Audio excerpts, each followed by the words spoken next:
Chapter 740. The water in the pond was like jade, steaming in the sun. Everyone was panicking.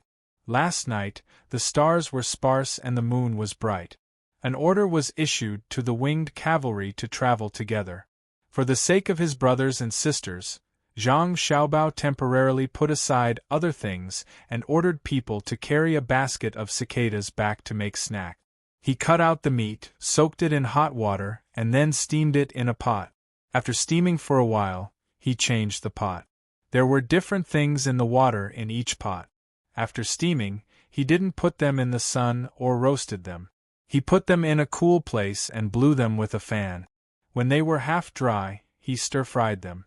After working until midnight, he finally finished making snacks for the cicadas. He asked people to send them to Xiaobei and the others so that they could eat them early the next morning. "You're really my sister," I counted. "You put in a total of 42 kinds of seasonings, including walnuts, fruit pulp, abalone, raisins, and so on. After taking them out of the pot, you picked out everything else and only left the cicadas. Are you tired?" Wang Wan was reading a book while Zhang Xiaobao was making snack. When she saw Zhang Xiaobao wiping his sweat, she said, "It's okay. It's late. Let's sleep." Zhang Xiaobao was indeed exhausted. That was 5 kilograms of meat. He didn't want to use a big pot to cook it, so he only used a small spoon and a small pot. He steamed it back and forth many times because the temperature of the small pot was easy to control. Wang Wan closed the book. "You're done. It's time to talk about business. What about Li Linfu? Should we let him stay for another day?" "Yes. If we don't, it will be inconvenient for Zhang Shua to make a move. Li Linfu is not an ordinary person. Cui Ri knows that he can't beat him. If we delay him for another day, it will probably be done over there." As Zhang Xiaobao spoke, he passed a plate of cicadas to Wang Wan. Wang Wan took one and threw it into her mouth. She tasted it carefully and said, "It's really good. It seems that you can achieve a breakthrough by using your skills on your brothers and sisters. Where are you going?" "Let's take a bath." It was late. Li Linfu, who couldn't sleep, pushed open the window in the courtyard of Fengwu Pavilion. He looked at the moon that was almost full outside and was still thinking about what he saw during the day. It would be a lie to say that he wasn't touched. What was the purpose of being an official? Some wanted to use their abilities so that they wouldn't be buried, some wanted to make money, and even more wanted to be recognized by the people and the imperial court. Local officials were recognized by the people, and that was also recognized by the imperial court. In the past, he had always heard that when Zhang Zhong left his post, the common people would empty the streets and send him off in tears. He had never seen such a scene before. Today, he finally saw it with his own eyes.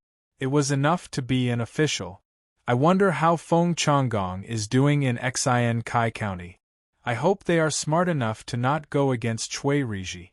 Li Linfu thought as he reached for the teapot beside him. He poured himself a cup of water and drank it. He frowned, thinking that it was not as good as the tea served at the local yamen. He forced himself to swallow it, then turned around and held the proposal Zhang Xiaobao had given him in his hand. He read it under the flickering light. When the clock struck again, it was already 1 in the morning. He pushed open the door and ordered, "Men, return to Xin Kai County tonight. Stop anyone who tries to approach Feng Changgong's room." Someone in the opposite room responded. By the time Li Linfu turned around and closed the door, someone had already left. "Feng Changgong, oh Feng Changgong, you've gotten me into trouble. I really want you to see this incomplete proposal so that you know who you've offended." Li Linfu flipped to the last page of the proposal and memorized it. He lay on the couch and looked at the moon as he muttered to himself. The person who had just left the room came to the stable and found his horse. He flipped onto the horse and held the reins in his hand. He clamped his legs together and leaped out. Anxious, he was preparing to rush back to Xin Kai County at night when there was no one on the street. Who would have thought that after running for 100 steps, he would hear someone shouting in front of him, "Who is riding a horse at night? Men, take him down." Following the voice, torches lit up in front of him. Looking over, he saw a row of yamen runners holding water and fire sticks blocking the way. "I am Lord Li's subordinate from Xin Kai County. I have urgent matters to attend to in the county. Please make way." Wei Wei slowed down and shouted at the yamen runners. "Do you think I am just because you say so? I can also say that you're a criminal. Come down first and then we'll talk." Trip the horse. The yamen runner didn't seem to have any intention of bending the rules. He shouted and someone pulled the rope from behind. Seeing this, the person on the horse sighed helplessly and stopped the horse. He flipped over and wanted the yamen runner to see his face clearly. Who would have thought that as soon as he landed, someone would cover his head with a sack. Then, someone used a rope to choke his mouth. "Catch the criminal. Bring him back for interrogation."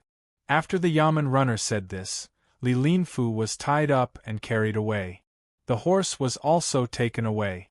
At dawn the next day, Li Linfu, who thought that nothing would happen in Xin Kai County for a day or two, got up and washed up.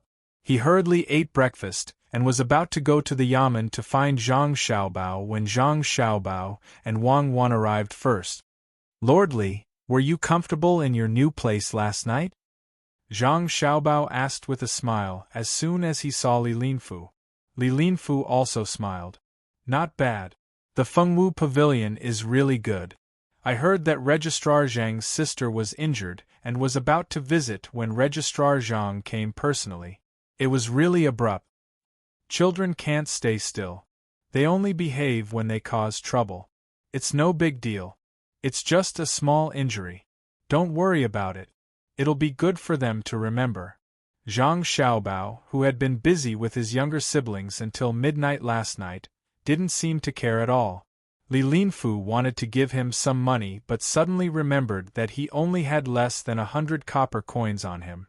He couldn't take it out and could only say awkwardly, "I came in a hurry and didn't bring a gift. I'll make it up next time. I'll definitely make it up. It's just a small matter. Lord Li, please take a look. This is the proposal for the cooperation between the two counties. If there are any omissions, I hope Lord Li can fill in a little." Zhang Xiaobao didn't expect Li Linfu to give him anything good. If he only gave some money, it wouldn't be as good as the cicadas the children gave him yesterday. He signaled Wang Wan to take out the proposal and handed it to Li Linfu for him to read. Li Linfu had been waiting for the proposal. Otherwise, he wouldn't have stayed. He happily received the proposal and read it one by one. After reading a few proposals, he suddenly stopped and asked Zhang Xiaobao, "Why do you want people to plant 3 rows of willow trees by the river? Do you want to use the willow trees to make furniture? 3 rows of willow trees will take up a lot of land, even if it's by the river." What Li Linfu meant was to make sofas, tea tables, and other things. Zhang Xiaobao and Wang family's furniture was famous for being good. There are additions at the back. First, protect the dike. If there is a rainy season, in order to prevent the flood from destroying the dike, plant more weeping willow trees to strengthen the dike. Secondly, it will allow the cicadas to find more places to live. Cicadas are not only delicious and nutritious, but can also be used to make medicine. Last night, when I made snacks for Xiao Bei and the others, I felt that the cicadas were delicious. "Cuckoo, please let Lord Li have a taste." Zhang Xiaobao explained this proposal. In fact, it was at the back of the proposal, but Li Linfu hadn't seen it yet. Wang Wan took out a paper bag from her bag and opened it for Li Linfu to eat. The translucent meat of the cicada looked very pleasing to the eye. Li Linfu picked one up and put it in his mouth. He smacked his lips twice and grabbed a few more. He kept eating, thinking that he couldn't blame He Wei and the 2 people from Shangyo village for eating until they were full. This Zhang Xiaobao's cooking was indeed extraordinary. The taste was fresh but not fishy, supple but not salty, tough but not bitter, sweet but not greasy. After eating one, he wanted to eat a second one. To be able to make this kind of food for Xiaobei, he must have put in a lot of effort. Just like this, his indifferent appearance just now was exposed. Li Linfu didn't say anything. Seeing that Wang Wan was still holding the paper bag, he took it all. I'll eat it myself. Zhang Xiaobao, I didn't expect that your method is really not simple. I see cicadas everywhere. Don't tell me you want to plant more trees for them? Zhang Xiaobao saw that Li Linfu had snatched the bag away and disdained him. He said, times have changed. Today, cicadas are caught by children to eat. Adults usually don't eat them, just like silkworms. But in the future, there will be a special way to make cicadas. When that time comes, everyone will catch cicadas, and every household will eat them. Not stopping for 1 year, not stopping for 2 years, not stopping for 3 to 5 years, not stopping for generations. Henceforth, the descendants can only learn about it from books. Their ancestors had a food that was delicious, and could be used to make medicine. It was known. Today, no one knows about it, but it can be seen in paintings. This official has learned. Li Linfu understood. Zhang Xiaobao was afraid that the method to make cicadas would be spread out. When the time came, everyone would go and catch them. If all the cicadas were caught, the descendants wouldn't be able to see it. They would only know about it from paintings and books. Even if this was over, they should plant more cicadas and provide them with a place to live. Then he looked down and asked humbly if there was anything he didn't understand. Zhang Xiaobao's 2 sets of plans were not a lie. He didn't want to use a fake plan to deal with Li Linfu. That would be sacrificing the interests of the people. He couldn't do it. Wang Wan didn't say anything. She took out a small bag of cicadas and started to chew. When the plan was finished, it was almost noon. Li Linfu invited, "Why don't Registrar Zhang and Deputy Wang eat here?" "That won't do. Xiaobei is still waiting to eat. I have to go back. Officially should go back with the 2 of us. After taking care of Xiaobei we can talk about it while eating. What do you think?" Zhang Xiaobao very straightforwardly refused. "Great." Li Linfu agreed. The 3 of them walked to the yamen together. Li Linfu had finished his cicadas. Looking at Wang Wan eating there, he wanted to ask for more but was too embarrassed to ask. He could only swallow his saliva secretly. The 3 of them arrived at the back of the yamen. Before they entered, the door was opened. When the servant of the Zhang family saw Zhang Xiaobao and Wang Wan, he was stunned at first. Then he said happily, "Little young master, little miss, you 2 came back at the right time. There is an official in the capital on a fast horse. He said that he wants you 2 to go to the capital immediately." "Do you know when?" Zhang Xiaobao was puzzled. Why did he and Wang Wan want to go to the capital at this time? Moreover, they took the official route. Did something happen to his family? Replying to little young master, I have asked. He said that the emperor is going to travel and wants you 2 to discuss it. The servant replied. Chapter 741. Thank you all for voting. Thank you so much. The title of the previous chapter was wrong. It was Chapter 345. Li Longji wanted to go out and play, so he didn't forget to call Zhang Xiaobao and Wang Wan along. According to Wang Wan, Li Longji didn't really want them to pay for the trip. He just wanted them to follow him and see if they could come up with ideas when they arrived at Jinyang. Because of the sudden event, Zhang Xiaobao and Wang Wan didn't have much time to plan. Li Longji, who was supposed to leave in the first month of this year, decided to leave in the 8th month, when the weather was the hottest. It was already the end of the 6th month, so it was impossible to take a leisurely stroll to the destination. Zhang Xiaobao, who wanted to tell Li Linfu more details, had no choice but to quickly finish his meal.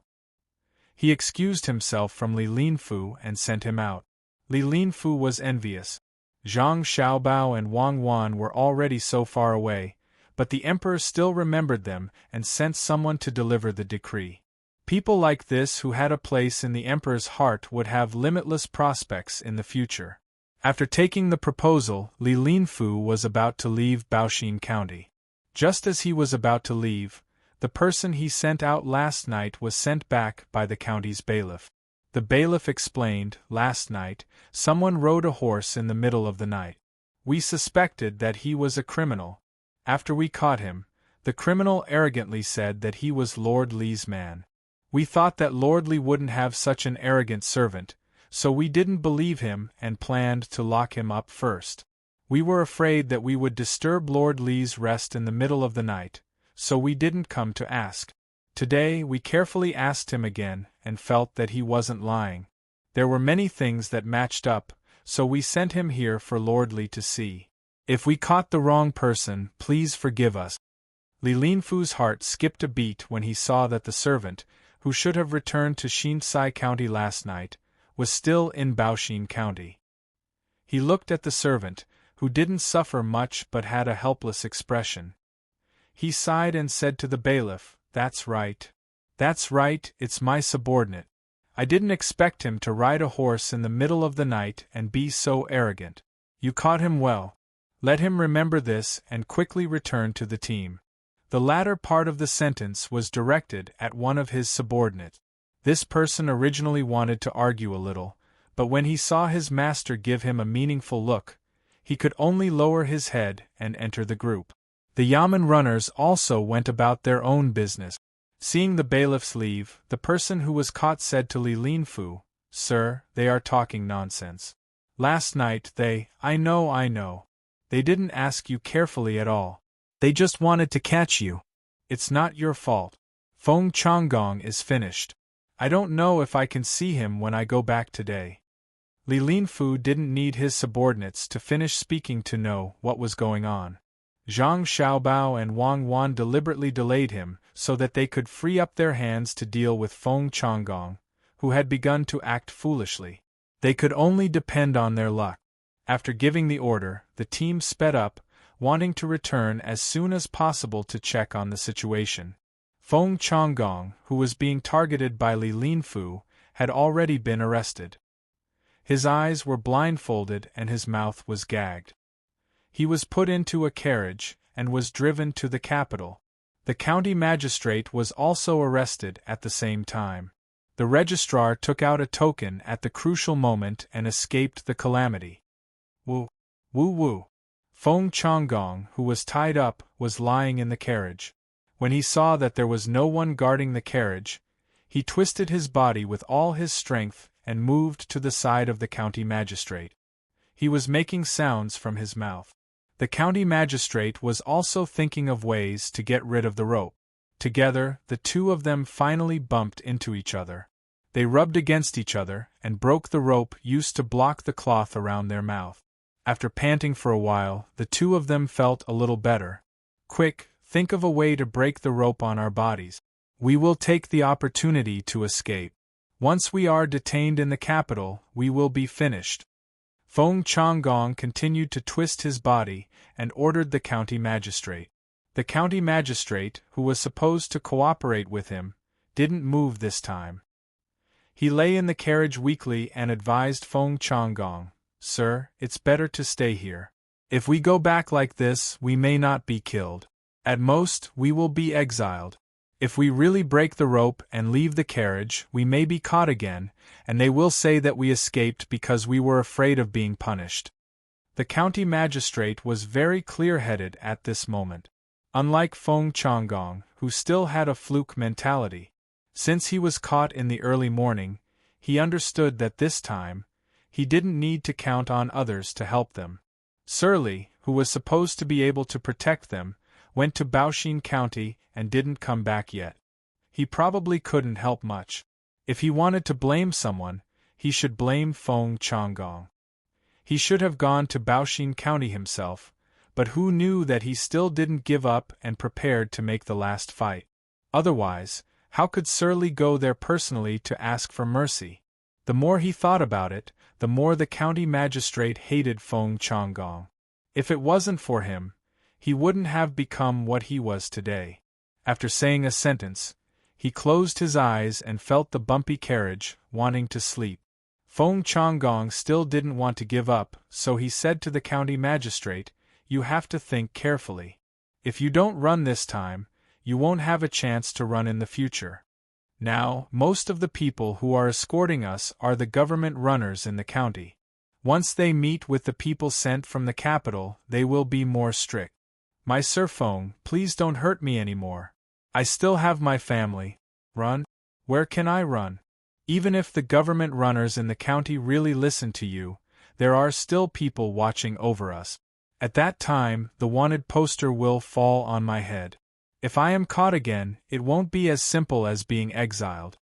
The county magistrate said to Feng Changgong with dissatisfaction. Right now, he really hoped that Feng Changgong wouldn't be able to breathe and suffocate to death so that he could vent his anger.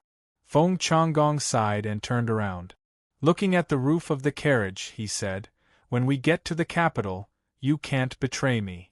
Now, let's compare our testimonies and say that we were also tricked by the dream-chasing Taoist." Of course, that's right.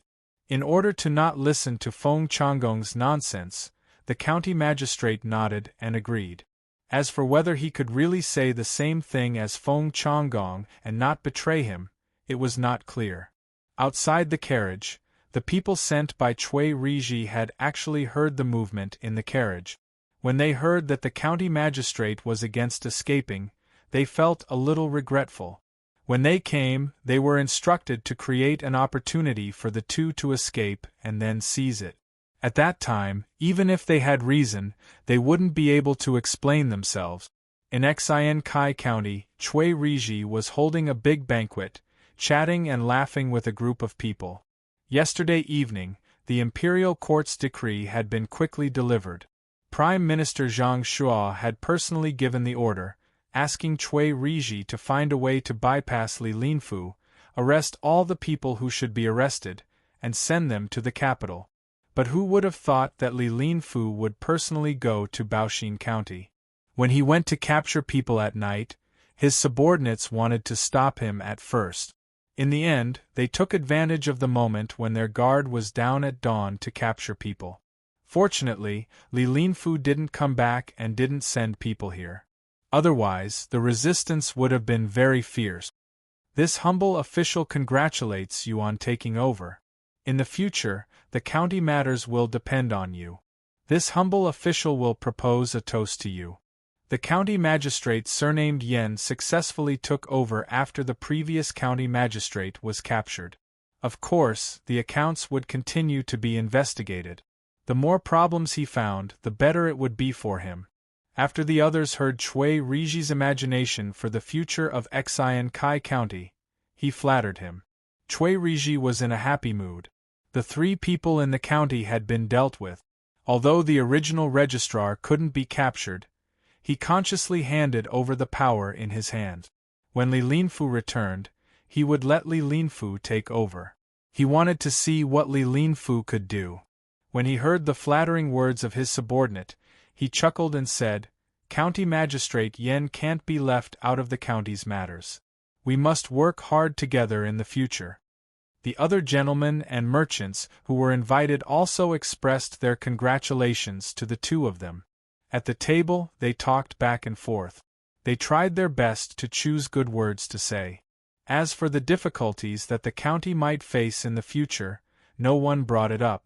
Just as they were eating at the most lively time and hadn't finished yet, Li Linfu hurried back. He didn't need to find someone to ask. The person who stayed behind to guard the county came over and told him what happened last night. In the end, he complained that Cui Riji used force on them. Now that I know, the county will have a hard time in the future. Even though Li Linfu had thought of this a long time ago, he still felt very helpless when it really happened. After tidying up a little, he dragged his tired body to the place where Cui Riji was holding the banquet. Before he entered, he smelled the strong smell of wine and heard the sound of people slurping inside. Li Linfu calmed himself down and walked into the room. He cupped his hands and congratulated Cui Riji. "Congratulations, Master Cui. You have made a great contribution this time. Master Cui is indeed a good person. I just don't know if Master Cui understands that the crimes of others today may fall on us someday. When that time comes, will you, It doesn't matter whether you will or not. As long as you and I work with peace of mind, we will not let down the Emperor and the people. Master Li must have had a hard time rushing back. Someone, take away the wine and dishes on the table and serve them again. Before Li Linfu could finish his words, Cui Riji waved his hand and didn't let him continue. Then he ordered people to change the banquet. Seeing that things had come to this, Li Linfu also understood that if he continued to help Feng Changgong now, he could only put himself in danger. Looking at the people who were almost drunk, he didn't refuse Cui Riji's arrangement.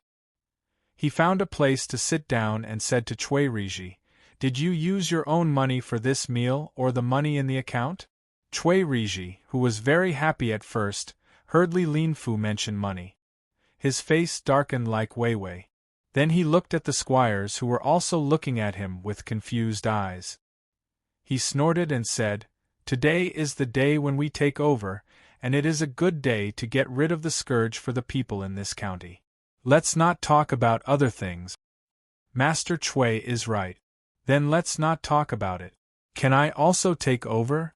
Li Linfu heard Cui Riji's words and knew that he must have spent the money in the account. He was secretly happy and asked about taking over.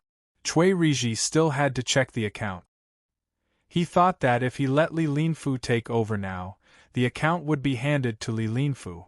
If Li Linfu wanted to cover up for others, it would be difficult for him to take care of it. So he said, "Master Li just came back. You are very tired. Why don't you have a good rest today and take over tomorrow?" Chapter 742. In Baoxin County, Zhang Xiaobao and Wang Wan finished telling stories to their younger brothers and sisters and arranged for them to take a nap. Then, they started to discuss their trip to Beijing. Zhang Xiaobao was worried about his sister Xiaobei's injury and didn't want to go. He said to Wang Wan, "Do you think it's okay if we refuse?" "Okay, if we refuse, Li Longji won't be able to say anything. But why should we refuse? Let He Wei take care of the affairs in the county and train him." "That's a good idea." Wang Wan didn't expect Zhang Xiaobao to not want to go to Beijing, so she asked in confusion. "It's all because of Xiaobei. If we leave, what will happen to him?" "She'll go with us, but her arm is injured. She's young, so the injury isn't serious. She'll be fine when we get there. They can also go and see a new place. They've never been to Jinyang before."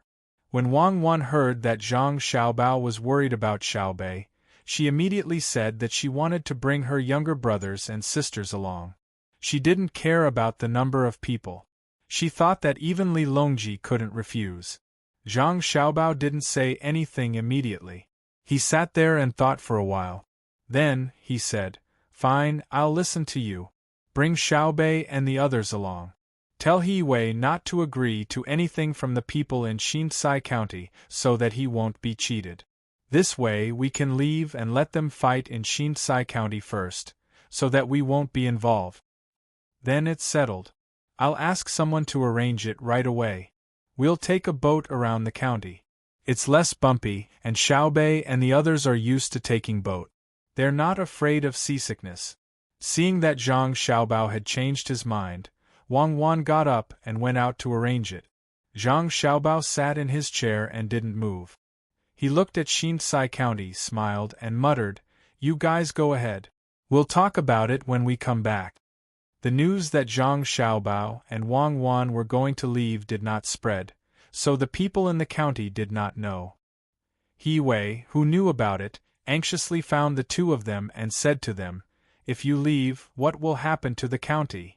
We'll do what we did before and what we'll do after we leave. If Lord He has a good idea, you don't have to worry. As long as it's not for your own benefit, it's fine even if you make a mistake. However, you have to be careful of Li Linfu and Cui Riji from Xin Kai County. If they come to discuss something with you, don't agree so easily." Zhang Xiaobao really didn't think that Baoxin County still needed to make any arrangements now. As long as they continued to do as they were now, they would be able to change from Zhongxian County to Shangxian County after the autumn harvest. After explaining to He Wei, He was ready to let him handle all the matters in the county.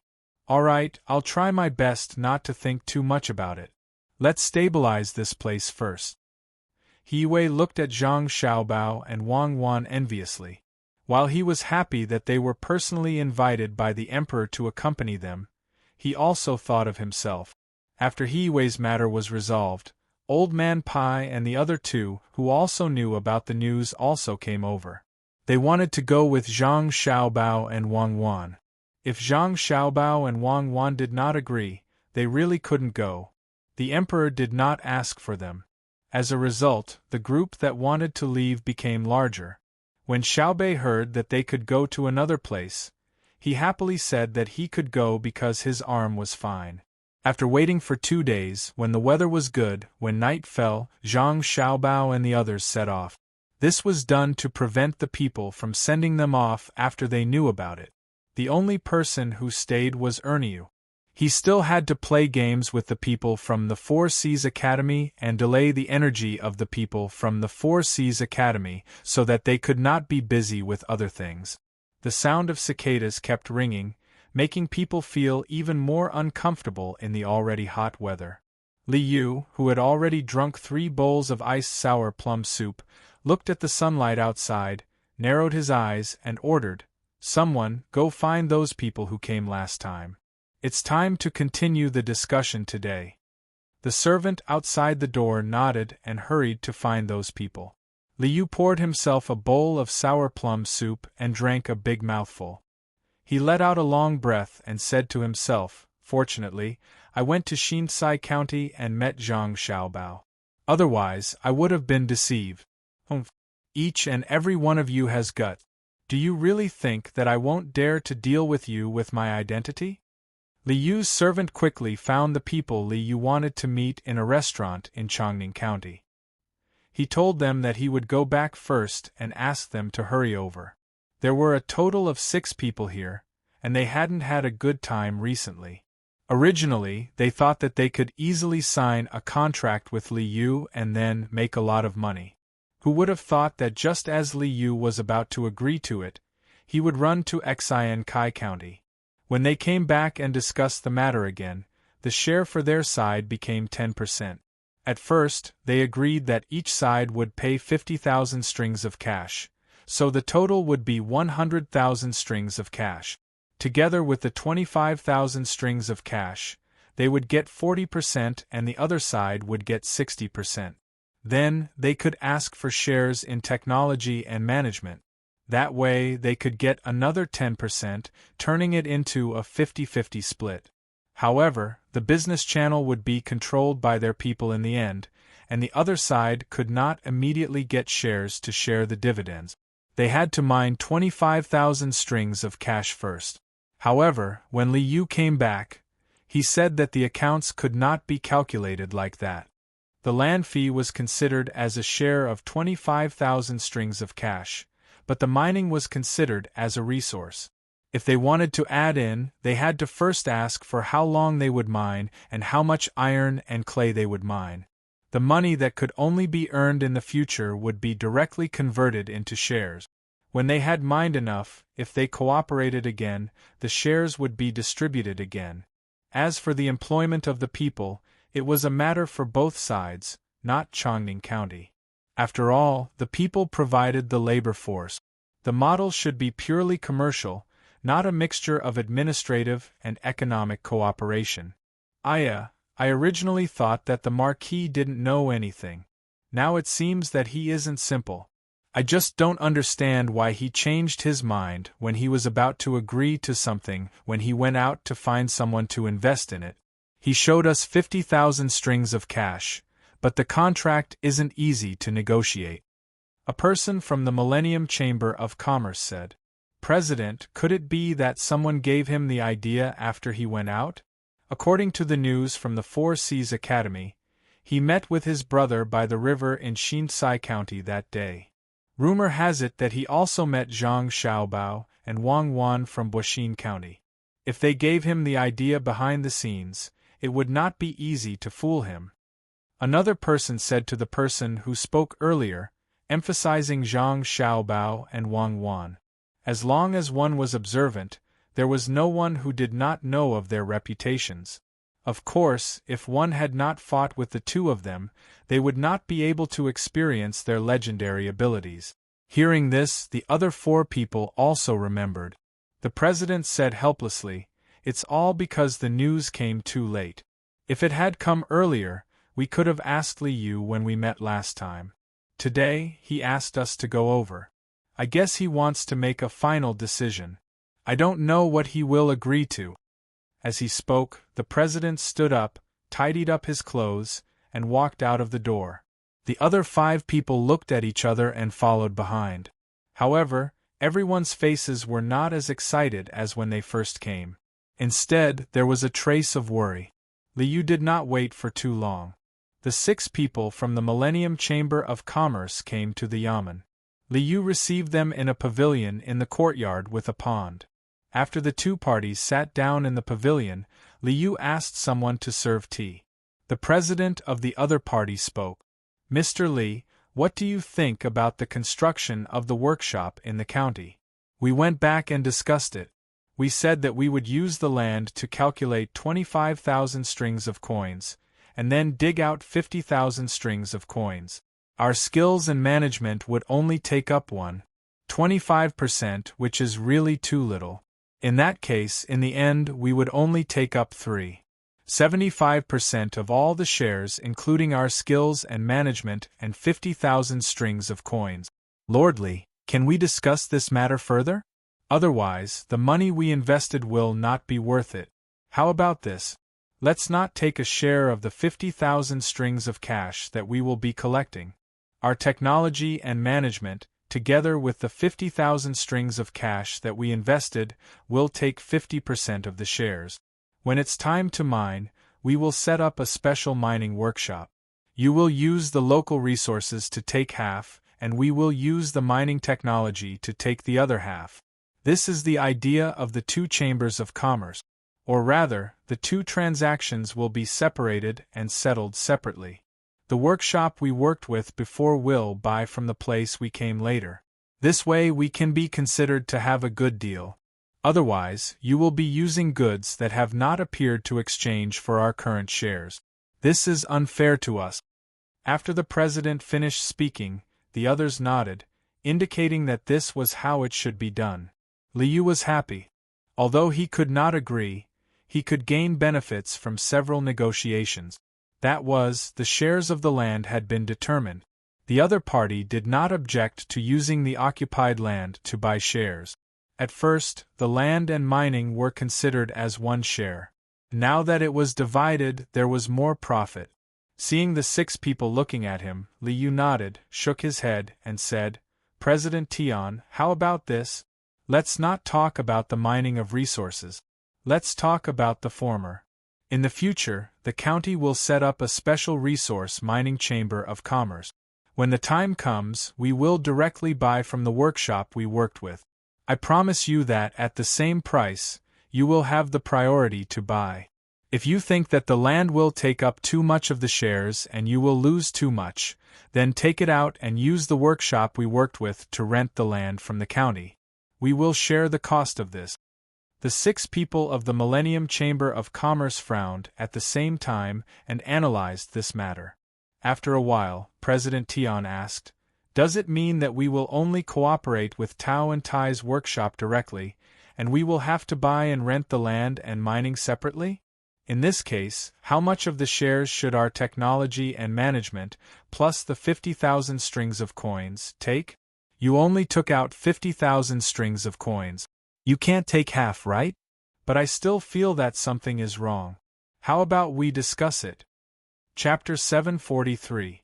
The moment Liu left, the 6 of them began their discussion. They were prepared to be more forceful today, thinking that Liu would take a step back for the sake of the locals. But when they were forceful, Liu did take a step back, but in a different way. "President, from the looks of it, we have a lot of shares in our partnership with Liu. Even if we only take 10% of the shares in terms of technology and management, we can still get a total of 55% of the shares if we control the sales channels. But why do I feel like there's something wrong with doing that? It seems that we are the ones who will lose. It's much worse than what we planned at the beginning. A white-haired person in the Chamber of Commerce analyzed to President Tian. President Tian was much smarter than this person. After he finished, he said to him, "Of course we will lose because the cost of the products we produce has increased. We have to pay part of the cost of the mines and part of the cost of renting the land. In the end, all of the money will go into Li Yu's pocket. He may have less shares, but his income has increased. He used us to take an extra 5% in exchange for 2 direct benefits." After hearing the president's words, the white-haired person understood. So this was what he felt was wrong. He sighed and said, "This Li Yu is not easy to deal with. Should we change to another place?" "How can we change to another place? This Chongning County is the best.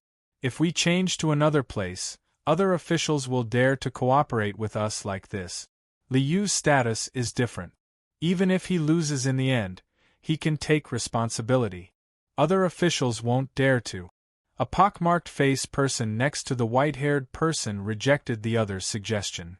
"Then what should we do to take advantage of him? Should we just fake the accounts in the sales channels to get back the losses?" Another person couldn't think of a way, so he asked someone else.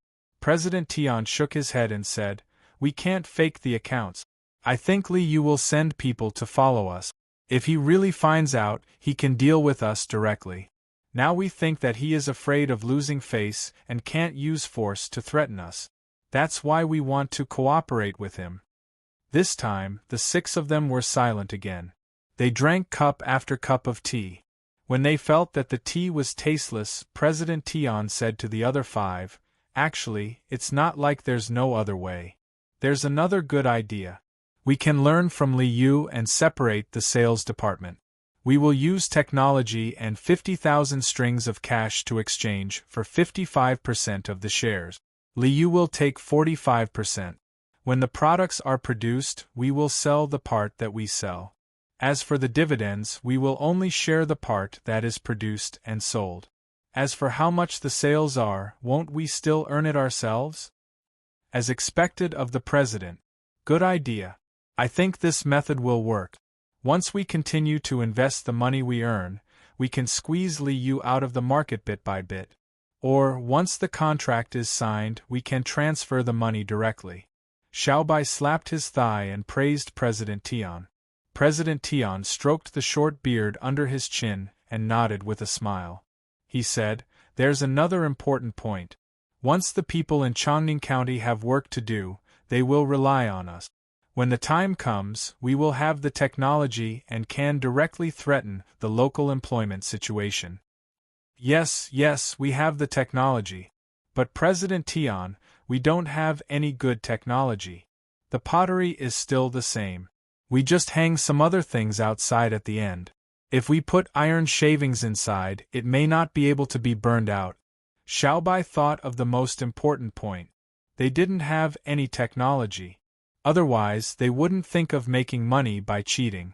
The person next to President Tian laughed and said, "As long as we work on the appearance and matching packaging, it will be fine. The furniture of the Zhang family and the Wang family is good, but it's not that other people can't make it. They created their own brand and put anti-counterfeiting on it, making people feel that using their things is noble. We can also learn to do it. What's more, the pottery in a place looks the same. Other people can't learn from other pottery. I think this is a good idea." Everyone discussed for a while, and 2 hours passed just like that. As expected, Li Yu wandered back. Looking at the expressions of the 6 people, he said with a smile, "Have you thought it through? How did the discussion go?" President Tian took out the method that he had just thought of. He wanted to use technology and 50,000 strings of cash in exchange for 55% of the shares. After that, the 6 people looked at Li Yu. They didn't know if he found the problem and if he would agree. Li Yu ordered someone to change the tea. He pretended to hesitate for a moment before nodding. "All right, I agree to this. However, I will let others mine the clay and iron ores." Since you are in charge of managing them, you will be the one to negotiate the price with them. Renting the land is simple. You will have to pay the same amount of money for 1 mu of land for a year. After all, 1 mu of land needs to be deducted, which will affect normal agricultural production. It's very cheap. At least 1 mu of land needs to be rented for 10 years. In other words, we will jointly pay 10,000 strings of cash. There is another very important thing. Since our business requires transportation, we have to build a road in the county first. We have to build a road that can connect our workshop to the outside. In order to save money, many places need to be built in a straight line. That way, we will have to compensate for the land. I have calculated that it will be about 5,000 strings of cash.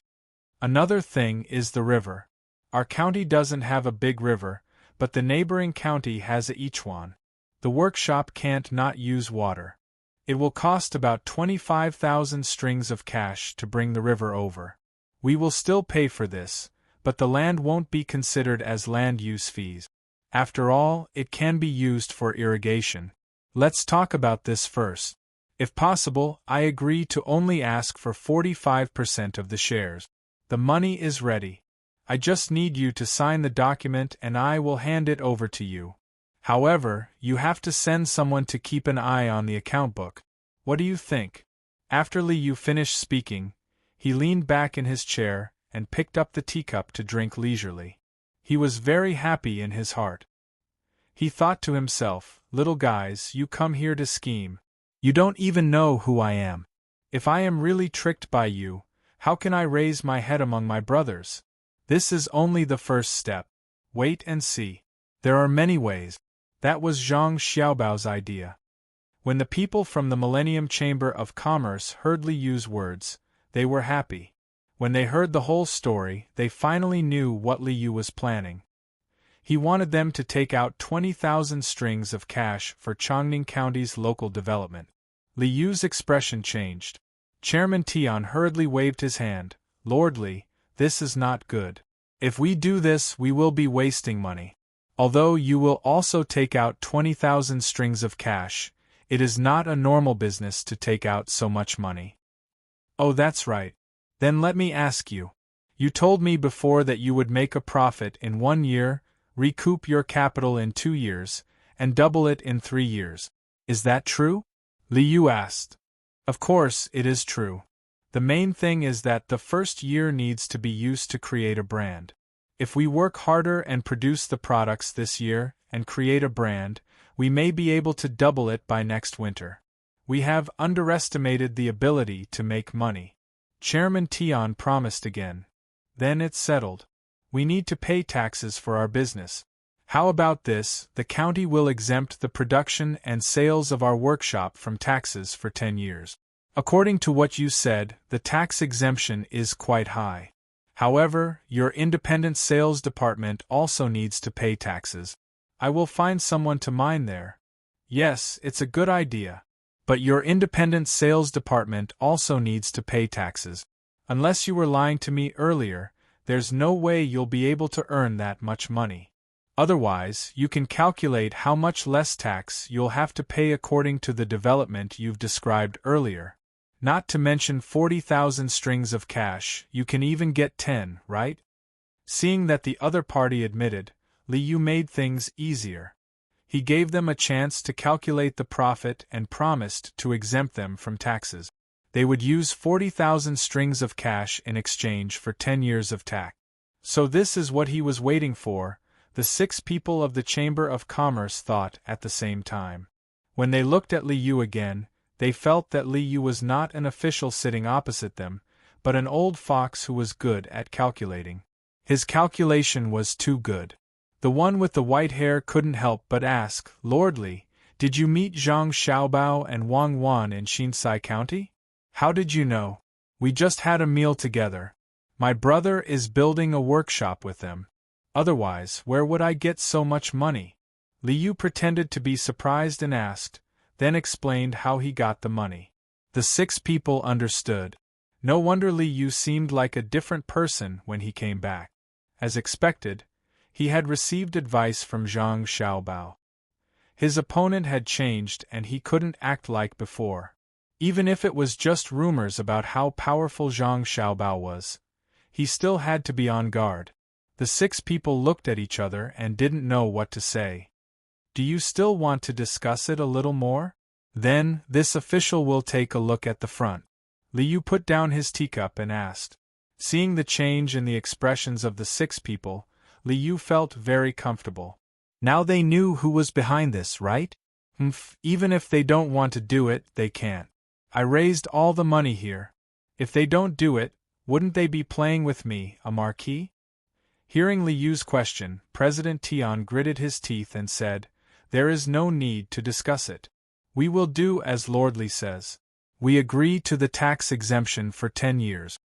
That's good. I will order someone to write the document. If you feel that there are no omissions, then sign it. Liu really didn't care what the other party was up to. Even if there was something that Zhang Xiaobao didn't tell him, he could just ask Zhang Xiaobao again. Soon, the document was signed. There was no supervision, so each side held a copy. Chapter 744. After the people from the Millennium Chamber of Commerce had a meal with Liu, they were personally escorted to the yamen by Liu. As he watched the 6 of them walk toward a house that was going to be sold, Liu looked at the darkening sky and muttered, I'm finally a proper county magistrate. Sir, aren't you afraid that they're lying to you? I don't think they're good people.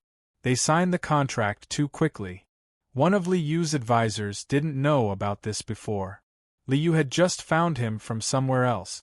It was said that he didn't do well in the imperial examinations, but he was very good at other things, especially economic. It wasn't until Liu signed the contract with the 6 people and called him over to drink with them that he found out what the person he was supposed to be assisting had done. There were too many people earlier, so he didn't ask. Now that there was no one around, he reminded him worriedly. Little worm, do you feel uncomfortable that I didn't tell you about this in advance? Don't worry, other than this, I'll ask you about everything else in the future. Liu said to his advisor. I don't dare. Sir, you must have thought things through. Besides, it's my first time here. There are many things that I shouldn't know. The advisor had indeed thought of this before. Why didn't he discuss it with him? Was it because he wasn't good enough? If that was the case, why did he ask him? Now that he saw Liu speak so calmly, he was slightly moved.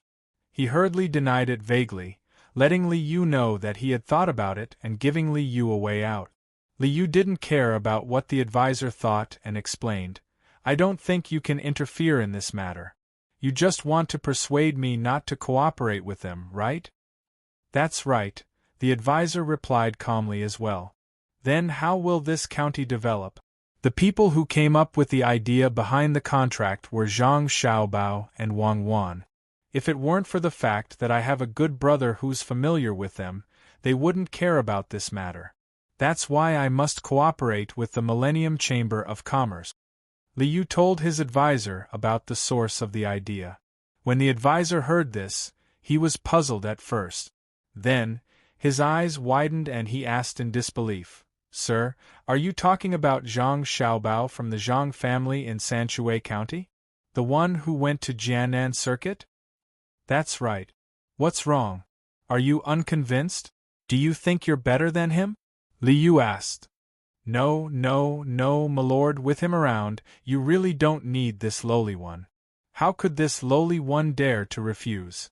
This lowly one once played a game of Monopoly with the young master of the Zhang family, and couldn't even last 2 hours. I wholeheartedly accepted my loss. If my lord is looking for him, then you can rest assured. When it comes to economics, no one dares to surpass you. I really don't know what to say. Sir, can you find an opportunity to let me see him again? I've been studying economics very hard recently, and I want to get some pointers from him. The advisor shook his head repeatedly. He was Xiao Chong, the one who Zhang Xiaobao once said could last for 6 hours. This time, he came here with Zhonggang. Zhonggang didn't join Liu's side, but was busy doing business in the capital. It was Xiao Chong who gave him the idea. After knowing who helped him behind the scenes and gave Li Yu the idea, all of Xiao Chong's arrogance disappeared. Those who hadn't faced Zhang Xiaobao before wouldn't be able to understand that formless pressure. Xiao Chong was convinced. He looked at Li Yu with reverence. Someone who could ask Zhang Xiaobao to help him couldn't be weak. This time, the one who was shocked was Li Yu. He stared at Xiao Chong for a while, then said, "You actually competed with Zhang Xiaobao? Ha ha ha ha, did you feel very wronged when you lost?" "How do you know, sir?" Xiao Chong was indeed very wrong back then. Of course, Zhang Xiaobao's methods are not simple. Come, follow me. I'll let you see what Zhang Xiaobao's plan is all about. If the people from the Millennium Chamber of Commerce really do business properly, and they really do make a lot of money, I'll also exempt them from taxes for 10 years. If they dare to have any bad ideas, I'll make sure they don't leave. Li Yu pulled on Xiao Chong's sleeve and walked into the room, talking as they walked. When Xiao Chong heard that he could personally see Zhang Xiaobao's plan, he was so excited that he trembled. He raised his other arm and wiped the sweat from his forehead due to excitement. He said, "I believe everything you say, sir. The young master of the Zhang family is indeed like this. When you fight, you give others a chance first. If they don't accept, then they will face an overwhelming attack. President, if we sign the contract like this, won't we lose a lot of money?" After buying a house in the county, the 6 people from the Millennium Chamber of Commerce first returned to the restaurant. The house needed to be renovated before it could be lived in. Now they had to stay in the local area, so they couldn't continue to live in the restaurant. As soon as they entered the restaurant, the pockmarked man asked President Tian. While President Tian was busy with other things, he was also thinking about the contract. When he heard the question, he asked back, "Can we not sign it? Li Yu raised a lot of money. If we don't sign it, we'll be cheating him. For people like him, face is very important. We won't lose anything if we sign it. At most, we'll take out 40,000 strings of coins first, of which 10,000 strings of coins will be used to buy things. Come, look at the contract again. What does it say?" The other 5 people came over to look. The contract said that the first party was the Millennium Chamber of Commerce, and the second party was Li Yu. At the same time, there was a position of county magistrate. The 5 people looked at it for a while but couldn't see anything. They turned to the president in confusion. Seeing that the 5 people couldn't see anything, President Tian smiled proudly and said, "Look here. It says that the Millennium Chamber of Commerce, which cooperates with Li Yu, is the first party. If we do business in Chongning County, we'll be exempt from the annual tax. Do you see? 10 years, but it doesn't say that we'll be using clay and iron to make things. In other words, we can do other business in our name. In this way, starting tomorrow, we'll find other local businessmen to cooperate with and do business in our name. We can save half of the tax. We don't need to spend a single copper coin. We just need to use our name." "Is it really written like this? That's great. Is Li Yu a fool? No wonder the president asked us to read it word by word." It turns out that he thought of this. A person in the Chamber of Commerce stared at that line and said in surprise. This time, he really admired the president. No wonder the president agreed so quickly. Amazing, just using his name to cooperate with others, he could earn half the tax of other people's transactions. President Tian smiled reservedly and waved his hand. "It's just a small trick. Even if Li Yu finds Zhang Xiaobao, what can he do? Others are afraid of Zhang Xiaobao, but I'm not. Humph, when we find a businessman tomorrow, you can find someone to spread the news that Li Yu found Zhang Xiaobao." In the end, the Millennium Chamber of Commerce took advantage of the loophole. So, when it comes to economics, no one can avoid failure. Every time you suffer a loss, you learn a lesson. President, do you really want to do and say this? I'm afraid that Zhang Xiaobao will come to deal with us after he knows. His family has a lot of money. If by any chance, He borrows hundreds of thousands of strings of cash from Liu. We won't be able to make money from the clay business. The person who spoke just now asked worriedly. What are you afraid of? If he really dares to invest so much money, then we can use some tricks when we manage it. The contract doesn't say that we'll only make money, right? How can we make money just because we take out money? Do you understand? President Tian explained. I understand. President is really smart. Xiaobai gave a thumbs up and praised. Xiao Chong, who had followed Liu into the room, first read the contract carefully. Just as he was about to look at Zhang Xiaobao's plan, his eyes landed on the clause that the Millennium Chamber of Commerce had mentioned. He was stunned. Suddenly, his expression changed. He said to Liu, Sir, there's one clause in the contract that's not easy to deal with. It's the 10 years tax exemption. What if they use this as an excuse to work with the local businessmen to avoid paying taxes? Liu continued Xiao Chong's words. That's right. What should we do? Xiao Chong saw that Liu could say it out loud. He shouldn't have written this clause. Liu didn't answer him. He took out Zhang Xiaobao's plan and threw it in front of Xiao Chong. Look at it yourself. Tomorrow, come with me to find a place to build a road and dig a river. This rundown county doesn't even have a big river. I originally wanted to make more money to build one, but now I don't have to.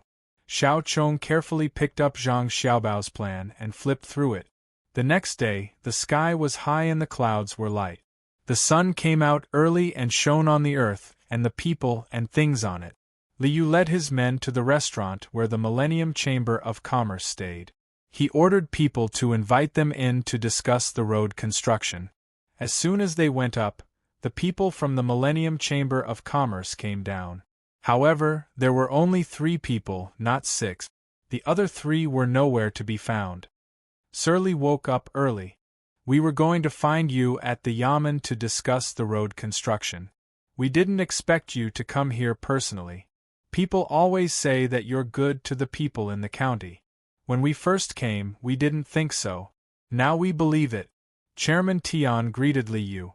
Liu looked around. Where are the other 3? They're busy with other things. The Millennium Chamber of Commerce doesn't just do business. Since we're in Chongning County, we naturally have to help the economy. Sir, you don't have to worry about them. Chairman Tian said casually, as if he really didn't have anything to do. Liu nodded happily. Good. It's best if we can cooperate with the local merchants. Let's go. The group talked as they got on the carriages and horses. They went to the place where they wanted to build the workshop. Liu wanted to put the workshop in the center of the county. This way, the roads on both sides of the county could be repaired. At most, he would have to pay more money. Liu wanted to find a place close to the border. He wanted to save as much as possible.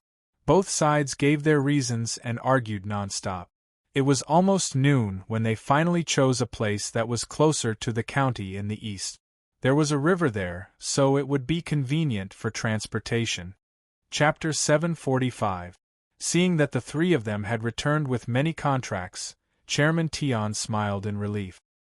He turned to Liu, who was still looking at the terrain. Lordly, actually, it's okay to build more. After all, people who do business have a conscience.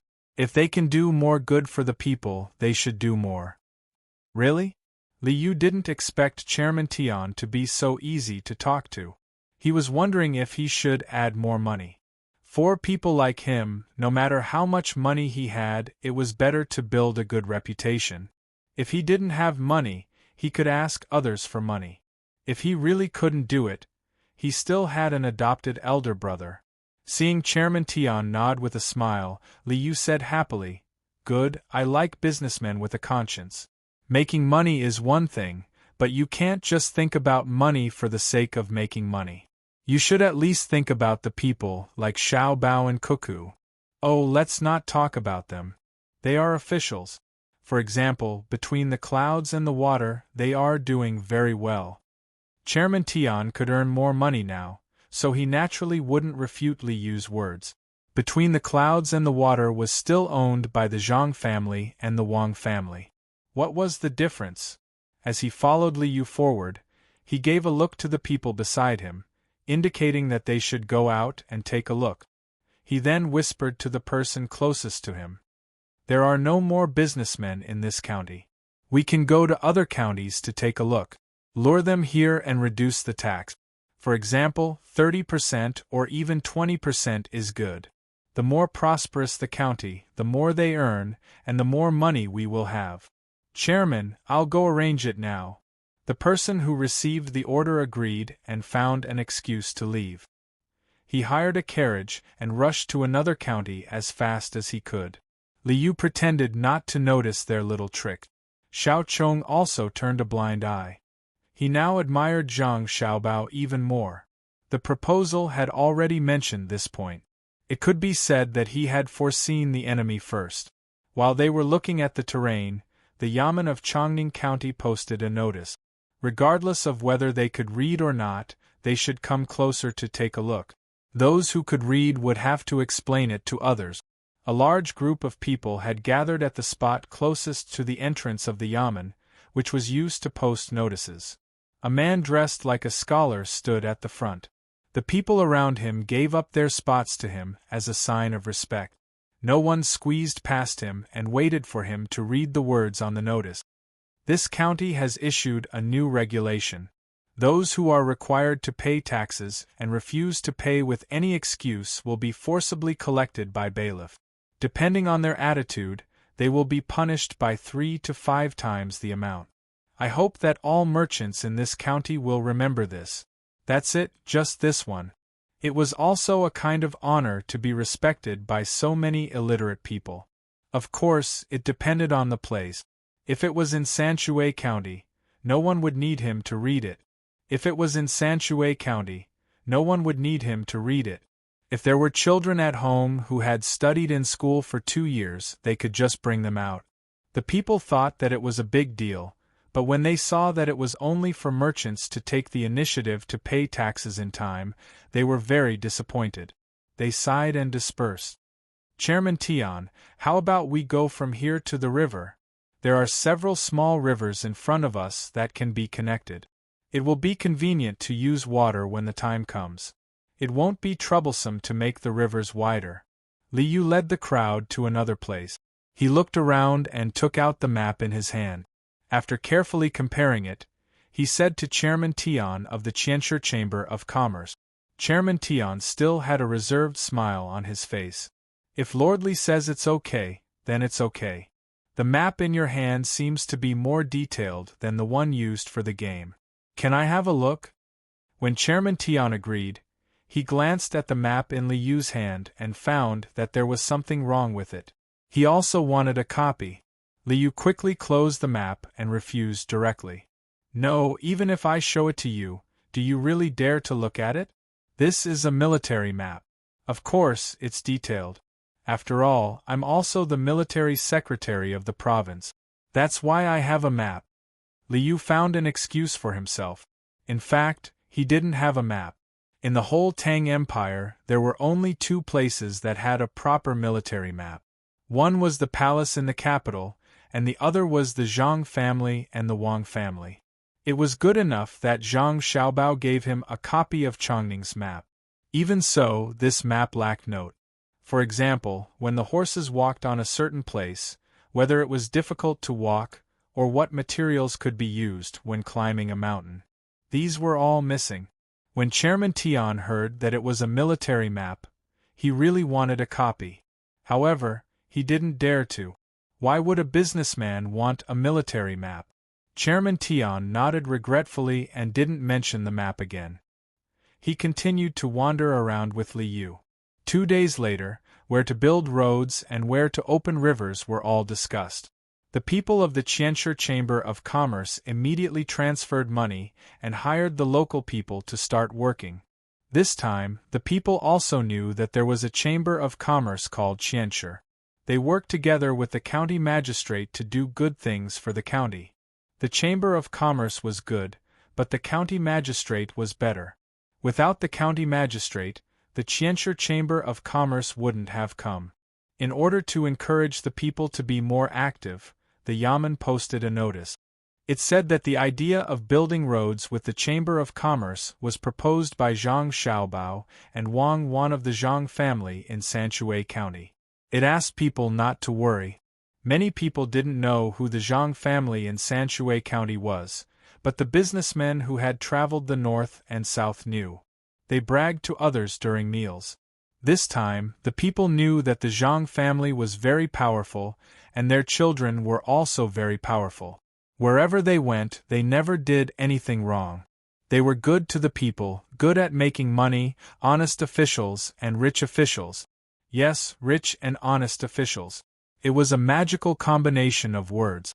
Knowing this, the enthusiasm of the people rose. They all signed up to build roads. Li Yu also followed the methods of the Zhang family, Wang family, and his brother. He used the money from the cooperation with the Qianshi Chamber of Commerce to pay the people. He was also responsible for a few meals a day. He also worked in shifts during the day and at night. Just when everything was going well, rumors started to spread in the county. Whether it was the tea house or the pub, many people were saying that the powerful Zhang Xiaobao of the Zhang family was at a disadvantage this time. The plan for Li Yu was wrong, and the people of the Qianshi Chamber of Commerce took advantage of it. They cooperated with the local businessmen to avoid paying taxes. This kind of rumor caused the people to lose their confidence in Zhang Xiaobao. At the same time, it also caused the people to dislike Qianshi Chamber of Commerce. This was because Li Yu had been imitating Baoxin County for the past 2 days. Every day, he began to explain in detail to the people how much money the Yamen had, where it came from, and what to spend it on. He emphasized that the tax revenue would help the Yamen and the people in the county. After the transparent financial report was made public, the people hoped that the Yamen would have more money. This was because there were subsidies for the poor and all the houses in the county would be renovated within 5 years. Everyone was waiting for the Yamen to take out more money to help them repair their houses. After all, there was a lot of money now, but a portion of it was not for the county to use directly. It had to be handed over to the county. This was not Li Yu's fief, and he did not have any fief yet. Therefore, a part of the money could be kept in the county. More of it would be sent to the capital and rent. Even if there were some fools among the commoners, they could not resist the explanations of the smart people. They said that if the Millennium Chamber of Commerce did this, they would be able to make money and the Yamen would not be able to collect taxes. The more merchants they contacted, the poorer the county would be. The Qianshi Chamber of Commerce, who had just spent money on roads and rivers, became a profiteer in the eyes of the people. They were not good people. At the same time, they were disappointed in Zhang Xiaobao. How could such a powerful person lose to others? Chairman Tian did not expect things to turn out like this. In the beginning, Li Yu did not disclose the finances of the county. How could the people know how much money the Yamen had and what it was spending? If it was not disclosed, no matter how much the Chamber of Commerce did, the people would not know.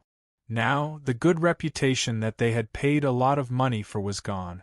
Chairman Tian had no choice but to find Li Yu and say, officially, "Can you stop the announcement every day? It is not good for the people to know too much. The people can do what they want, but they can't be made to know." Stop? Why do we have to stop? It's not a secret matter.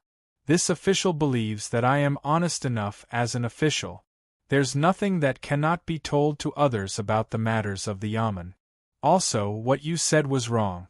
If the people don't understand what the officials want to do, how can the people wholeheartedly support them? Li Yu did not have any room for discussion. He explained the situation in Baoxin County to Chairman Tian. As long as the people understood what the officials wanted to do, they did not have to worry about not having enough people. The people in the county would follow suit. Just thinking about it made him excited. Chairman Tian felt that Li Yu did it deliberately. He thought that Li Yu knew that the Qianshi Chamber of Commerce was cooperating with other merchants, but he found that the contents of the contract could not be changed. He could only silently endure it. However, he was not satisfied, so he came up with this idea to make the Qianshi Chamber of Commerce lose its good reputation. Thinking of this, Chairman Tian said, "Officially, if the Qianshi Chamber of Commerce's reputation is ruined, the people will not be willing to hire. How can we do business then?" "Don't worry. As soon as the workshop starts construction, I will come immediately." "Aya, it has been 8 days since we signed the contract, right?" Liu promised. Then, he suddenly said something that made President Tian confused. "Yes, it has been 8 days. In a few days, the workshop will start construction." "Officially, does the number of days have anything to do with the workshop?" Chairman Tian asked in confusion. "It has nothing to do with that, but it has something to do with the tax. According to the regulations of the county, merchants can delay paying the tax for 10 days. If they do not pay after 10 days, the punishment will be heavy. These days, no merchants have paid the tax. I am worried about them." Liu looked at Chairman Tian meaningfully and explained. Chapter 746. President Tian, come and take a look. Here are some maps with pottery. Which one do you think is the best place to dig? I'll send people there and these 3 iron mines. Liu didn't care what President Tian thought. He took out a map of Chongning County and showed it to President Tian. President Tian was still wondering why Liu wasn't in a hurry. Instead, he talked about taxes. Didn't he know that merchants who cooperated with the Qianshi Chamber of Commerce didn't have to pay taxes? After being asked by Liu, he realized that it was a military map. He took a closer look and was disappointed. Turned out to be a game map. After looking at the map, President Tian chose a place that supplied pottery and an iron mine. He didn't care much about the quality. The main reason was that these 2 places were close to the workshop. Judging from the current situation, the Qianshi Chamber of Commerce would have to repair the road to the place that supplied pottery and ore. He could save some money by choosing a place that was close to the workshop. Well, President Tian, choose these 2 places. I'll have people arrange it in a while. The charcoal used for pottery will be supplied by a special chamber of commerce. President Tian, you can rest assured. Liu circled the 2 places on the map and said to President Tian, "There's one more thing. There will be many craftsmen from the capital who specialize in pottery. They have nothing to do with you. When you see them, don't think that I'll find other people to compete with you just after signing a contract with you. There's no such thing. If there are really powerful chambers of commerce that want to do the same business in the future, I'll be partial to you under the same conditions. After all, I've invested a lot of money here and I don't want to lose it." "Well, it's almost noon. Why don't you stay for a meal before leaving?" President Tian was stunned again. He knew that Liu didn't want to have a meal with him and asked out of courtesy. It was nothing. After all, it was a meal. Perhaps Liu was unhappy because of the taxes. But what did he mean by many craftsmen from the capital? And what if he was partial to the Qianshi Chamber of Commerce under the same conditions? Would he be partial to the other party? President Tian, who couldn't calm down, had to ask when Liu was about to send him off, "Lord Li, what are the craftsmen doing? Could it be that there are other chambers of commerce that have taken a fancy to this place?" "Craftsmen? Those are the most outstanding craftsmen of our great Tang. After they finished participating in the competition in the capital, some of them were willing to stay behind and were arranged to live here. This place is close to the capital, and they don't do business here. Instead, they occupy a place here to study and improve pottery. As for the other chambers of commerce wanting to invest in the same business as the Millennium Chamber of Commerce, there was no such thing. I was just saying. If someone really came, I couldn't just drive them away. It was just like the restaurants in the county. Once there was a restaurant, there would be no one else in the county that could open a restaurant, right? President Tian, don't worry. I still have the same idea as before. As long as the conditions are the same, you won't suffer any losses. At the same time, I also guarantee that no matter how rich the person is, even if it's the Zhang family and the Wang family, I won't cooperate with them. Li Yu explained the situation to President Tian.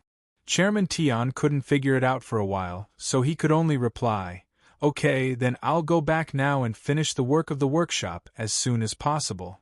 Take care. Come, see the guest out." Li Yu stood up and escorted Chairman Tian to the door. He had the servants continue to escort him out while he returned, sat down on a chair, and spoke to the screen. "Little worm, you can come out now. Did you see President Tian's expression just now? I saw it. He probably won't be able to sleep well tonight. Milord, are you really going to punish the merchants who worked with the Millennium Chamber of Commerce? At the very least, they'll have to pay 3 times the tax, and at the very most, it'll be 5 times the tax. If you punish them all at once, they'll lose money from the business they did a few days ago." Little Worm worriedly asked as he came out from behind the screen. Li Yu nodded seriously. "Punish them. If they don't, the merchants will think of ways to evade the tax. This official wants the merchants of the county to know that if they want to make a fortune, they should do business properly. Don't always rely on crooked methods. If they're really capable, they can learn from the Zhang family and the Wang family and come up with more strange things." Seeing that Li Yu had made up his mind, Little Worm didn't try to persuade him anymore. However, he muttered in his heart, "If all the merchants can be like the Zhang family and the Wang family, the Tang Empire will be bustling. Every day we'll see many new things that we've never seen before." Just as Little Worm had said, Chairman Tian began to feel restless the moment he returned to the house. He felt that the hot weather was unbearable, and that the chirping of cicadas was too noisy. He didn't like anything he saw, and even drinking water tasted bitter. One of the people from the Chamber of Commerce who went out came back. When he saw Chairman Tian, he asked with concern, "Chairman, did you talk to Li Yu? He's willing to take down the announcements every day?" "Take down what?" "That's Li Yu's way of proving that he's honest. How can he take it down?" Chairman Tian fiercely shouted at the person who came back. The person was stunned. He carefully observed Chairman Tian's expression and asked cautiously, "Chairman, are you in some kind of trouble? Why don't you tell us? We can think of a solution together. We're in big trouble. I don't know what Li Yu's intentions are. First, he asked me how many days have passed since the last contract was signed. He specifically said that there are still 2 days left. If the merchants don't pay the taxes, they'll be punished. I can't think of any other methods." Chairman Tian tried his best to calm down. He told the person beside him one thing. The person who came back didn't say anything, waiting for the chairman to continue. "The second thing is that he wants many artisans from the capital who specialize in pottery. They're the ones who stayed from the capital's craftsman competition. They should all be quite skilled. They're not here to do business, just to study. However, who can guarantee that they're really like this? There are already quite a few artisans here. If they join us, no matter how we use special methods to make people think that it's a new technology, they'll be able to figure it out. The third thing is that Li Yu mentioned that if a new Chamber of Commerce comes, as long as they want less benefits than us, he'll be willing to support them. I don't know if it's because someone wants to come or if he's just threatening us. Tell me, with 3 things in a row, which one of them can make people feel at ease? If Li Yu really finds a few more chambers of commerce to do the same business as us, that kind of competition will be the most uncomfortable." After Chairman Tian finished speaking, he felt a little better. He picked up the herbal tea on the table and poured it into his mouth. He looked at the person beside him, waiting for him to speak. The person who just came back was also frightened by Chairman Tian's words. He whispered, "Chairman, why don't we stop cooperating with other merchants? Is this what Li Yu meant? Are you stupid? Right now, we're cooperating with other merchants. Everything is according to the contract.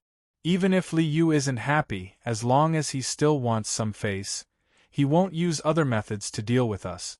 Once we stop cooperating with other merchants, how will other people see us? Are they afraid? Are they not capable enough? Or do they know that they've done something wrong and take the initiative to correct it? No matter what, it's not good for us. Even if we have to endure it, we have to endure it.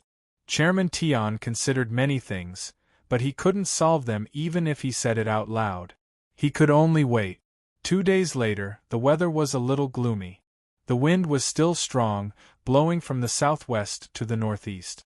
The people who had set up stalls outside knew that it was going to rain. They all packed up and found shelter from the rain. The shops with houses didn't need to. Shunfeng Pastry Restaurant was one of those shops. Usually, business was good.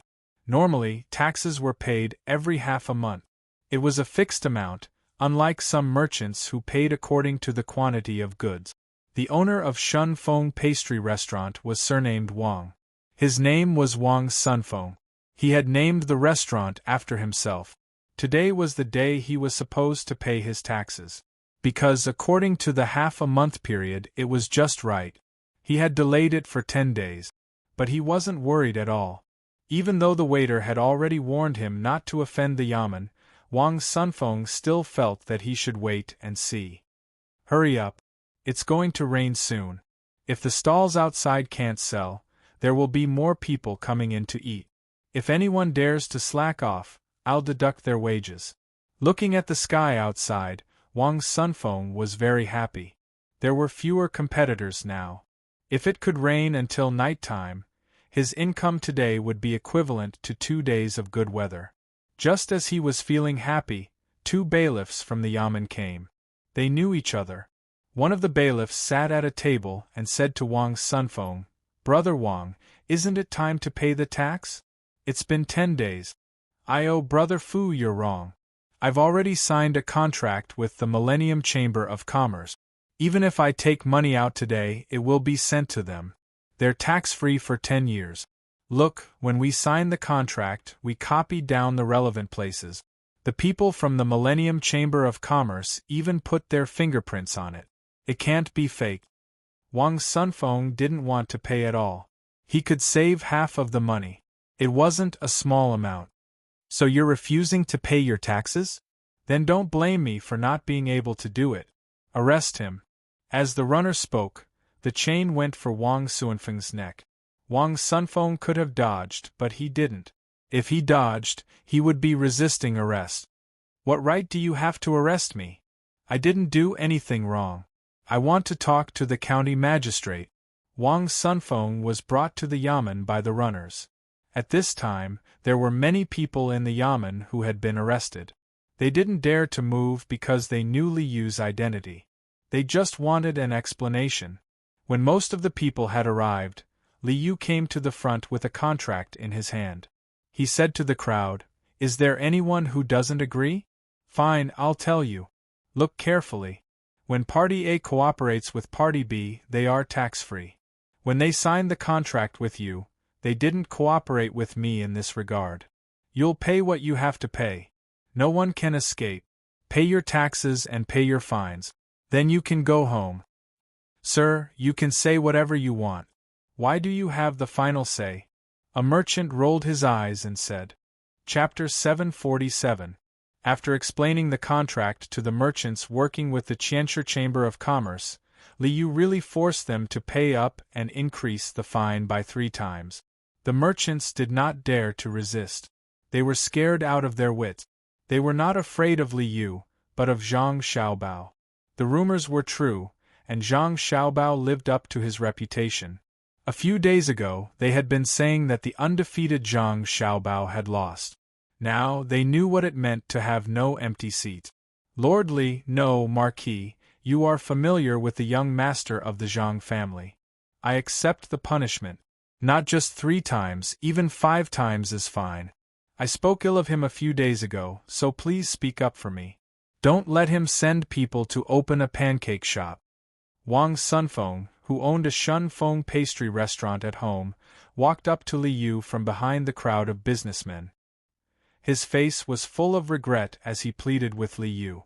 He was even willing to pay more, just to prevent Zhang Xiaobao from taking revenge. Li Yu was amused. Wang Sunfeng was not afraid of a marquis, but he was afraid of Zhang Xiaobao coming to take care of the shop. He waved his hand impatiently. I said 3 times, then 3 times. If you do it again 5 times and you will be locked up. Then the young master of the Zhang family? Wang Sunfeng asked without a trace of joy. He doesn't have the time to care about you. He is someone who does great things. You are not even a chicken that is going to kill a chicken to scare the monkey. Yes, I am just an ant. He doesn't have time to kill me. That's good, that's good. Wang Sunfeng was relieved. Many of the other merchants thought the same. They were afraid that Zhang Xiaobao would come personally. If he wanted to deal with them, he would not have to resort to underhanded means. He could just throw money at them. Chairman Tian of the Qianshi Chamber of Commerce and the others were not sure when the county would catch the merchants. A notice was posted outside the yamen. It contained a portion of the contract, as well as the amount of taxes and fines that the merchants had to pay. All of it would be recorded, especially the fines, which were not taxes that had to be paid. They could be kept and used for the development of Chongning County. The continuous decrease in revenue for the past few days had already made the people worried. Now that they suddenly saw the contents of the contract and the revenue, the people who were worried about their hometown quickly smiled and spread the news. When President Tian and the others heard the news, they took out the contract and read it carefully. It was written very clearly in the contract. Only those who cooperated with Li Yu could enjoy the tax exemption. Especially the last sentence, which made the 6 of them learn a new trick, but the price was not small, because they had to compensate the merchants who cooperated with them. One move behind. Zhang Xiaobao, I will remember this. President Tian sighed and looked at the hazy sky outside. The other 5 people were also worried. They had witnessed the legendary prowess of Zhang Xiaobao, but they had yet to discover the backup plan of Zhang Xiaobao and Wang Wan. Were they setting up a trap, or were they not planning to take revenge? Just like the sky, it was gloomy and gloomy. It was hard to bear. Li Yu, who had received a large sum of money from the yamen, was very happy to treat the punished merchants to a meal. The food was not bad. The whole mutton soup was still being cleaned up. The mutton was brought up first, and there was a large pot next to it. There were mutton bones and mutton fat inside, and it was boiling. Chopped green onions, coriander, salted garlic, and pepper were all prepared. When the soup was ready, they could drink it. Li Yu picked up a piece of mutton face and said to the merchants in the yard, "Everyone has made a lot of contributions to this county. I will thank you on behalf of the county people." The merchants were not in the mood to eat, but they did not dare to not eat. They picked up their chopsticks and casually put some meat into their mouths and ate with Li Yu. After eating for a while, the mutton soup was ready. Li Yu asked someone to serve him a bowl full of soup. He took 2 sips and felt comfortable all over. Then, he said to the merchants, "In this prosperous dynasty, the goods are prosperous and the people are peaceful. We should join forces. However, although there are only a few fools, the time is not right for everyone. Perhaps the path is unclear. Therefore, we want to gather, move together, fight together, so." "Lordly, can you say something else?" More than half of the merchants did not understand what Li Yu was talking about. Someone asked in a low voice. "Oh, actually, what I'm saying is that everyone is living a good life now. The people of Tang are in a good time. In our county, everyone should be motivated to work together. However, although there are few fools, there are many who are not. They can't find a better way. So, I think we should join forces and advance and retreat together. Just like Luzhou, all the people there worked together with the merchants. The merchants had formed their own merchant associations. When they had good things to sell, they would not go to others alone to negotiate the price. Otherwise, they would be sowed and attacked one by one. It was the same when it came to buying things. The common folk in the county can't compare to Luzhou, but shouldn't you merchants work together with me? When you trade, you can talk to other merchants together. That way, you'll suffer less losses and gain more benefit. Liu did not want to show off how talented he was.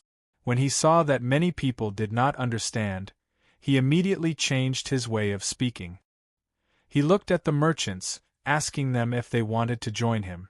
The merchants now knew that Liu, the Marquis, was going to learn from the Zhang family and the Wang family. They hesitated. The Zhang family and the Wang family could succeed because they had powerful people. Could they do the same? Liu seemed to have guessed the thoughts of the merchants. He continued, "Let's try it out first.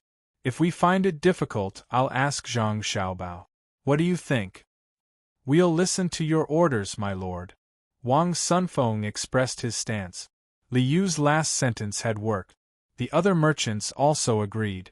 As long as Liu could talk to Zhang Xiaobao, there would be no problem. "Let's paddle the 2 oars and push the waves away on the Yellow River, or more accurately, on the Wei River." Zhang Xiaobao and Wang Wan's fleet slowly moved forward. Little Bei, Little Yuan, Big Man, Little Man, and a group of little fellows sat on the south side of the ship. Their voices drifted in and out as they sang. The human-powered propeller continued to spin in the countercurrent. There was no need for a tracker. Moreover, there were 2 large wheels beside the propeller. At full speed, it was very fast. Because the ship had many levels and was too high, the little fellows couldn't see the ship below them. They could only look at the south side. The south side was relatively more prosperous. There were fishing boats and passenger boats waiting to be ferried. In the shallow waters of the river, there were naked children swimming. Little Bei and the others sang until they stopped. They stared blankly at the shore. The ship rocked gently in the water, but it didn't make them seasick. The guards didn't disturb them either. They only set up a net below the ship to prevent anyone from falling in. Although Little Bei and the others could swim, it depended on what kind of water they were in. While they were looking at the people on the shore were also looking at them. Because the ship was moving along the north side of the river, it was far away and there were no binoculars. They could only see a group of children sitting on the side of the ship. Only the merchants who often came and did business knew who the people on this ship were.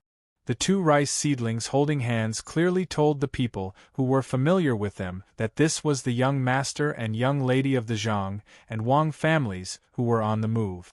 Could it be that someone has offended the great Tang and is about to go to war? After seeing the flags, one of the servants of a merchant from Jianan Circuit nervously asked the person next to him. The person next to him also couldn't guess. He said, "Who else would they fight? Could it be that there's a powerful enemy? Otherwise, why would Xiao Bao and Cuckoo move out at the same time? That can't be. The Turks have been well behaved for a long time. Why would the 2 of them be sent out? What are you 2 talking about? Didn't you see that Little Bei and the others are on the ship? You want to take them out to war? I think they're just sightseeing. It would be great if they could go sightseeing in Jianan Circuit. Maybe I can sell some things to them." The master of the 2 servants also stopped to watch. When he heard the words of the 2 servants, he followed suit. The people on the ship didn't know what the others were talking about. They were still busy with their own business. Zhang Xiaobao was cooking, and Wang Wan was helping him. Little Bei had eaten too many bones in the past few days, so he suggested that he wanted to eat vegetables. Therefore, Zhang Xiaobao decided to cook vegetables today. He also cooked an eggplant and cucumber scrambled eggs. Wang Wan was in charge of the main dish. She used dandelion seeds to make pies and put some dried shrimps and oil in them. The pies were wrapped in thin layers. She only put a little oil in the first pan and the rest were all dried. The pies were only 5 centimeters in diameter, making them very convenient to eat. After placing the pies on the pans, Wang Wan looked at the fire and asked Zhang Xiaobao, "Are we really responsible for all the expenses?" Zhang Xiaobao, who was peeling the cucumber, slowed down his movements and said, "Of course. If I don't take advantage of this opportunity to make money, I won't be able to sleep at night." After peeling the cucumber, Zhang Xiaobao only chose the most tender part in the middle and cut it for later use. He also took the eggplant. He didn't want the skin or the innermost part. He only chose the middle part without oil and blanched it with water. After Wang Wan saw it, she said, "You spoiled it. If you eat bean sprouts, do you have to cut off the head and the tail? Have you thought of a story?" "We didn't throw it away. The rest is just enough to make a mess of stew. The cucumber will be mixed with cold dishes. I've thought of a story. Once upon a time, there was a family," Zhang Xiaobao said as he cooked. Stories were prepared for meals. Children were partial to food and had eaten too much meat recently. Xiao Yuan didn't like to eat vegetables. In order to let the younger siblings take the initiative to eat, Zhang Xiaobao and Wang Wan had to think of a story every time they cooked. It revolved around the dishes they cooked. The central idea of the story was how delicious the dish was, how difficult it was for others to eat it, and what would happen after eating it. They didn't directly tell the children what was the use of eating it, such as how it didn't have any effect on nutrition. In this way, when the children ate, they would think about the plot of the story. If the food was not too bad, the children would take the initiative to eat it. Most of the time, when a person liked to eat a dish, it wasn't that the dish was delicious, but it was a habit in the mind. Wang Wan flipped the pancake, took the dough, and continued to wrap it.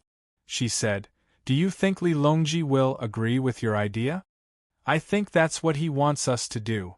I'll arrange for someone to go over and arrange it in advance," Zhang Xiaobao replied. Chapter 748. The waves slapped against the side of the ship, and the clouds in the day moved with the wind. Under the setting sun, the willows were dyed red. On this evening, Zhang Xiaobao and Wang Wan's fleet finally entered the canal. Based on their current speed, they would reach the capital in another 2 days. The splint on Xiao Bei's arm had been removed the day before yesterday. Xiao Bei, who had not washed his arm for a month, would soak it in water when he was free. It was only today that he realized something was wrong. Most of his body was darker than his arm, and his arm was too white. It looked awkward no matter how one looked at it. After asking around, his brother and sister ran to the ship in front to make arrangements. Xiao Bei could only use a thin shirt to cover his arm and ask others for help. Xiao Yuan was showing off his cleverness to others, reciting, "Separate from the turbid, separate from the turbid." Xiao Bei came looking for him. "Brother Xiao Yuan, I have something to ask you." Xiao Bei usually called him Xiao Yuan, but today he added the word brother. Xiao Yuan was shocked and looked at Xiao Bei warily. He then looked around. Luckily, there were people around. He asked, "What's the matter?" "I won't use the tripwire anymore." "Look at how scared you are," Xiao Bei said when he saw Xiao Yuan's timid look. "Of course not. We're on water. I'm afraid you'll set fire to it." Xiao Yuan did not relax. "Let me test you. Do you know why people can become darker?" Xiao Bei's eyes turned, and he put his hands behind his back, looking knowledgeable. Xiao Yuan nodded and said, "I know. Places where the sun doesn't reach are white. Look, people who often stay indoors are usually white. People who work outside are usually black. Let me give you a pair of binoculars. Look, the person on the boat behind is still sitting in the shade and writing while the sun is setting.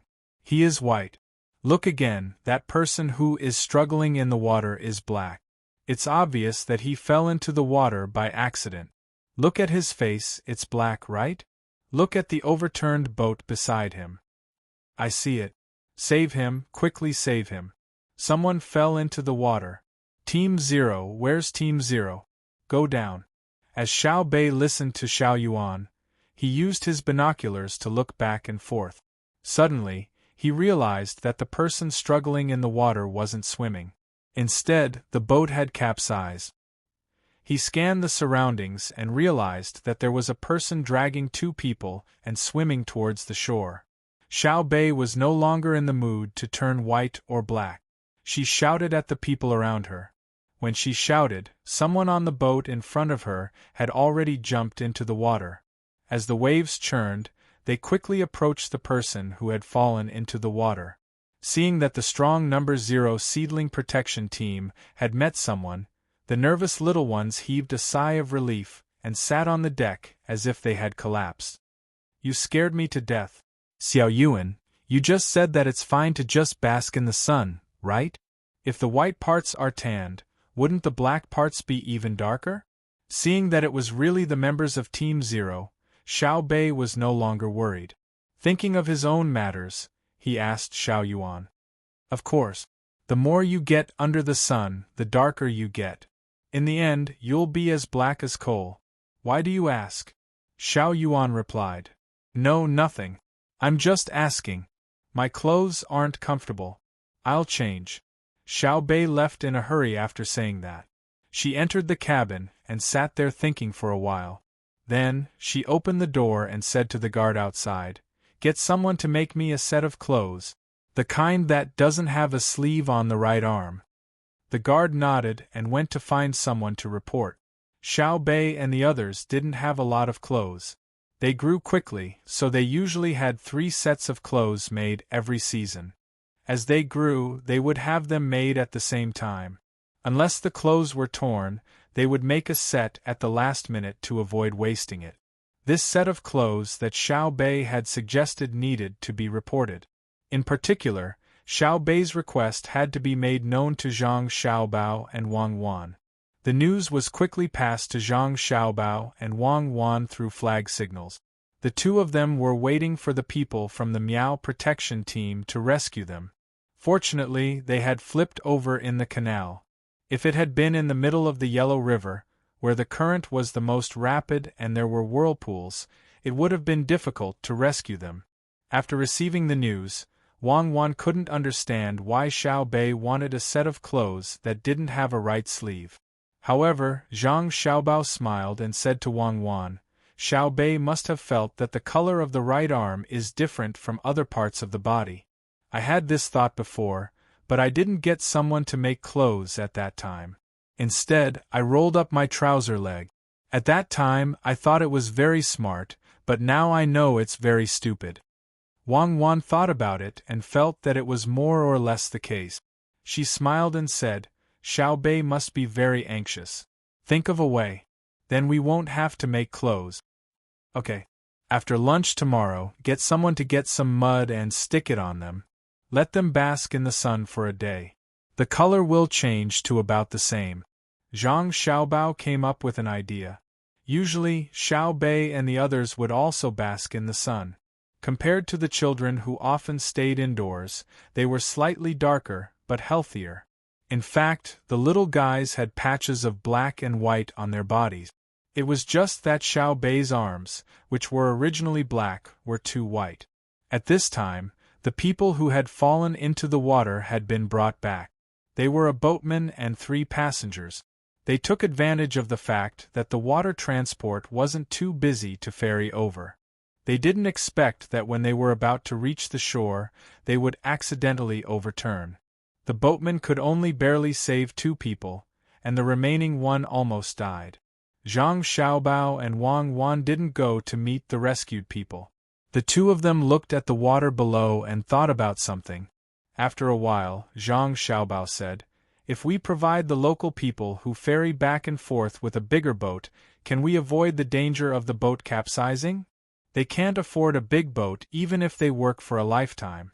Wang Wan rejected Zhang Xiaobao's suggestion. Then why don't we lend it to them first and pay them back bit by bit? Zhang Xiaobao said again. Then we'll lose money.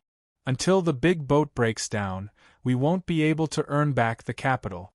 Wang Wan looked at Zhang Xiaobao in surprise. She meant to say, Why are you so stupid today? Zhang Xiaobao nodded. That's right. That's why we have to continue with the ferry. But we can't sit on the boat for nothing. It costs at least 1 copper coin per trip. If it costs 1 copper coin per trip, don't you think there will be more people willing to take this route? Then we can only maintain the same income if the number of passengers can double what it is today. What are you thinking of doing? I was just thinking if we should fork out some money to build a bridge here. We don't expect to make money, but we can leave a good reputation. Wang Wan was confused by Zhang Xiaobao's words. She felt that Zhang Xiaobao's thinking had suddenly become sluggish. Zhang Xiaobao continued. What I mean is that we can build the bridge, but we can't let people cross for free. If it's a single trip, we'll charge 1 copper coin per trip. If it's a frequent trip, we can apply for a monthly or annual pass. Not only can people cross, but goods can as well. But if the goods weigh more than 300 caddies, we'll have to pay 1 copper coin more. You want to charge a bridge protection fee? That's a challenge. Have you ever heard of anyone paying to cross the bridge? Wang Wan reminded. Don't use our name. Just find someone. The bridge is easy to build. There's no need to use piers. Just connect the 2 sides. Use iron chains and board. Both sides don't have to be iron oxen or copper oxen. Pour some cement and put in some pebbles. It's heavy and sturdy. First, arrange a few people to guard both sides of the bridge. If there's a situation where people don't pay and run away, it's enough to guard one side.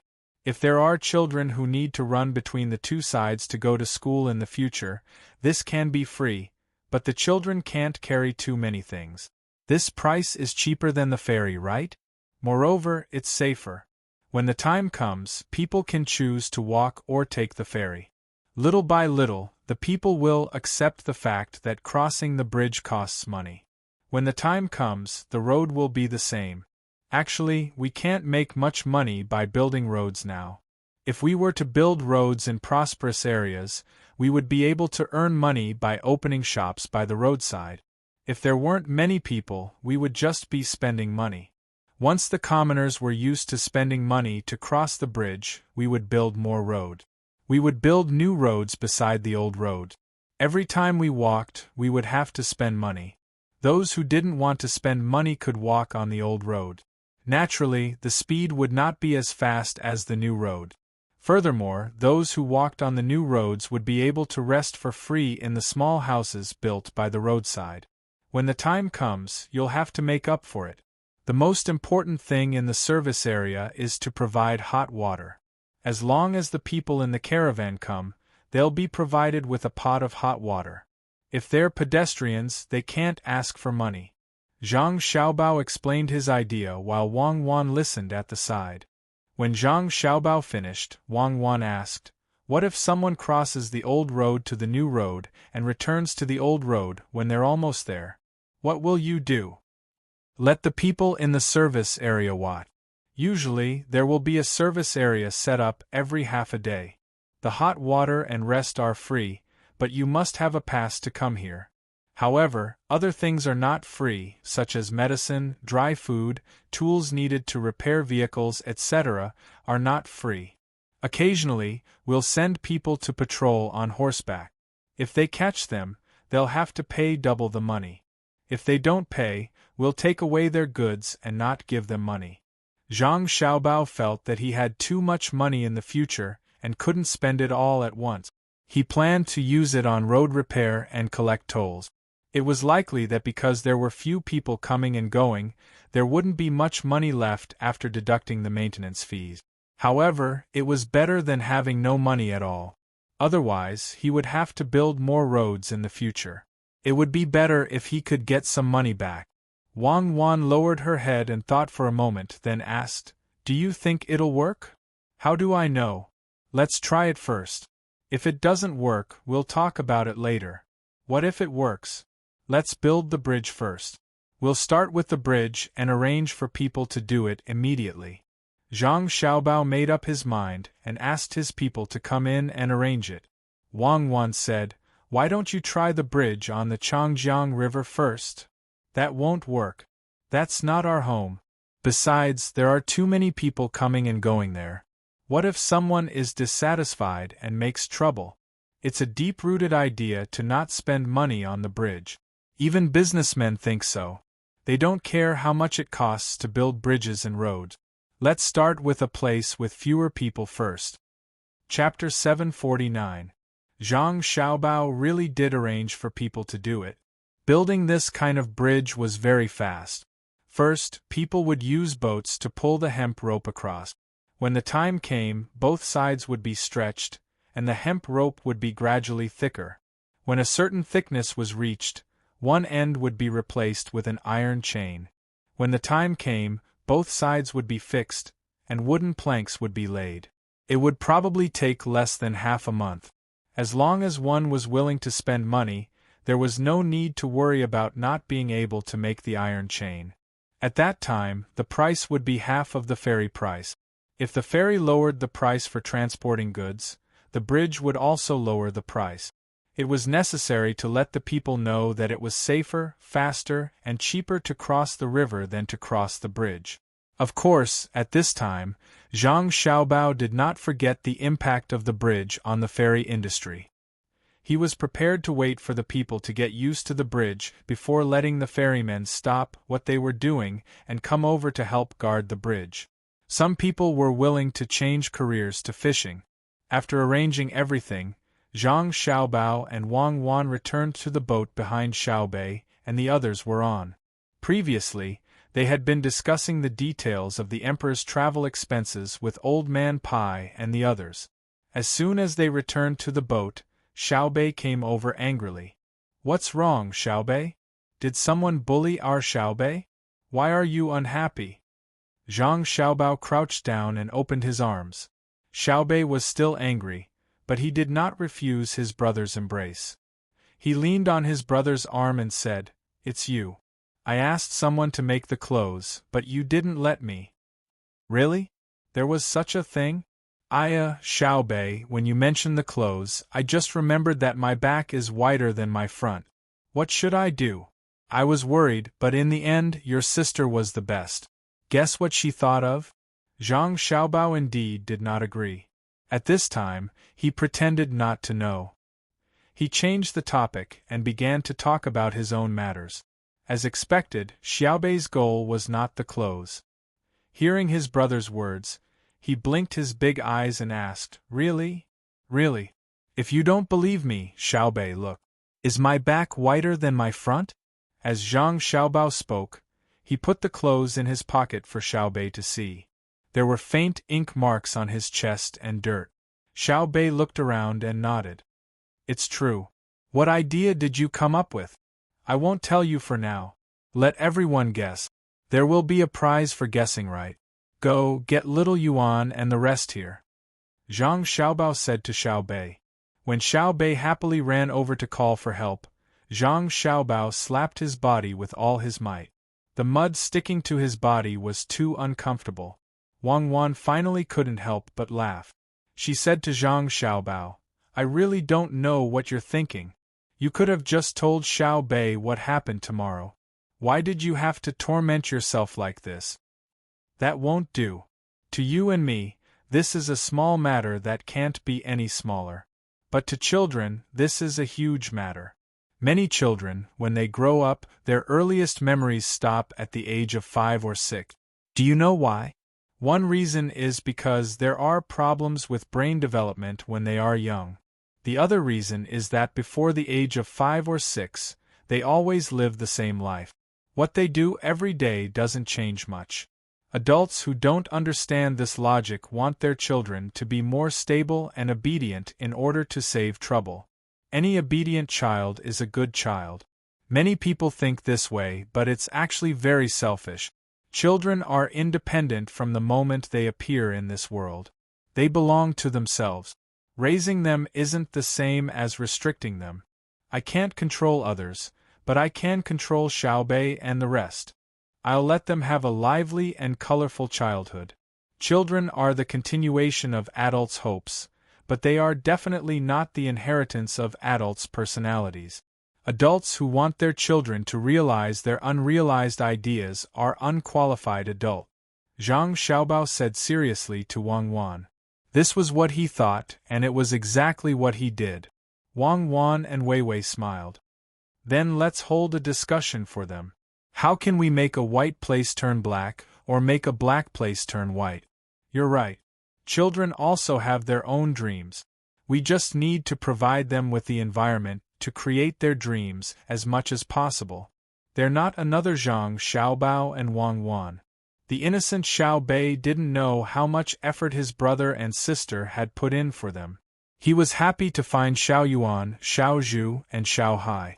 He didn't forget to pull Danan, Xiaonan, and the other 3 people. The group of little guys ran over to Zhang Xiaobao and Wang Wan. The discussion of black becoming white and white becoming black began just like that. 2 days later, when the color of Xiao Bei's right arm was about the same as the color of his left arm, the group finally entered the capital. Old Man Pai and the other 2 people went to the Joy House to rest, while Zhang Xiaobao led the group of little guys into the imperial palace. The guards sent them to the door and stopped. The group of little guys put on cute and beautiful clothes and followed closely behind Zhang Xiaobao and Wang Wan. They walked all the way to Xingqing Palace curiously. Li Longji, who had been waiting for a long time, asked people to prepare a lot of snacks and juice. He changed into casual clothes and glanced at the entrance of the palace from time to time. Xiao Bei and the others. The boy wore a black tuxedo with a white flowery shirt and a bow tie. The girl wore a princess dress with a beautiful bow tie in front of her chest. There was no need for people to announce their arrival. They directly entered the palace. As soon as they saw each other, they began to greet according to the etiquette taught by Zhang Xiaobao and Wang Wan. Naturally, there was no cupping of one's fist or kneeling. The boy put one hand on his chest and bowed. The girl just squatted and bowed. They said together, "We greet Imperial Uncle." Li Longji had never seen such a fun thing before. Looking at the serious looks on the faces of these little fellows, he couldn't hold it in any longer. He stood up and walked forward while saying, "Rise, rise. Come, let Uncle take a good look." Zhang Xiaobao and Wang Wan hadn't bowed yet. When they saw Li Longji coming over, they treated it as if they had already bowed. Wang Wan stood beside her younger brother and sister to accompany them. Zhang Xiaobao ran to Gao Lishi's side and took out a bag of small abalones that he had made. He said, "Adoptive father, we came in a hurry and didn't prepare any other gift. Eat some abalones." Gao Lishi didn't care about what Zhang Xiaobao wanted to give him. He didn't lack money. As long as he saw his adopted son, he would be happy. He took the small abalones and asked Zhang Xiaobao, "My son, Xiao Bei and the others' clothes? I made them for fun. Don't they look good on you?"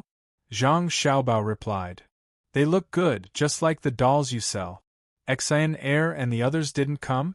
Gao Lishi looked at Xiao Bei and the others and also liked them. Children were always so fun, especially children who pretended to be adult. It was even more interesting. Exhilarating and the others originally followed the emperor to the capital, but they didn't want to enter the palace and went to work in their shop. They have a doll shop here. When the emperor goes to Jinyang, they will follow him. Zhang Xiaobao replied. At this time, Li Longji didn't care about Zhang Xiaobao and Gao Lishi. He hugged and kissed them one by one. He found that they were even more fun than his own children. When his children saw him, they were usually very scared. Some even felt that he was a stranger. This group of little guys was different. Each and every one of them was obedient and not afraid of strangers. They always had a smile on their faces. It was very pleasing to see. After kissing each of them once, Li Longji stood up and took Xiao Bei's hand. He asked, "Xiao Bei, I heard that you dared to wear official robes without my permission. Do you know your crime?" If Li Longji asked other children, they might not know what to say. However, he chose Xiao Bei. Xiao Bei was the most sociable. After hearing Li Longji's words, Xiao Bei wasn't afraid at all. Instead, he showed a nervous expression. He blinked his big eyes and said, "Can I only wear it with Uncle Emperor's permission?" "Of course," Li Longji replied with a straight face. Xiao Bei and Uncle Emperor should discuss it and allow Xiao Bei and the others to wear it. Xiao Bei was injured last month and it hurts a lot. Uncle Emperor, what do you think?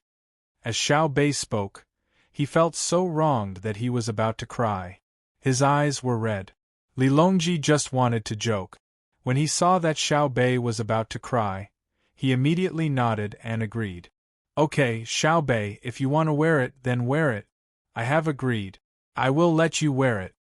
"Thank you for your kindness, Your Majesty."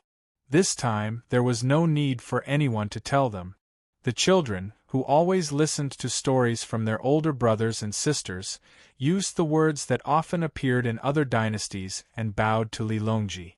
Lilongji was stunned at first. After pondering for a while, he felt that these 4 words were quite good. They sounded very comfortable and should be thanking him for his kindness. He hurriedly said, "You may dispense with the formalities. Xiao Bei, tell Uncle Emperor, how did you get injured? Does it still hurt?" "It doesn't hurt anymore. It doesn't hurt anymore after Big Brother blows on it. It's more or less healed. It's just that I can't bruise it anymore and can't use too much force. I have to continue recuperating for another month. Uncle Emperor, are we still going to prepare the goldfish pouch and official robes ourselves?" Xiao Bei obediently shook his head and waved his arms to show that he was almost healed. He then asked one last question. Lilongji was stunned. "What goldfish pouch?" "Becoming an official. Uncle Emperor personally agreed to confer us an official. We have already thanked you." Xiao Bei said with a look that said, "Are you going to go back on your word? Confer an official? Confer what official?" Lilongji was even more confused. Disbanded officials. Lower 3rd rank and 4th rank disbanded officials, just like Big Brother and Big Sister. Last time, Xiao Bei was wearing a 3rd rank official robe because Big Sister was wearing it. Big Brother was wearing a 4th rank official robe, so Big Brother Xiao Yuan and the others were also wearing 4th rank official robes. "Uncle Emperor, you just said that you will allow us to wear this robe, so naturally we have to have an official. Uncle Emperor, you can rest assured. Xiao Bei doesn't care if you want an official robe and goldfish pouch. Xiao Bei can prepare them myself. Really, Big Brother Xiao Yuan and the others are the same. Isn't that right, Xiao Yuan?"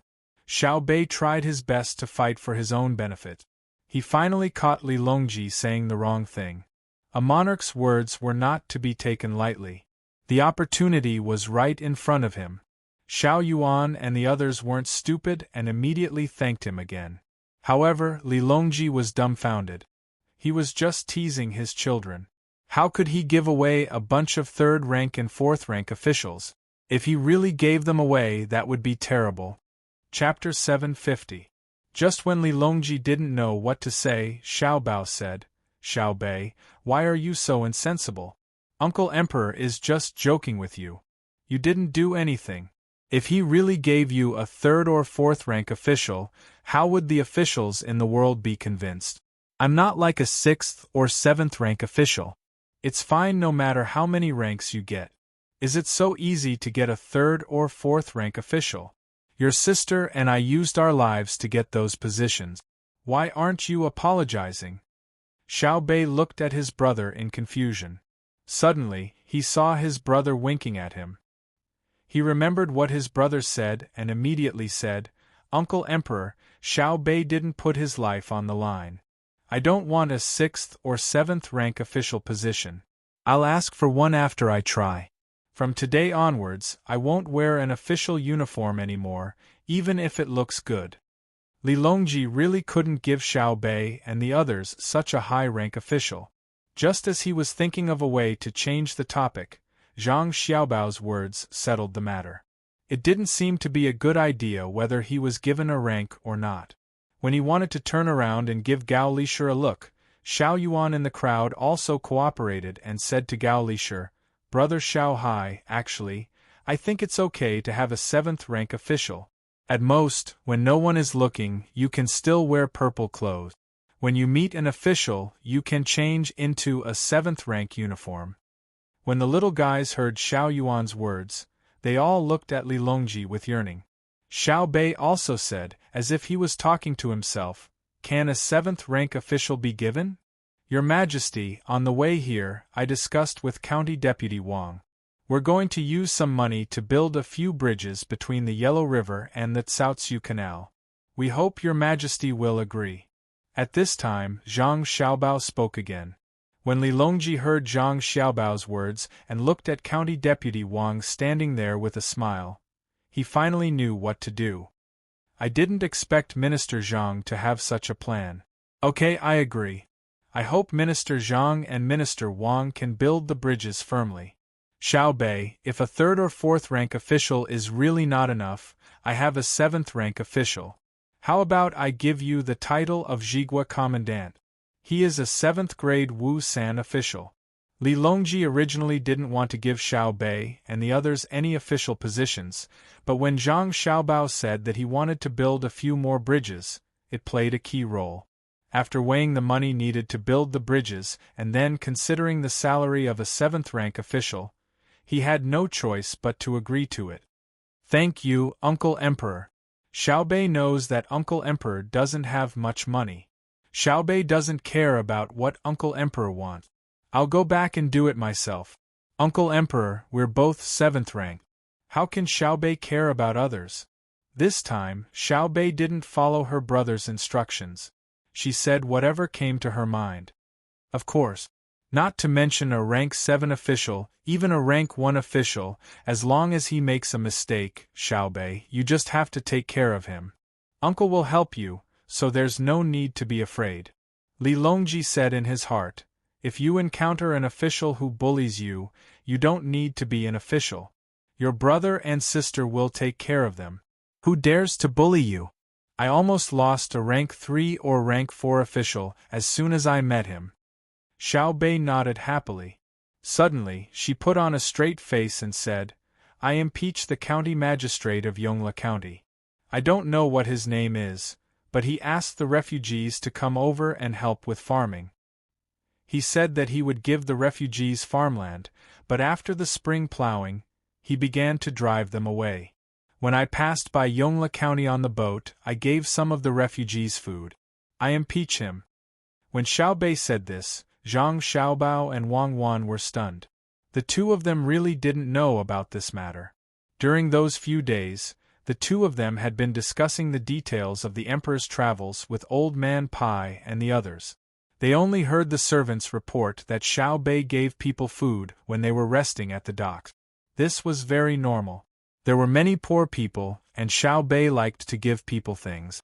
He didn't give a lot, but it was very useful. They didn't expect that when the boat stopped at Yongla County, when they were about to enter the canal, there would be such a thing. If they had known about this situation, they would have dealt with it themselves. Xiaohai and the others also nodded to prove it. Xiaobei, oh, Lieutenant Zhigua, is what you said true? Li Longji asked Xiaobei, but his eyes were looking at Wang Wan. Wang Wan quickly thought about it and felt that Xiaobei and the others couldn't be lying, so she nodded and said, I think it's about right. Send someone to check. Li Longji narrowed his eyes. If it was someone else impeaching, he could consider why the county magistrate did this and who was behind it. But today it was Xiaobei, a 3-year-old child, who was impeaching. For a group of children to remember something so clearly, no matter if the county magistrate didn't do a good job or didn't hide it well, he couldn't be let off lightly. Li Shi, who do you think should investigate this? Li Longji wasn't going to let this county magistrate go. Yongla County was too close to the capital.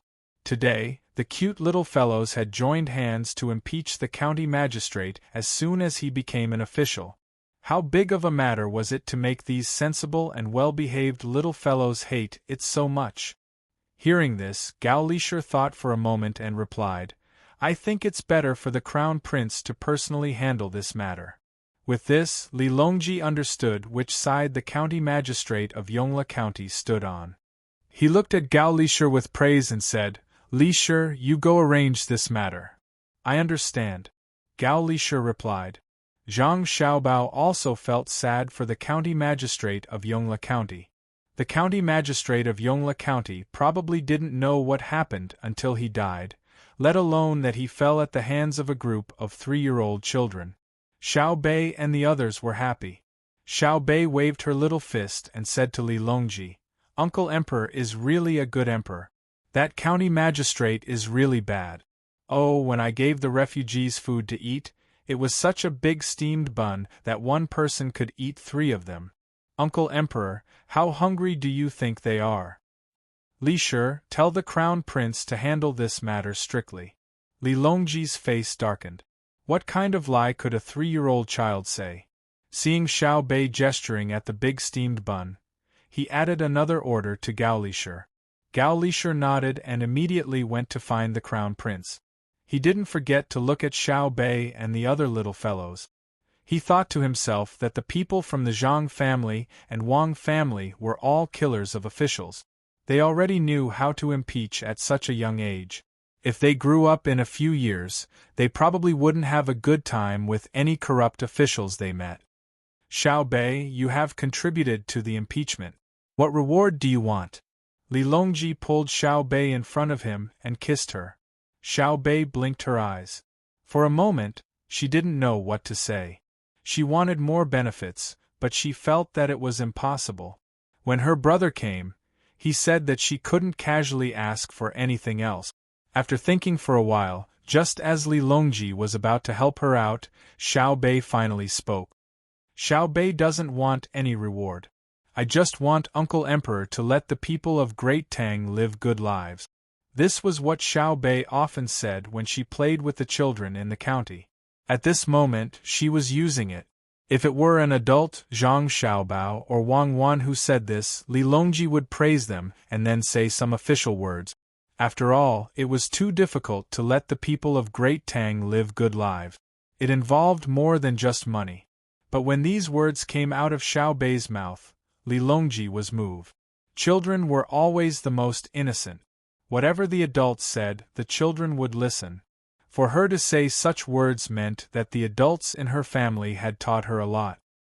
Hearing Xiao Bei's words and thinking about what the Zhang family and Wang family had done over the years, Li Longji sighed and said to Xiao Bei, "How about this? There are many things that we cannot see or hear. How about I appoint you as imperial governors? If you meet someone that both of you think can be impeached, you can impeach that person." There was no official position of imperial governor, but they could be imperial governors.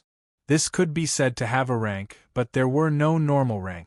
This was because all imperial governors could be called governors, but they didn't have a rank. Starting from rank 3 to rank 9, all imperial governors could be called governors. What Li Longji meant was that he had given the Zhang family and Wang family the power to impeach others without a rank.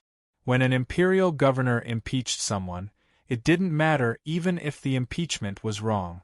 Other than sending people to investigate, the person who was impeached would have to provide evidence himself. If it was only an imperial governor, then the impeachment would be carried out in the imperial court. If it was a local imperial governor, then the impeachment would be carried out at different levels. Now that they had this imperial governor, then the Zhang family and Wang family could carry out the impeachment to the provincial government first. If the provincial government didn't do anything or didn't investigate, then they could immediately carry out a cross-level impeachment to the capital. They could also impeach the local imperial governor. If they used this well, they could directly find out the person behind the local imperial governor, and it would be a legitimate one. Xiao Bei didn't understand what this meant. He only knew that in the future, he could take care of things that he didn't like. If the other party's official position was high, then he could get Xiao Yuan and the others to work together.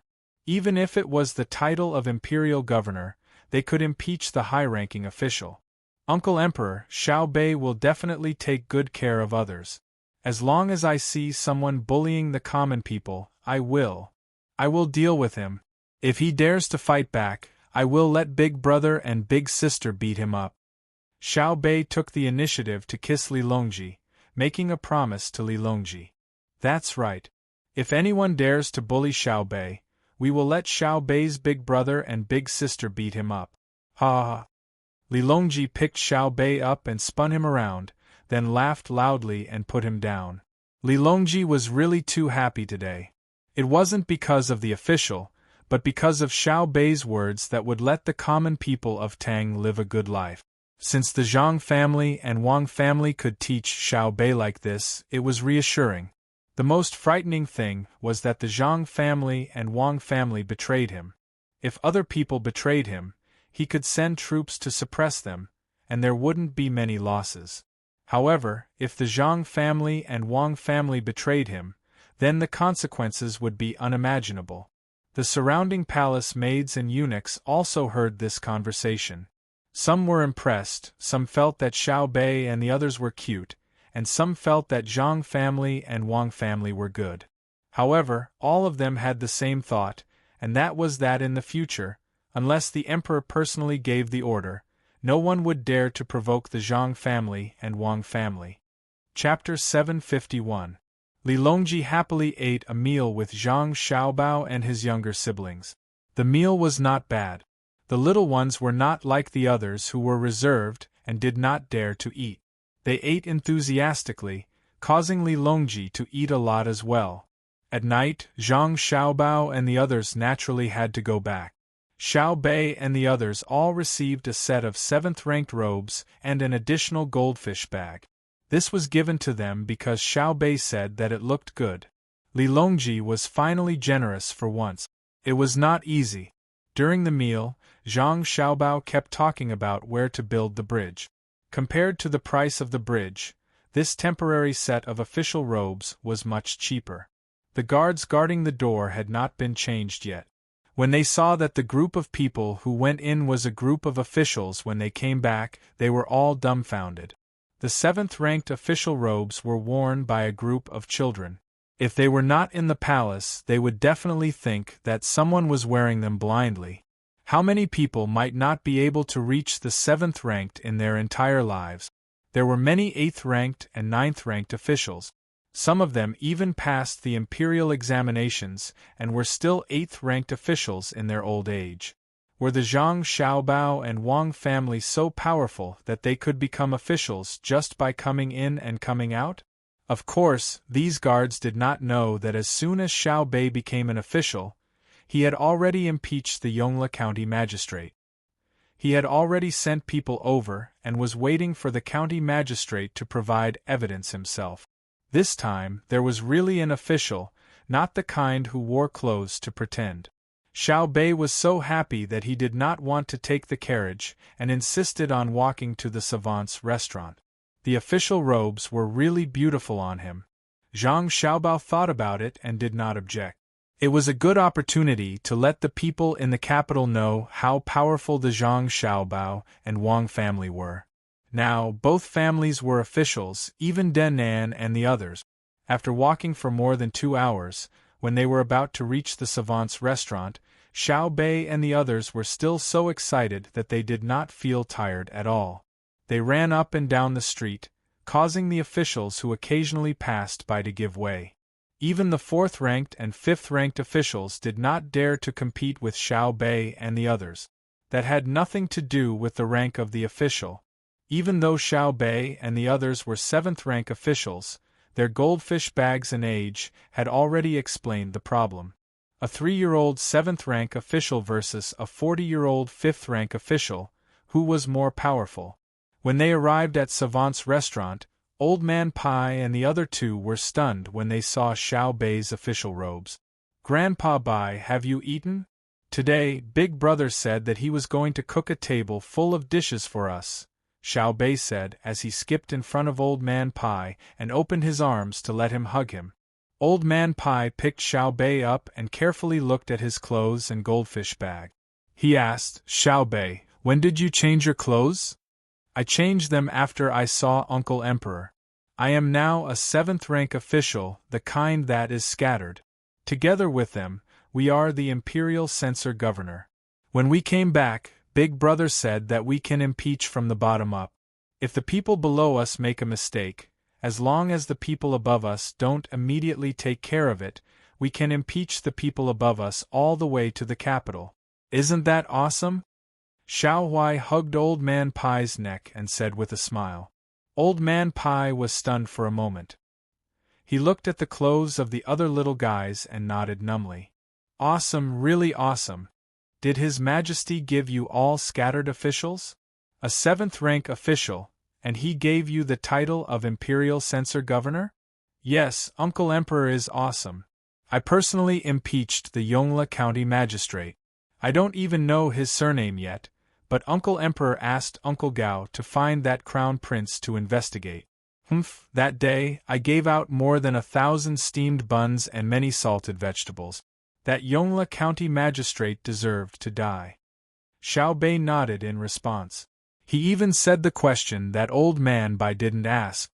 Hearing Xiao Bei's words, Old Man Pai sighed and began to mourn for the Yongle County magistrate. He could have offended anyone, but why did he have to be targeted by the Zhang family and the Wang family? At this time, the waiter of Savant's restaurant also heard Xiao Bei's words and saw the official robes that Xiao Bei and the others were wearing. He changed his original calm and smiling appearance and shouted loudly, "Ow!" and ran into the restaurant.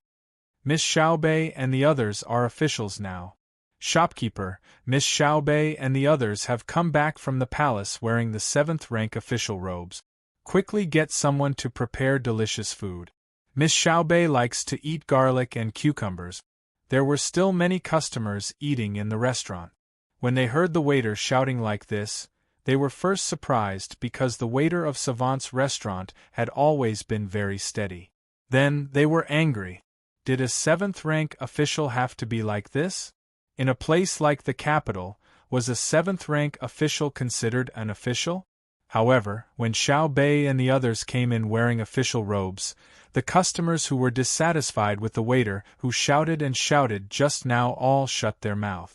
The people eating could tell at a glance that they were 3 or 4 years old children. Then, they thought about what the waiter said just now. They came from the palace. Motherfucker! A 3 or 4-year-old child is a 7th rank official. Motherfucker, how can we live? Motherfucker, I'm not jealous, it's really motherfucker. Immediately, a person eating noodles on the first floor softly shouted. The other customers were also stunned. A 7th rank official was not rare in the capital, but a 3 or 4-year-old child becoming a 7th rank official was no longer a problem in the capital. They knew that there was a high-ranking official, but they couldn't immediately become one at such a young age. Even if they were high-ranking officials, they couldn't be high-ranking officials at the same time. How many high-ranking officials could be high-ranking officials? Moreover, there were also the goldfish bags that the children were playing with in their hand. Since they came from the palace, it naturally couldn't be fake. After receiving the news, the shopkeeper of Savant's restaurant also hurried over.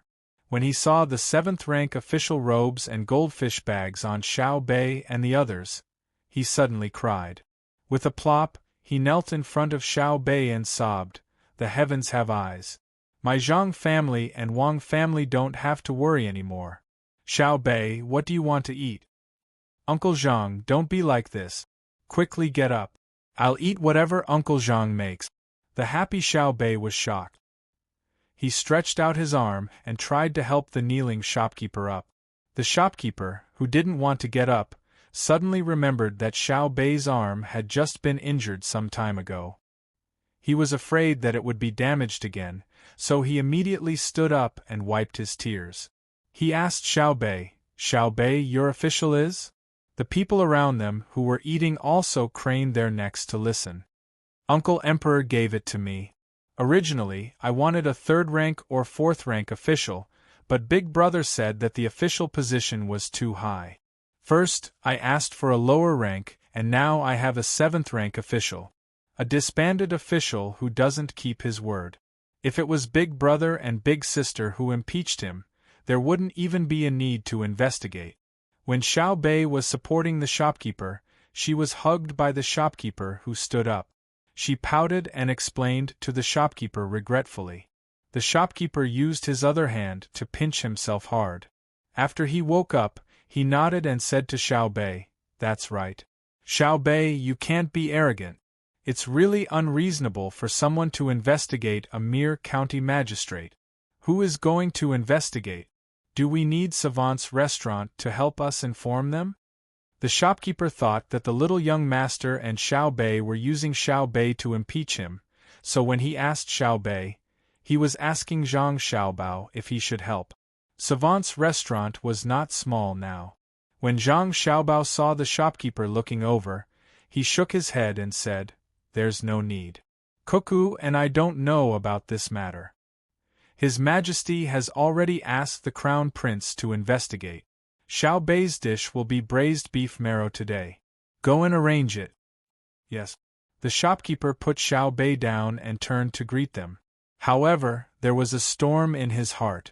From the little young master's words just now, he knew that Xiao Bei's impeachment had directly bypassed the little young master and Xiao Bei. In the end, the emperor was angry and asked the crown prince to control his own people. Not all the people eating there did not understand anything. Some people even recognized Zhang Xiaobao. When they saw him and heard what he said, they immediately understood what was going on. He had brought his younger siblings to the imperial palace, and when they came back, they were all officials.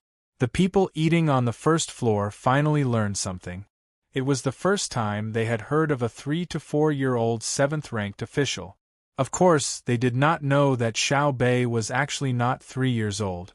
It was just that he was usually trained well and had enough nutrition, so he was a little older. Xiao Bei happily smiled sweetly at the people eating around him and prepared to go upstairs. Savant's restaurant was originally 3 floors, but now it was 4. The space on the 4th floor was a little smaller, only half the size of the 3 floors below. After all, it had not been rebuilt yet. It was all wood, so the space on the 4th floor could not be too big. When Xiao Bei returned home, he wanted to go to the 4th floor to eat, but just as he reached the stairs, he was brushed by someone who ran down. Xiao Bei dodged quickly. The person who bumped into Xiao Bei seemed to have drunk a little too much and did not notice at all. Who asked Xiao Bei to be short? This person still wanted to walk outside, but just as he took a step, an arrow was nailed to his left and right legs. Then, Xiao Yuan shouted, "Kill!" and a group of children rushed forward to kick and hit this person. Although Xiao Yuan and the others did not have much strength, the places they kicked were very particular. They kicked below the ribs, between the legs, above the ears, and the temples. They had learned all this from their siblings. Fortunately, no one stabbed the back of the neck with that sharp object. That would be fatal. The person lying on the ground could not feel the kicks of others. He was lying on his stomach, and the arrow from earlier was still stuck in his leg. When he fell, a lot of it went in again. The back half of the arrow outside was broken, and the arrow shaft with a blood groove was constantly bleeding. "Xiao Yuan, come back." Zhang Xiaobao stared at the person lying on the ground and shouted. Xiao Yuan waited for the person who wanted to avenge Xiao Bei to come back. Zhang Xiaobao reached out and took the pliers from Wang Wan. He flipped the person over and pinched the arrow out of his leg. He thought for a moment and said, "We were too anxious just now and injured you. We will immediately send you to get medical treatment. If you miss work, we will also compensate. You are all dead. Do you know who I am? Do you know who I am? You are all finished. It doesn't matter how much money you spend. First, it was a child who dared to block my way. Next, it was you who used force. You can just wait for death." The person lying there gritted his teeth and said. Zhang Xiaobao, who had just apologized and was preparing to compensate and take responsibility, was suddenly stunned when he heard this person's words. He asked, "So you said that you saw someone deliberately bump into you in front of you? May I ask who you are? Prince? Marquis?" "I did it on purpose. There is no need for a prince or marquis. I alone am enough to deal with you. I am Yu Wenrong's advisor. Right now, the master is eating upstairs. You are all dead." The person lying on the ground continued to speak arrogantly. Zhang Xiaobao closed his eyes and said helplessly, "Why are there so many problems? Advisor, right? Yu Wenrong. Isn't he busy settling the refugees? How could he let you come and cause trouble? Could it be that he doesn't care about what happened in Xiankai County at all?" As Zhang Xiaobao spoke, he pulled out the 2 arrow sleeve.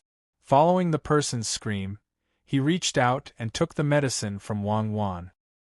He poured it on the person's wound and said, "This matter is not entirely my fault. You bumped into my little sister, so I acted. I was indeed a little anxious. However, you clearly saw someone bumping into you. How about we call it even?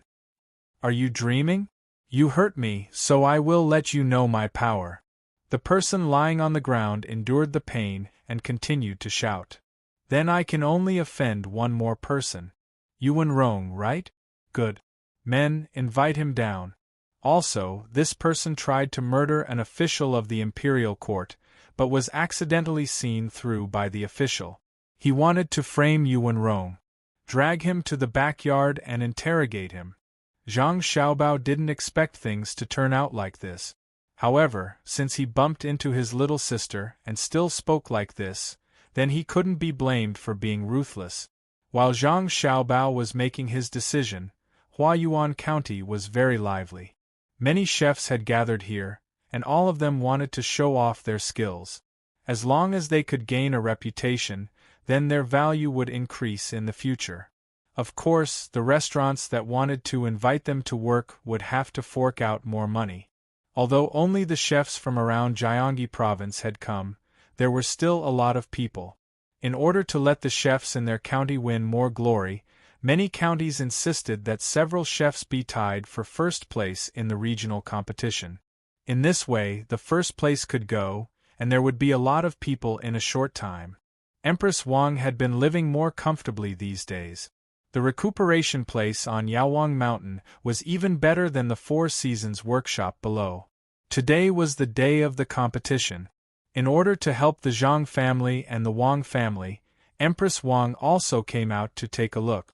When the time came, she would deliberately find a chef from the Zhang family and the Wang family to say that the dishes were good. Wu Huifei, who was about to go back, also came out today. She wasn't thinking about how to help the Zhang family and the Wang family.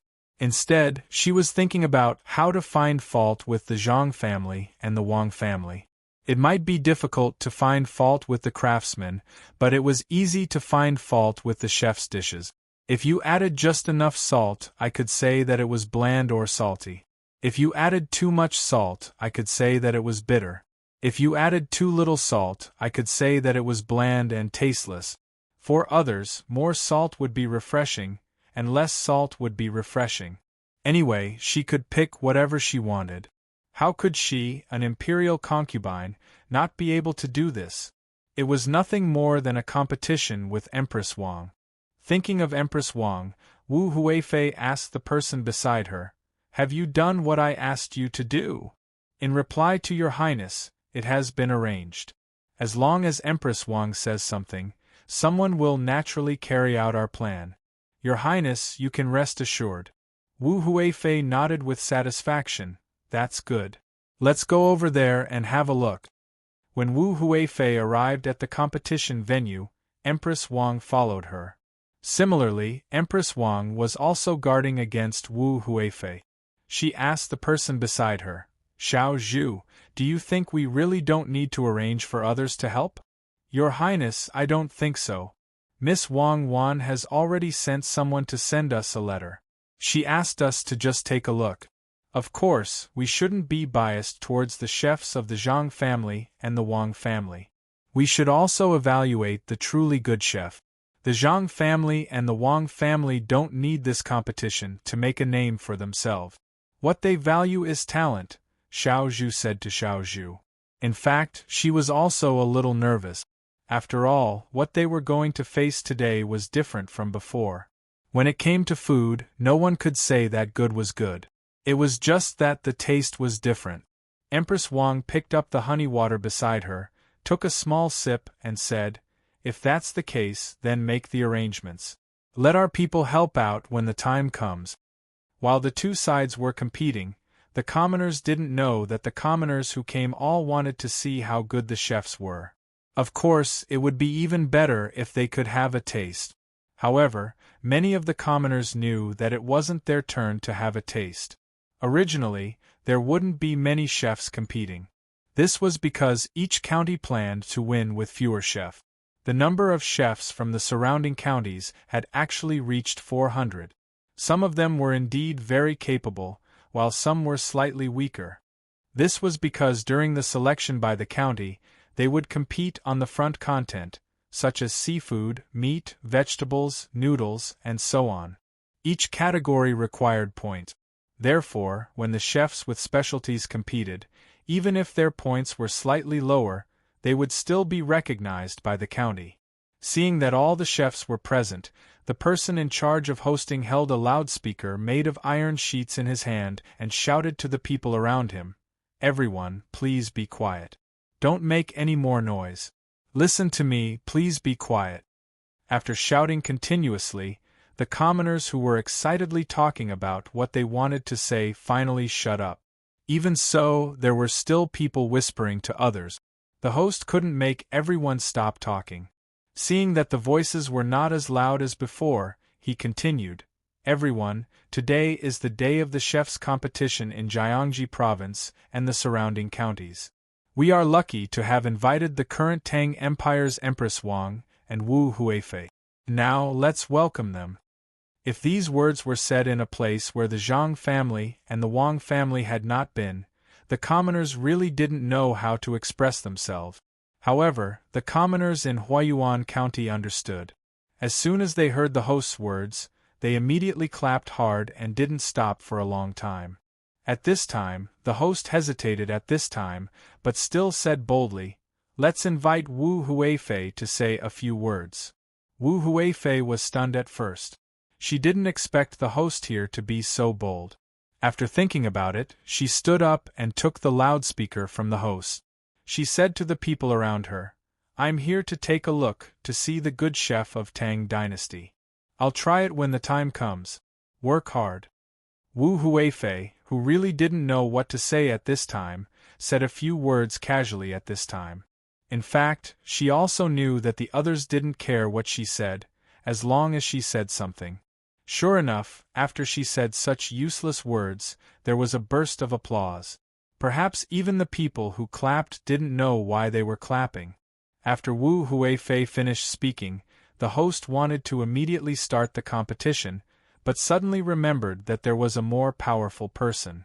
If he directly announced the competition, it was estimated that his head would be moved in less than a quarter of an hour, so he said, "Wu Huifei has just said a few words to us. Now let's invite Empress Wang to say a few words." Empress Wang had been ready for a long time. She even had Wang Wan's speech in her hand. She had memorized it.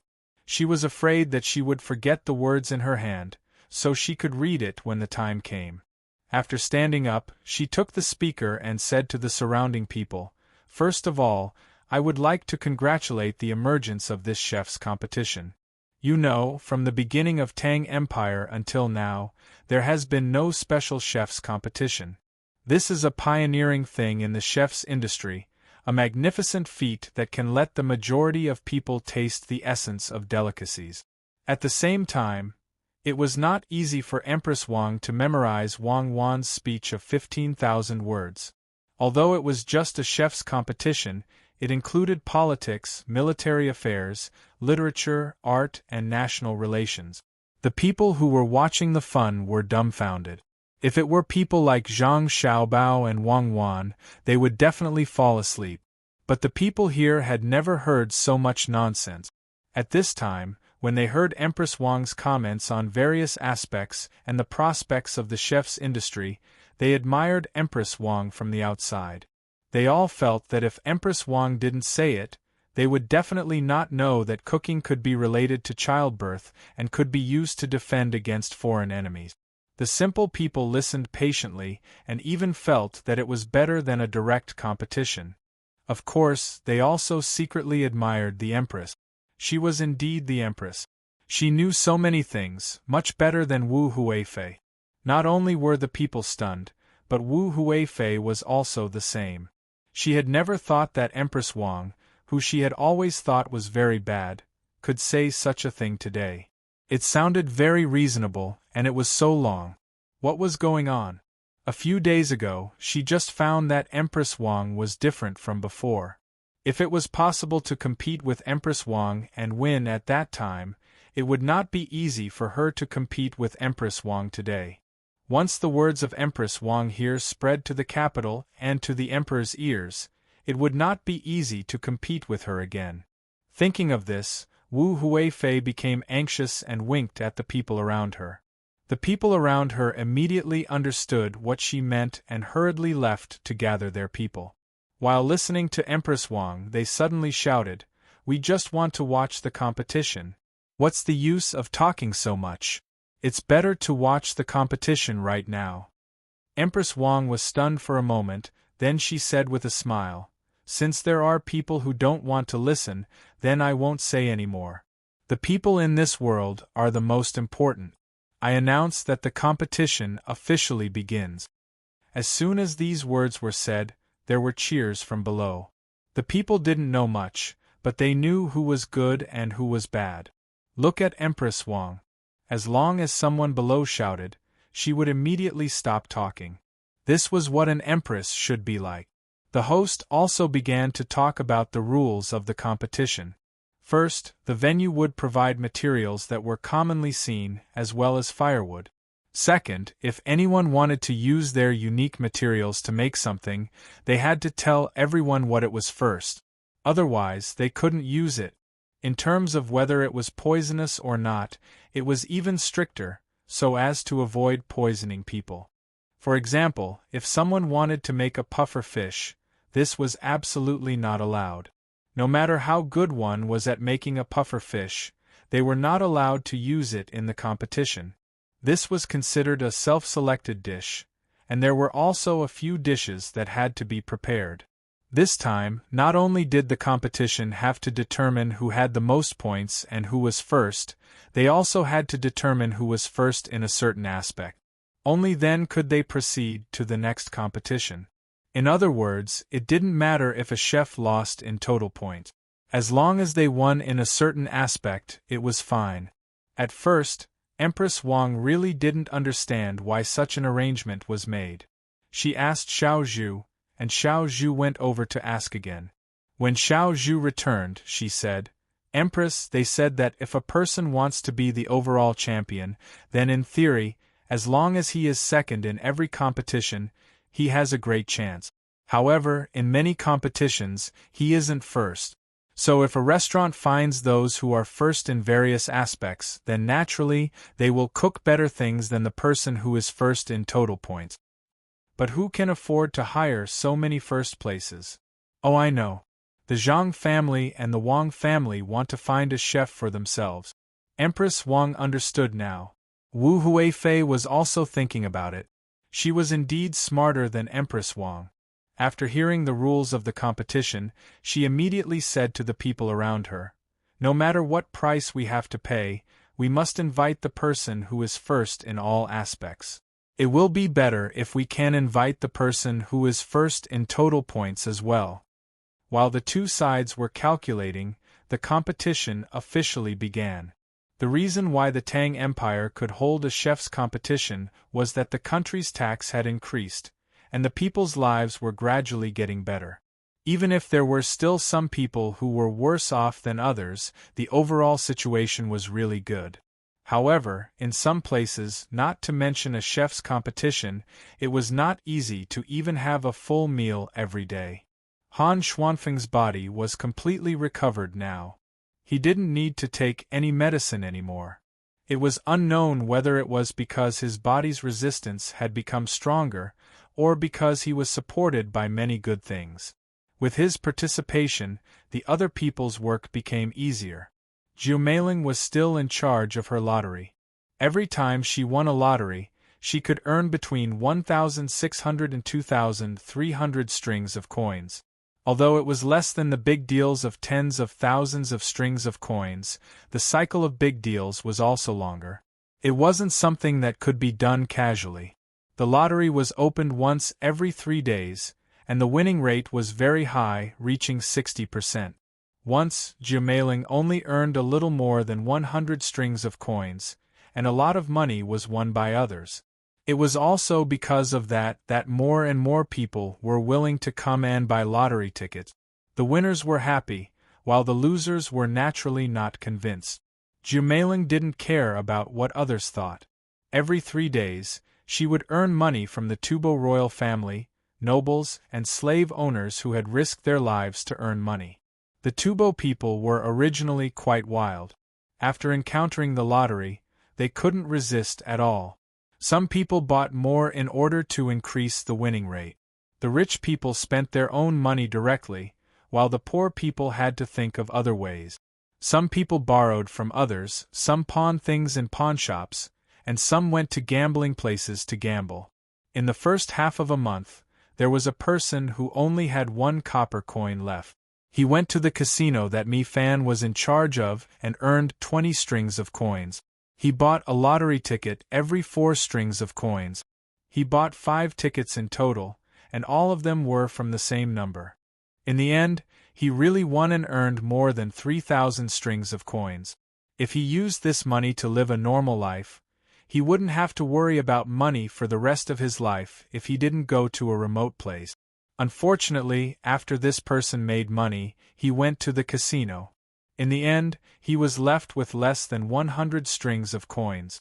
This less than 100 strings of coins was used to buy a lottery ticket in one go. After winning a few times in a row, he was finally left with a little more than 10 strings of coins. It came and went quickly. However, many people didn't think this way.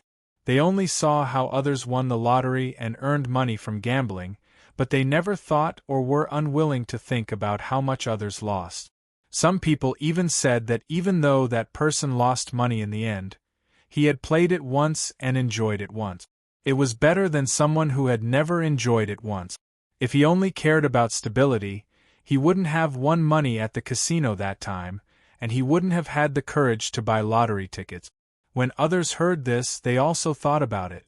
If they didn't try once, they would be poor. If they succeeded, they could enjoy it. If they lost, they would still be poor. It didn't matter. Many Tibetans had such thoughts, especially recently. Because 2 tribes had made a mistake but were unwilling to admit it, before the autumn harvest, the great Tang had stopped the trade of grain and no longer sold grain to the Tibetans. Even if they used more livestock and local specialties to trade, it was still not enough. Fortunately, there were some wild vegetables at this time. They could dig them up to satisfy their hunger. Otherwise, many people would starve to death. When such a thing happened, the Tubo people didn't complain about Zhang Xiaobao and Wang Wan. Instead, they attacked the 2 tribes that offended Zhang Xiaobao and Wang Wan. Very soon, the 2 tribes that wanted to take advantage of Songzni were annihilated by other tribes. The people of the 2 tribes were also captured and sent to Pengzhou. However, Pengzhou didn't accept the 2 people. The reason was that the 2 people didn't have the guts to do such a thing. There must be someone else behind the scenes. They wanted the Tubo people to tell them who was behind it. In truth, no one had ordered them to do so, but the people of Pengzhou refused to believe it. They refused to trade for food, and they refused to trade for anything else. Even if the merchants of the Great Tang wanted to trade with them, they would be stopped, and their smuggling routes would also be blocked. Without food, people could suddenly eat wild vegetables and even tree barks. However, without salt, they were sad. The price of salt kept rising and there was no sign of it going down. If people didn't eat salt, they naturally wouldn't have strength. Even if they were slave owners, they often had to get some salt for their slaves to eat. When they saw that their slaves didn't have any strength, in addition to using their whips, the slave owners hoped that they could get more salt. At this time, Han Xianfeng, who had recovered from his illness, appeared. He had salt. After selling all the poultry, he began to use salt to buy other things in Tubo. In fact, it wasn't a secret. This time, it was a normal purchase. He bought the saffron here, which was not called that here. There was a lot of this thing now. When the people of Tubo heard that they could use this thing to exchange for salt, they went to look for it. After they finished looking for it, they went to look for it further away. Because of the preciousness of salt, the price of saffron was very low. Even so, the commoners and slave masters were willing to search for it. As people wandered further and further, of course, it became more and more chaotic. Some people found it, some didn't, some picked a lot, and some only found a little. When this happened, it was inevitable that violence would occur. In order to obtain more resources, some people didn't even pick it themselves. Instead, they formed teams and robbed others.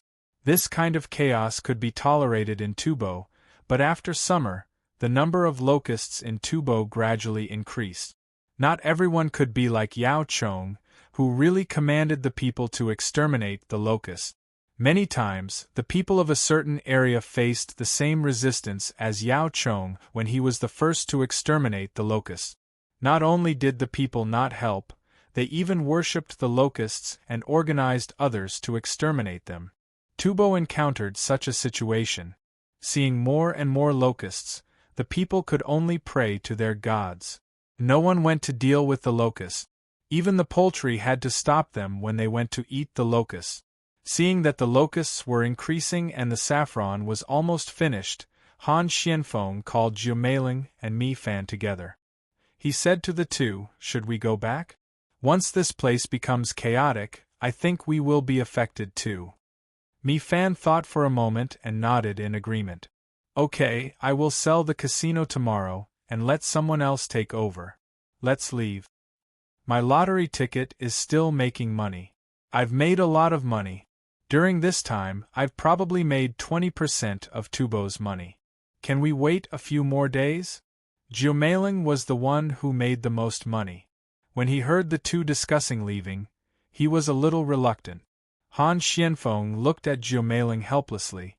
"You are no different from a gambler. If a gambler doesn't want to win more money after winning, how can they lose all their money? If you really want to stay here, then you can stay by yourself. We won't accompany you." Zhu Meiling knew that when they came here, Han Xianfeng was the leader and Mi Fan was in charge of checking the situation. Hearing Han Xianfeng say that, he unhappily said, let's go. I will sell this lottery ticket. When the time comes, we will take the money and leave together." Chapter 752. While Han Xianfeng and the other two were transporting the money back and preparing to leave, the plague of locusts in Tubo had already begun to take shape. Of course, Zhang Xiaobao had left something for Tubo to save their lives, which was the livestock. If they were commanded well, they might be able to recover some losses. However, whether or not they would use them was not up to Zhang Xiaobao to decide. This was the end of Wang Chang's revenge.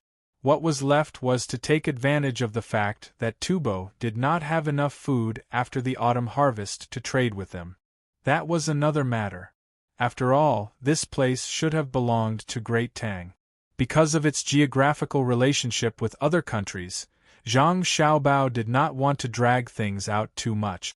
Wang Wan had told him that Great Tang, or rather Great Qin, had once fought with Arabia and lost miserably. Even though there were many reasons, a loss was a loss. Wang Wan was prepared to bring this war forward and personally lead the army there to see if Arabia could continue to win. Any small step on the battlefield was a large step in history. Thus, Zhang Xiaobao began to plan for Tubo, wanting to make this place belong to Great Tang as soon as possible. He did not intend to use local people to govern this place, as that would cause problems. The better method was to migrate, moving many people from Tubo to Great Tang. This was the first step, starting from agriculture. When the time came, he would use the second step, and the second step would be to slowly break down Tubo. Zhang Xiaobao also said that it was easy to bring people from Tubo to Great Tang, but the difficult part was the system. Even though Great Tang was working hard, it was still a feudal society. The people who were unwilling to change were not the slaves or the slave masters, but the nobles. This matter was more troublesome, and he would have to focus on this in the future.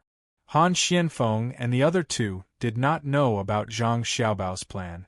They left, bringing with them many slaves.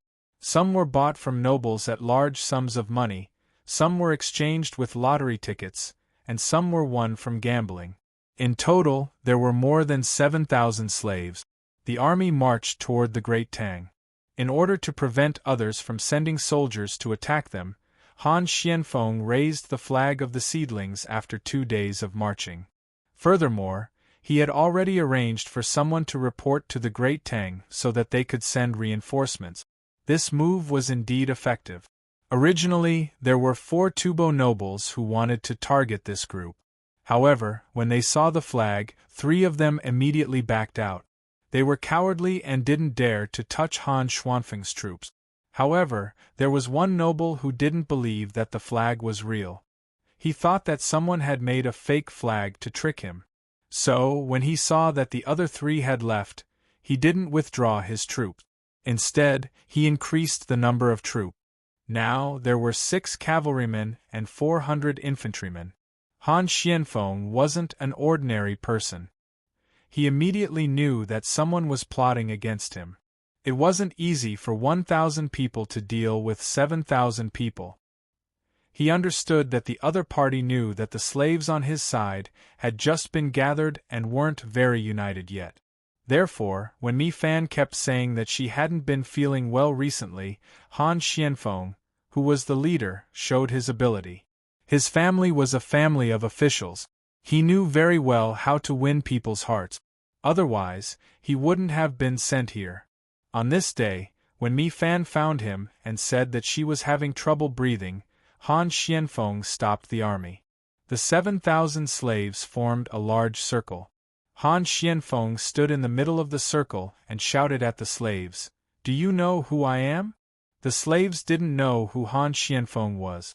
After disguising himself and speaking fluent Tubo, Han Xianfeng was just another slave master from Tubo. The only difference was that this slave master was nicer to them. He was also very smart and knew how to make a fake flag of the logistics camp in Ezhou to trick them. Perhaps he could guess what the slaves were thinking. Han Xianfeng continued to shout, "Do you think I'm from Tubo?" Some of the slaves nodded, some were confused, and some stared at Han Xianfeng, waiting for him to continue. "Wrong, I'm not from Tubo.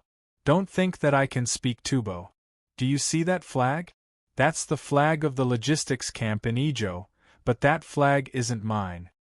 Han Xianfeng continued to shout. The Tubo slaves looked like they knew it. Some even muttered softly. Most of them thought to themselves, "If I knew, you were just lying to others. Can you say it all at once? Look at the people around you. They're about to lose their confidence." Mi Fan covered her chest with her hand and said to Han Xianfeng unhappily, "I'll say it all now."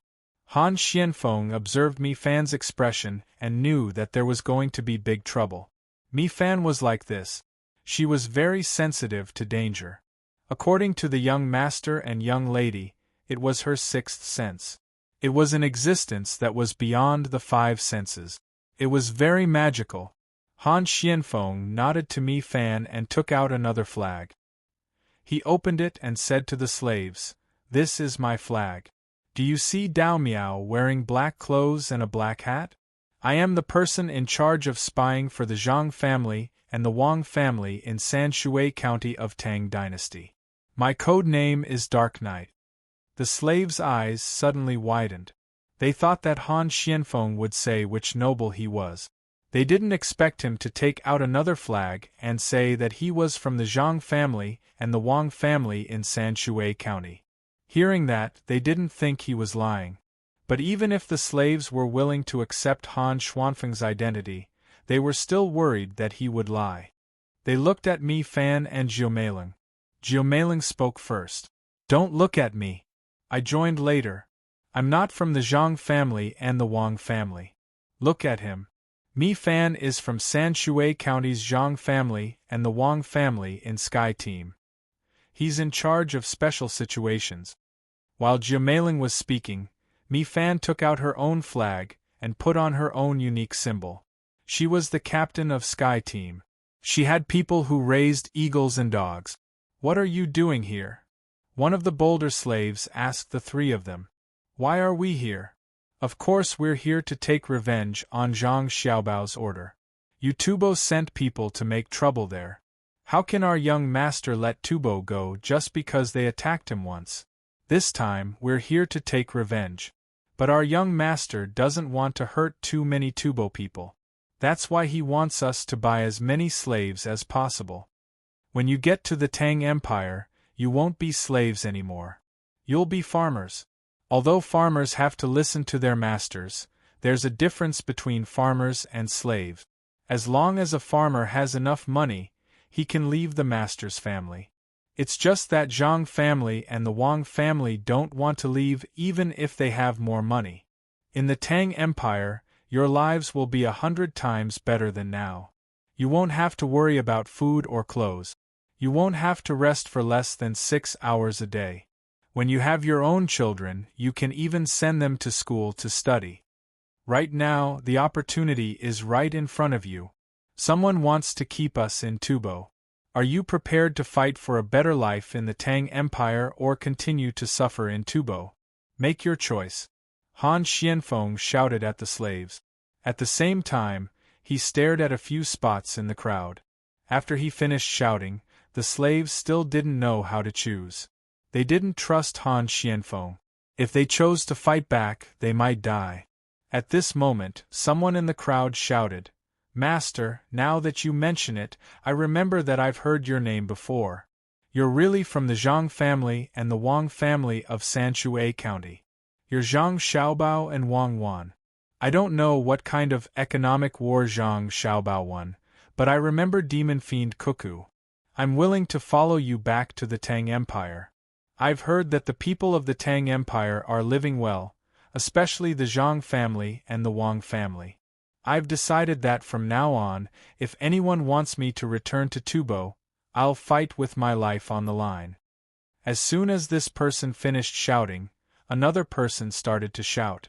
More and more people started to shout from the other side. The other slaves were also moved by the shouts. Each and every one of them felt that they had a goal in their hearts. Seeing this situation, Han Xianfeng and the others let out a sigh of relief. They had been the ones to call out the slaves, afraid that the slaves wouldn't cooperate. Seeing so many people follow suit, Han Xianfeng knew that even if the other side had 1,000 armed people, they wouldn't be able to beat 7,000 people. "You really know how to lie. Look at them. They think you're telling the truth," Jiumeiling said to Han Xianfeng. Han Xianfeng paused, looked at Jiumei and coldly replied, "I'm telling the truth. I'm not lying to anyone. The young master really wants to do this. He doesn't want everyone to be slaves. Slaves don't need to be paid, and they don't need to pay rent. However, slaves don't need to work as hard as farmers." "Really? He's that kind?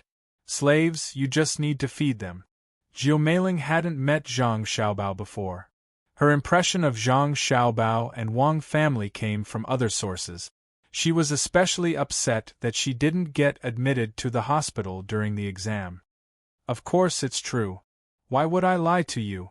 Let's see if they can fight against the people chasing after us," Han Xianfeng said. He looked at the slaves and continued shouting, "Don't worry. As long as you escape this time, you'll have a good life. Otherwise, you'll continue to be bullied. You won't be able to eat or dress well. Even if you find a good woman, those Tubo nobles will take her to their houses and enjoy her before you can take her. If you're a man, you should act like a man and protect your woman. You can't be bullied when you're about to be together. If you're a woman, you should think about whether you'll have a good life in the future. As long as you go to Tang, not only will you be able to eat and dress well, but you'll also have all kinds of cosmetics and mirrors." In order to make the slaves love each other, Han Xianfeng was willing to do anything.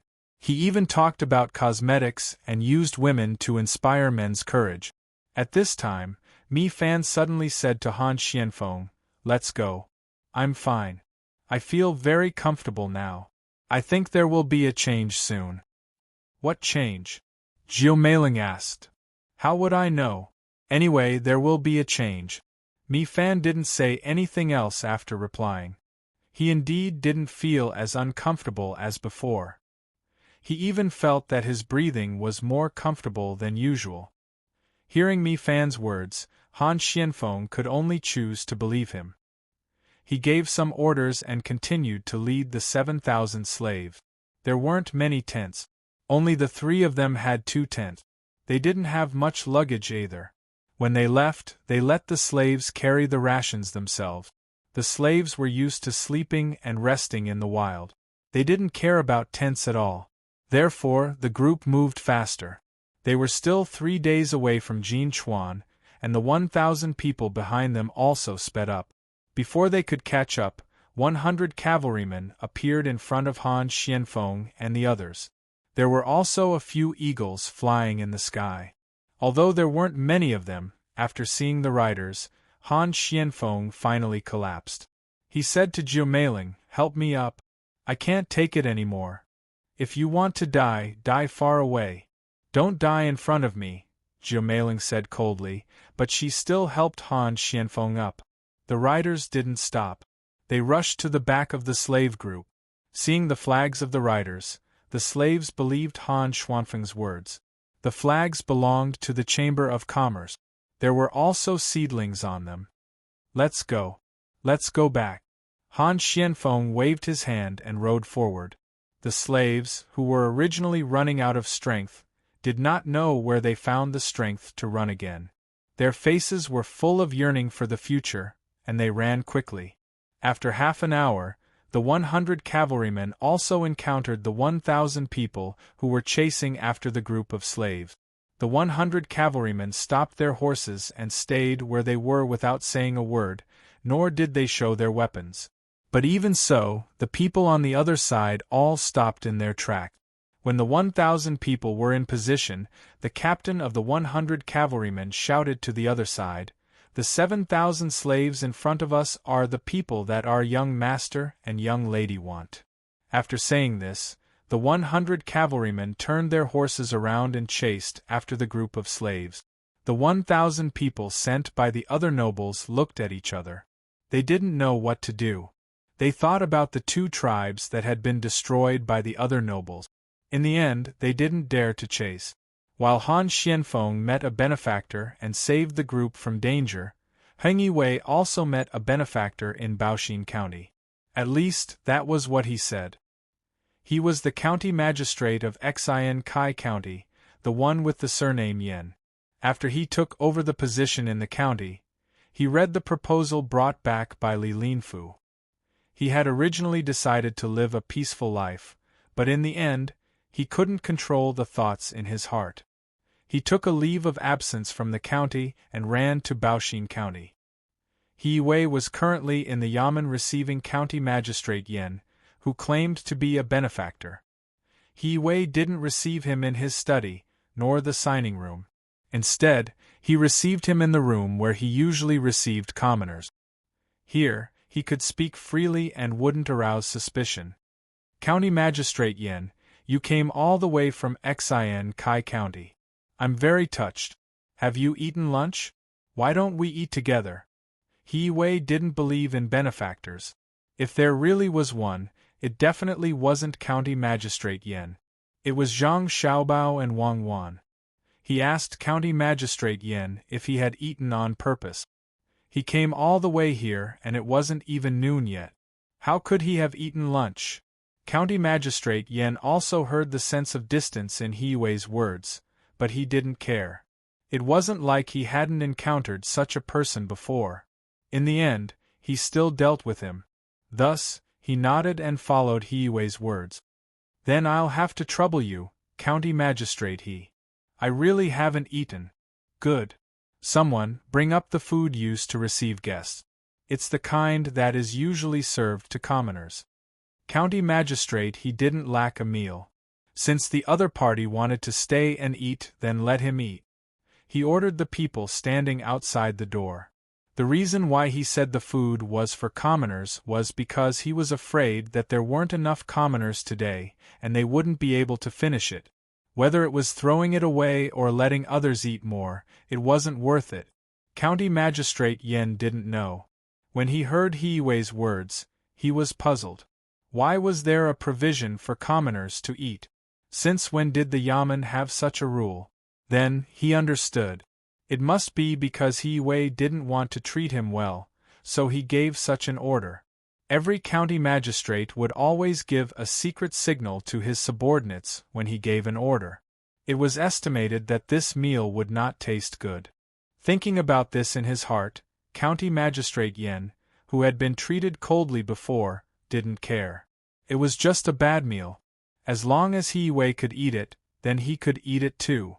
If it was divided into plates, then he could take what was on He Wei's plate. What could He Wei do? He changed the plate for He Wei too.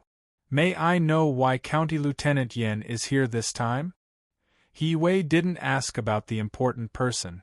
Instead, he asked about something else. County Magistrate Yen pretended to smile mysteriously and said to He Wei, "Don't you know you're in big trouble?" "What do you mean?" He Wei suddenly became nervous and asked, "Do you know what this place is?" County Magistrate Yen didn't answer, but asked another question. "Is the feng shui bad?" He Wei said in that direction. County Magistrate Yen was still smiling. No. It has nothing to do with feng shui. It's a matter of money. Your Buishin County is not normal now.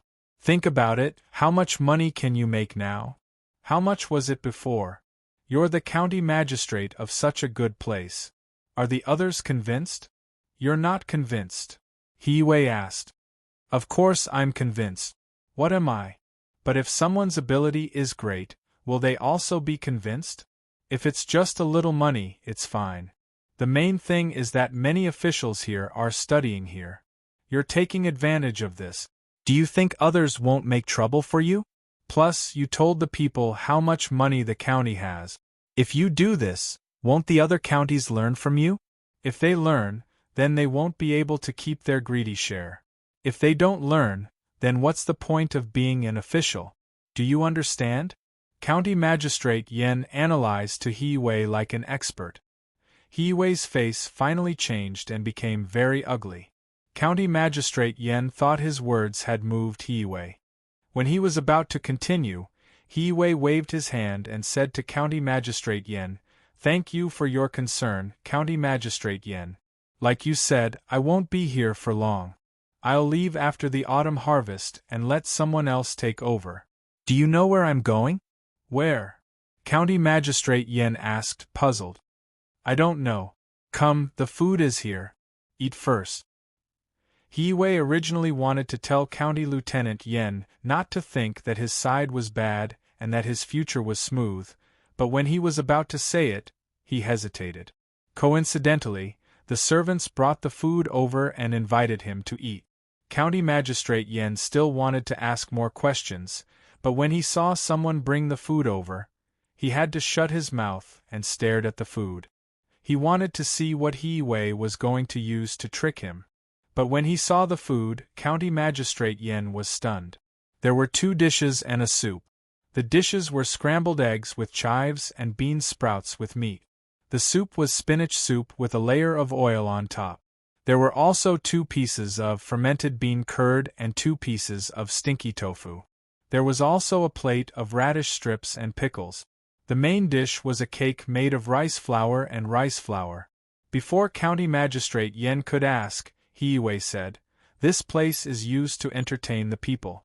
Sometimes the people live far away and come here early in the morning. It's either noon or night. We can't let them starve, so we ask people to prepare some food in advance every day.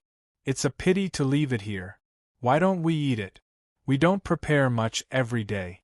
If more people come, we will ask people to make more for them. This stinky tofu is the best. If you came yesterday, you could eat the salted stinky egg. I can eat 2 bowls of rice with half a salted egg. Try this dish." While speaking, He Wei ate first. He used his chopsticks to pick up some stinky tofu and put it in his mouth. He took a bite of the cake and enjoyed it very much. County Magistrate Yen didn't know what to do. When He Wei took a second bite, he used his chopsticks to pick up a piece of scrambled eggs with chives and put it in his mouth. The taste was very ordinary. It wasn't particularly delicious, but it wasn't bad either. County Magistrate Yen didn't understand why County Magistrate Yen would prepare food for the people. He felt that it was better to take care of his own business first. He drank 2 mouthfuls of the soup and said to He Wei, "Do you want to not be envied by others and still be able to make money? You see, what you are doing is wrong. You are giving food to the people, but aren't you afraid that the people will come here every day to eat? What will the officials of the surrounding counties think if they know about this? He Wei didn't want to talk to County Magistrate Yen, but he saw that County Magistrate Yen was not going to give up. He put down his chopsticks and asked humbly, "What can County Magistrate Yen teach me?" "Sigh. That's the right thing to do. It's good that you know you're wrong. Come, I'll tell you a way so that you don't have to offend anyone and can earn money for yourself. These words have entered your ears from my mouth. If you tell anyone else, I won't admit it." County Magistrate Yen put on a look of educating others and whispered into He Wei's ear. Chapter 754. Zhang Xiaobao and Wang Wan dealt with Yu Wenrong's people. Yu Wenrong didn't show any hostility. Instead, he gave Xiao Bei and the others a gift. He didn't apologize for offending Xiao Bei, nor did he mention that his people were hurt by Zhang Xiaobao and Wang Wan. It was as if nothing had happened. In addition to making preparations for Li Longji's journey to Jinyang, Zhang Xiaobao and Wang Wan also had to set up a reception area in Jinyang.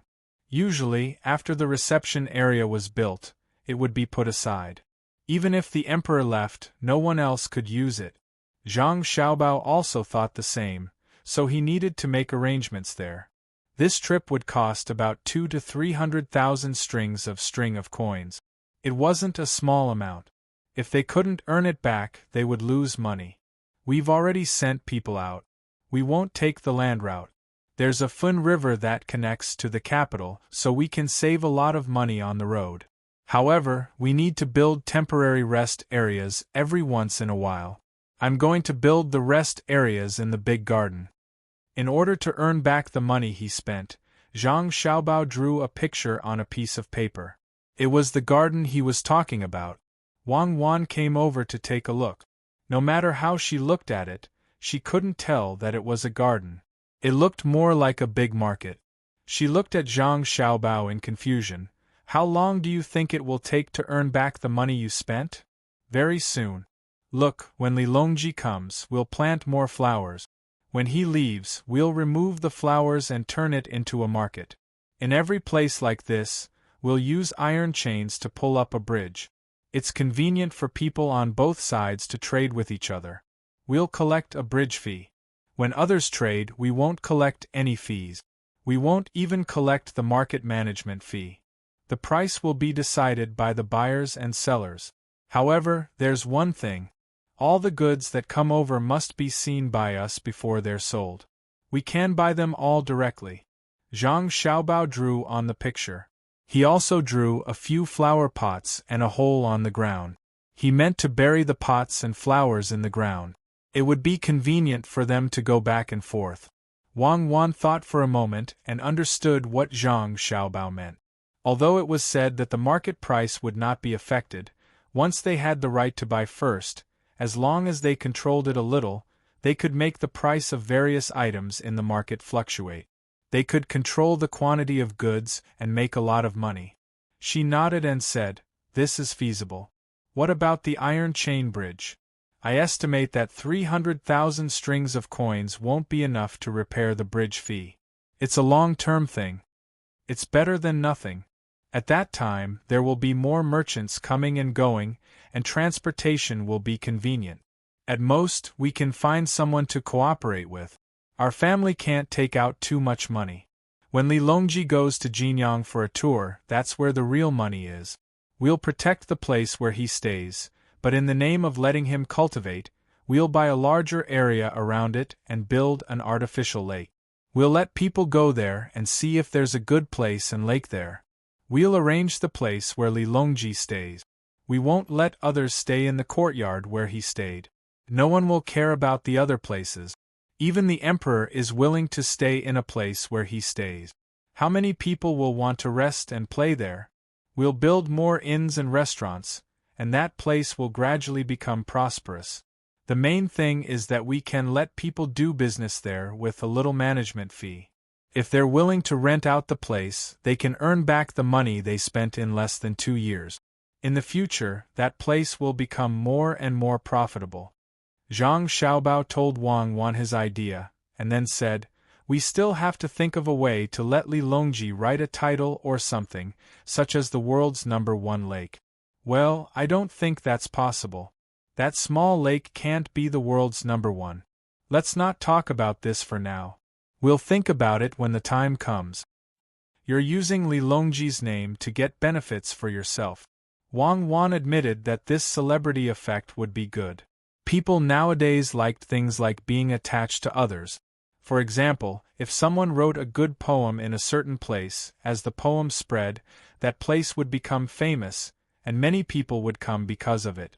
Not to mention this time, it was the same at other times.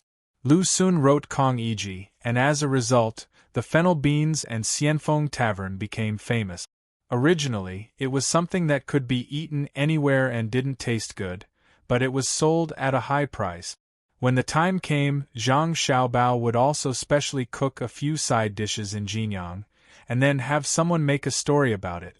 After that, he would connect it with the emperor and spread it out. Then, he would find someone to write a few prepared poems in advance. That would be amazing. He estimated that he would be able to earn back the money in 2 years. Jinyang was also a big place, and it was already prosperous enough. Who knew how much the land that was rented out would be sold? Thinking of this, Wang Wan reminded Zhang Xiaobao, "Don't forget about the ship. Li Longji's ship can't be closed off to others, right? At most, we'll leave his cabin open. The other places can still be used as a cruise ship. I think there will be a lot of people who are willing to go up and get some of the dragon's aura. I know. Make use of everything you can. Oh, and don't forget to send money and gifts to the people around Li Longji. Even if it's an errand eunuch or a guard, you have to take care of them. Who knows when you'll need them in the future?" Zhang Xiaobao also had such plans. If the imperial court spent money directly, the money spent would become a one-time expense. Although this money would eventually fall into the hands of the people and officials, it wouldn't play a big role in the development of the local economy. If it were up to him to operate, not only would he be able to make money, but he would also provide a place for the people to exchange goods. Many of the things produced by the people couldn't be sold because of the lack of a place to buy and sell them. Some people lacked such goods, especially vegetables. It would be a pity to just throw them away. After the two of them were almost done with their discussion, they once again sent people to the front to make arrangements. Time was tight, and they only had half a month to prepare. The project was huge, and they needed to find a lot of people to help. The sky gradually darkened. Zhang Xiaobao started to cook for his younger siblings again. Xiaobei and the others were unwilling to just stay in the room. They were wearing the official robes of Miyu and were wandering back and forth in the courtyard behind Savant's restaurant. They were afraid that others wouldn't know that they were officials now. After wandering for a while, Xiaobei started to think about her guards. Now that she was an official, according to the rules, she could have a certain number of attendants. Even though she was just a low-ranking official, she could still enjoy such treatment and a salary from the imperial court. Zhang Xiaobao and Wang family had guards, and the number had long exceeded the standard. However, no one cared about it and no one mentioned it. Other than the fact that other people also exceeded the standard, it was also because of the importance of the skills of Zhang Xiaobao and Wang family. Even Li Longji hoped that Zhang Xiaobao and Wang family would have more guards to prevent others from prying into their good skills. "I've decided. My guards must grow up with me and be nurtured from a young age." After thinking for a while, Xiaobei came up with such a decision. She started to look at Xiao Yuan. "Don't look at me. I'm not your guard. I'm also an official. I also need my own guards." Xiao Yuan knew what Xiaobei was thinking when she saw Xiaobei looking over. She straightforwardly told Xiaobei to dismiss the idea. Xiaobei looked elsewhere regretfully and finally said, "Forget it. When we're on the way, I'll see if I can meet some orphans and find them to be my guards. In the future, they will definitely be more powerful than the people from Team Zero." The people who lived in Savant's restaurant were also looking at Xiaobei and the others in the courtyard. They were all envious and jealous. When the sky finally turned dark, Zhang Xiaobao brought out the food he had prepared for his younger siblings. Just as he was about to ask his younger siblings to eat, someone from the palace came. Gao Lishur asked the little eunuch, Luo Bin, to come over and ask Zhang Xiaobao if he had made any dishes. He had not eaten yet. When he heard Luo Bin say this, Zhang Xiaobao gave Wang Wan a look, telling her to continue telling stories to his younger siblings while he went to cook for Li Longji. Although Luo Bin said that Gao Lishur wanted to eat, Zhang Xiaobao knew that this was Li Longji's problem. In fact, the chefs in the palace were not bad. It was just that the food they made was more casual. It was unlike the palace, where the food used was fixed and could not be different. If it was a little salty or bland, then it would be troublesome. After busying himself for a full hour, Zhang Xiaobao only managed to make 8 dishes and 1 soup. He put them in a large food box and had the people Luo Bin brought carry it away. He did not forget to give Luo Bin and the others a gift according to the importance of their position and status. He even did not miss out on the palace guards who followed them. This time, the people who came out went back happily and promised Zhang Xiaobao that they would not delay the journey and would not let anyone come close. This meant that they did not have to worry about anyone tampering with the food.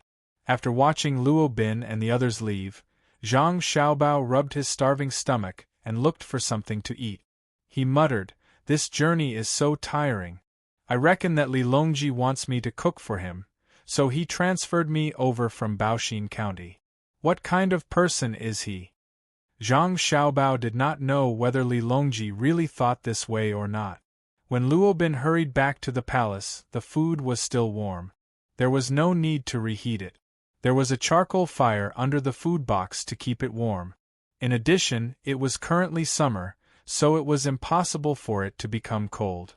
Zhang Xiaobao was hungry from cooking, but Li Longji and Gao Lishur were also hungry. In order to eat more of Zhang Xiaobao's food, the two of them only drank tea and did not even touch the snack. When they saw that the food was delivered with the seal that Zhang Xiaobao had put on it, Gao Lishur checked it and saw that no one had touched it. He did not need anyone else to taste it. He tasted every dish himself. After waiting for another 15 minutes, he nodded to Li Longji and said, "Your Majesty, you can eat now." When Li Longji saw that Gao Lishur did not feel uncomfortable after tasting the food, he impatiently picked up his chopsticks and started eating. As he ate, he said, "If only I could get Xiaobao to come over and cook for me. I don't need anyone else to taste it. After we leave the capital, I can eat Xiaobao's food every day. Don't you think it strange? Xiaobao's knife skills are not as good as the chefs in the palace, so why does it taste so good?" "Your Majesty, this subject believes that it has nothing to do with the knife skills, nor is it an issue with the seasonings. It's just that Xiaobao's food gives me the feeling of eating at home. It's not like a restaurant where the food is good, but it's all the same. Xiaobao's food is called a home-cooked meal," Gao Lishur explained from the side. Yes, home-cooked meal. That's indeed the case. In the past, when I was in my own residence, even if the food I ate was not as good as the food in the palace, I still felt that it was better than the food in the palace. Tomorrow, call Xiaobao and the others over and make that pot of clear water. It'll be more lively when a group of people eat together. It's better than eating alone. Li Longji agreed. Then, he wanted to liven up the atmosphere. The people in the palace, even his children and concubines, were a little reserved when eating with him. They were not as good as Zhang Xiaobao and his younger siblings. Children did not know how to be afraid and would say whatever was on their mind. Only then would they be able to eat together freely. Gao Lishur did not object. He immediately sent someone to Savant's restaurant to inform Zhang Xiaobao and Wang Wan so that they could prepare in advance. Whatever they wanted to dip in the pot of water would be decided by the two of them. It should not be bad, but they did not know how much it would cost. The emperor's meal was not simple. "Lishur, you eat too. 8 dishes and 1 soup. I can't finish it alone. It would be a pity to throw it away." Li Longji said to Gao Lisher when he saw Gao Lisher eating at the side. From the looks of it, Xiao Bao knew that if 2 people were eating, he would probably increase the portion by a little. When Gao Lisher thanked him, and also started to eat, Li Longji suddenly changed the topic, and talked about the trip to Jinyang this time. Lisher, how much do you think Xiao Bao and Cuckoo will spend this time? How will they earn it back? I don't believe that they will only spend and not earn. Otherwise, I wouldn't have mentioned to them that I am willing to take the initiative to fork out this money. It probably won't be a small amount. In fact, Li Longji did not need Zhang Xiaobao and Wang Wan to fork out the money. There was a lot of money in the national treasury now, enough to support a few trips like this.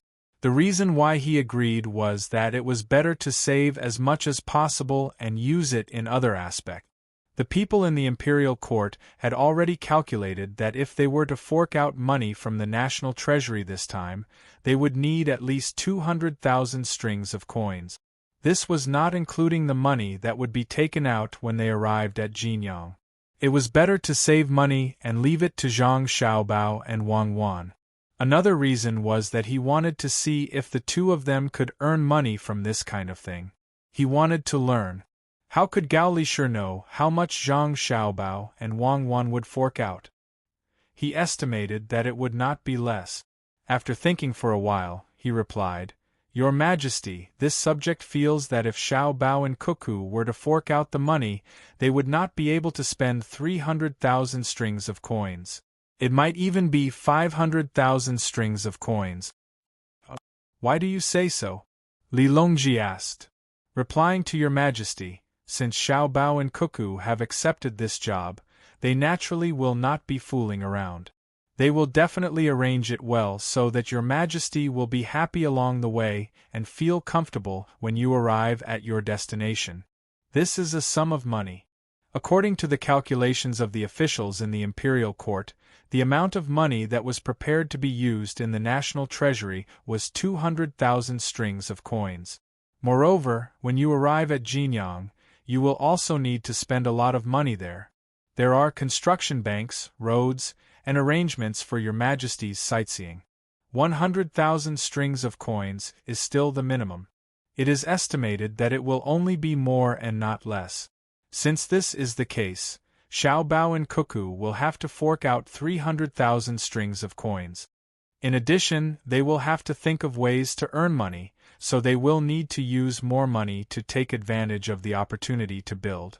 Therefore, this subject feels that 300,000 strings of coins is possible. Gao Lisher analyzed for Li Longji. He also wanted to know how Xiao Bao would earn back the money. The more the better. Seeing that Li Longji was deep in thought, Gao Lisher asked again, Why don't this subject send someone to ask Xiao Bao? Ask? No need, we will know when the time comes. The Empress and concubine Hui are still in the hospital. Did they say when they will be back? Li Longji felt that if he asked, Zhang Xiaobao would naturally tell him, but it would not be a surprise. It would be interesting to guess more. It would be best if he could see how Zhang Xiaobao would earn money. At the same time, he asked Empress Wang and concubine Wu. If they were not back, he could not bring them along. It did not matter whether Empress Wang brought them along or not. Wu Huifei had not seen her for a long time. Gao Lisher knew the situation over there. He said to Li Longji, Your Majesty, this subject reckons that the Empress and concubine Hui will not be able to make it this time. There is a chef competition over there. Li Longji looked a little regretful. He did not say anything more and continued to eat. In Huayuan County, the chef competition was still in progress. Chefs from all over the country showed their skills. For the next few days, they were busy all day and night, taking turns to come. The chefs in Aqua Cloud Room had already cooked several dishes, but every time Wu Huifei gave them a very low score. Even if the food in her mouth was clearly better than the dishes cooked by others, she still wouldn't give them a high score. Empress Wang was more fair. She would give a score according to her own feelings. If the food between the clouds and the water did not taste good, she would not give a high score. The two of them were not the only ones who tasted the food. There were other people who were also there to give a fair score after tasting the food made by others. In this way, it was impossible for concubine Wu Huifei to suppress between the clouds and the water even if she tried her best. Now it was night time, and there were only 2 days left. The chef competition would enter the finals. Most of the chefs who were eliminated by the score would not have a chance to enter the finals. Now, among the 20 people in front of the competition, 12 of them were between the clouds and the water. One of them was because the food between the clouds and the water cooked was really good. The other was because the chefs between the clouds and the water came in large numbers. There were many branches between the clouds and the water in the prefectures around Gyeonggi province.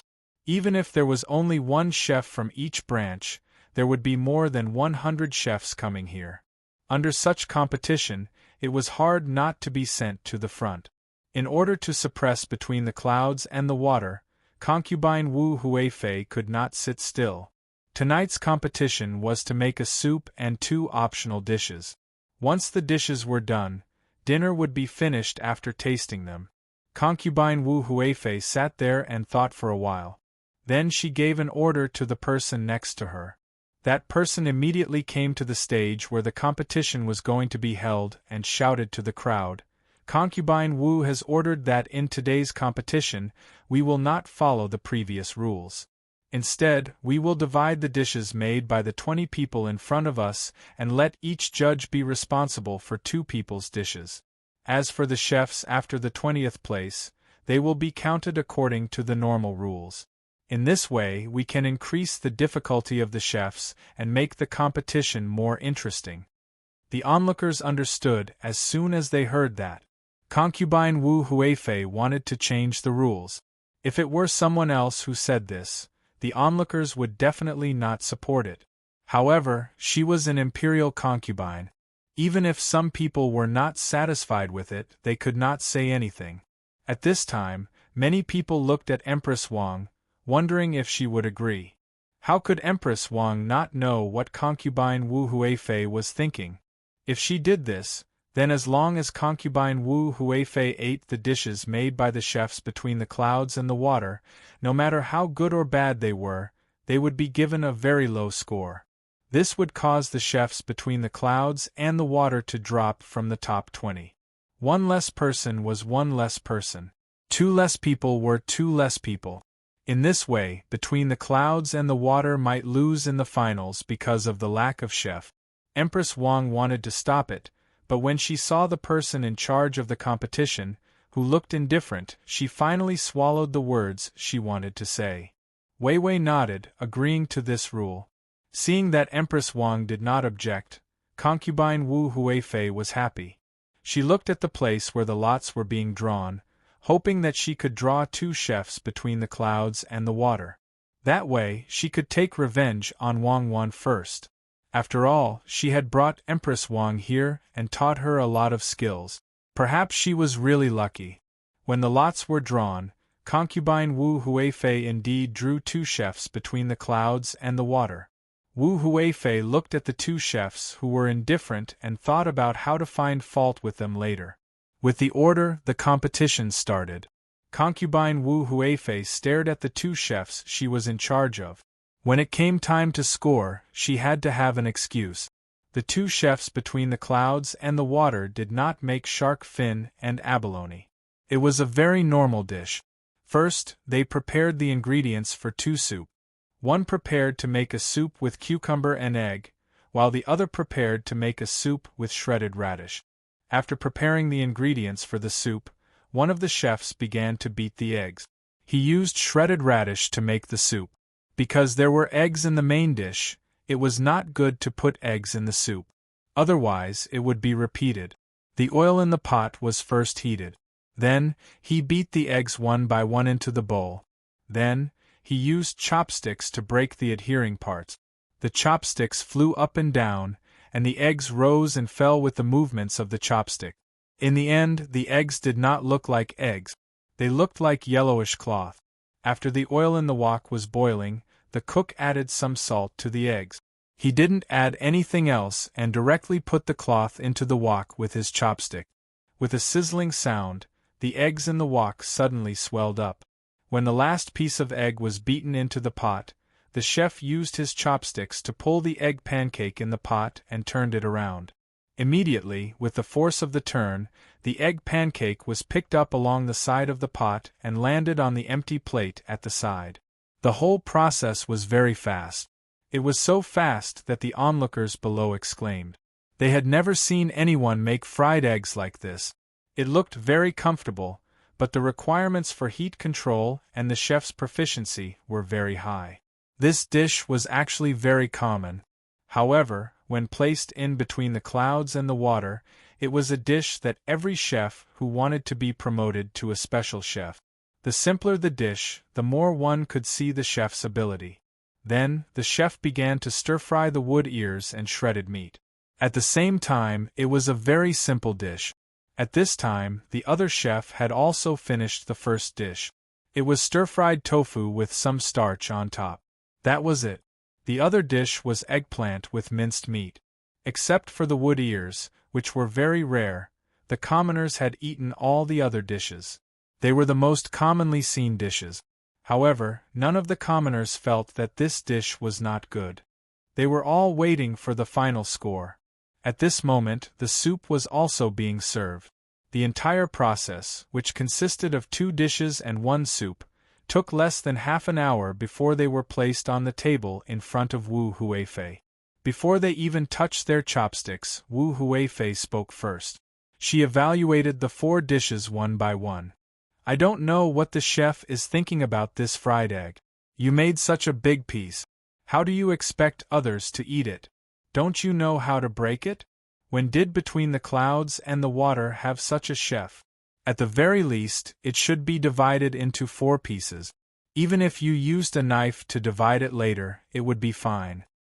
The chef who was criticized nodded and replied, Your Highness is right. When I made it, I did as Your Highness said. I divided this piece of egg into 6 pieces. If Your Highness doesn't believe me, just use your chopsticks and you will know. Don't be fooled by the fact that the eggs seem to be in a continuous state when you put them into the pot. In fact, they actually broke 5 times. Furthermore, the position of the eggs in the pot has also been adjusted. Just by connecting them together, they can be separated with chopstick. Hearing the chef's words, the commoners nearby gasped in admiration again. They all followed the people around them and said that the chef Between the Clouds and the Water was amazing and so on. Wu Huifei's expression turned ugly. Using her chopsticks to pick up the egg, wasn't that right? With just a slight movement, the egg on the plate immediately divided into 6 pieces. Following the praises of the surrounding commoners again, Wu Huifei felt that she had lost face. She said, Don't you know how to add some chopped green onions to add color when you are scrambling the eggs? Look at what you made. Without chopped green onions, how can the taste be good? Yes, Your Highness is right. The chef didn't refute this time. In this aspect, everyone had their own reasons. Not adding chopped green onions was to allow the scrambled eggs to maintain the original taste as much as possible. If he added chopped green onions, then there would be an additional taste of chopped green onions. However, some people didn't like to eat eggs with chopped green onions because the taste wasn't good. Seeing that the other party didn't refute this time, Wu Huifei picked up a piece of egg and took a small bite. Her brows furrowed. Scrambled eggs. You really fried them lightly. Don't tell me you don't have any salt? You only put this little bit of salt. It doesn't taste good at all. The chef was stunned for a moment and didn't say anything. The surrounding people who knew how to eat looked at Wu Huifei in surprise. Every one of them wondered if this was Wu Huifei. Didn't she know that eating scrambled eggs wasn't about eating salt, but the freshness of the egg? Otherwise, why was she able to get it out of the pot so quickly? I don't know how you got such a high score. This dish only got a 0. Do you have any objections? Feeling that she had caught the other party's flaw, Wu Huifei directly gave him a 0. What objections could the chef have? So be it. He didn't come here to get first place. It was fine as long as he achieved his goal. After Wu Huifei said this, the commoners let out a series of boos. Then, they immediately stopped, afraid that Wu Huifei would see them and have them arrested. At this time, the person in charge of the competition walked over and said to Wu Huifei, "Your Highness said it very well. Then should this dish be called lightly fried?" "Yes, it's this light word." Wu Huifei nodded. Wei Wei nodded. "Thank you, Your Highness." At this time, the chef bowed to Wu Huifei, because he had achieved his goal. In the future, there would be a dish called Wu Huifei stir-fry, and it would definitely be very famous. Especially since the Zhang and Wang families had a lot of eggs, there was no need to worry about not having enough. It was estimated that from today onwards, Wu Huifei's stir-fry of Shuiyun room would become famous. Wu Huifei didn't know that this chef's competition was prepared for her. They used her name to earn her living expenses in the Four Seasons restaurant. Then, she started to evaluate the next dish.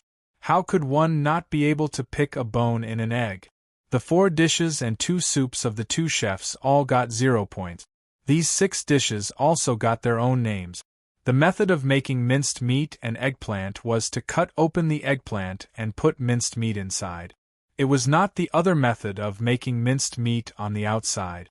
Wu Huifei said that once the customers saw the meat, they would have preconceived ideas and wouldn't buy it. This was because the dishes between the clouds and the water all had pictures to let the customers know how they looked.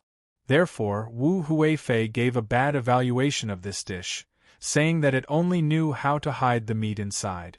As a result, the minced meat and eggplant between the clouds and the water became Wu Huifei's minced meat. When eating this dish, one could even imagine whether the emperor would be angry when he heard about it. Never mind. I'll explain later. I'll earn as much money as I can. The other dishes also got their own names, all of which started with Wu Huifei. It was agreed that they would use the names of Empress Wang and Wu Huifei. Wu Huifei was very happy. As the dishes spread, her reputation would also spread. Empress Wang was also evaluating the dishes. Her opinions were very pertinent. Even if she didn't know, she would ask clearly. She named the dishes that tasted good and left the ones that didn't. Wu Huifei, who didn't know that she was being schemed against, was still happily thinking that there would be 2 less people between the clouds and the water. When the finals came, she would think of a way to make the first place go to someone else. That would be perfect. The person in charge of the Zhang family and the chefs here were all amazed by the little young master. When the competition was held, the little young master repeatedly emphasized that there was no need to get first place this time. Even if they didn't get first place, between the clouds and the water would still be between the clouds and the water, especially since this was a competition held between the clouds and the water. If the first place didn't belong to between the clouds and the water, the reputation of between the clouds and the water might be better. As long as Wu Huifei and Empress Wang allowed them to use their names to name the dishes, it would be a success. Looking at the situation, now they were one step closer to success. Moreover, Wu Huifei deliberately made trouble.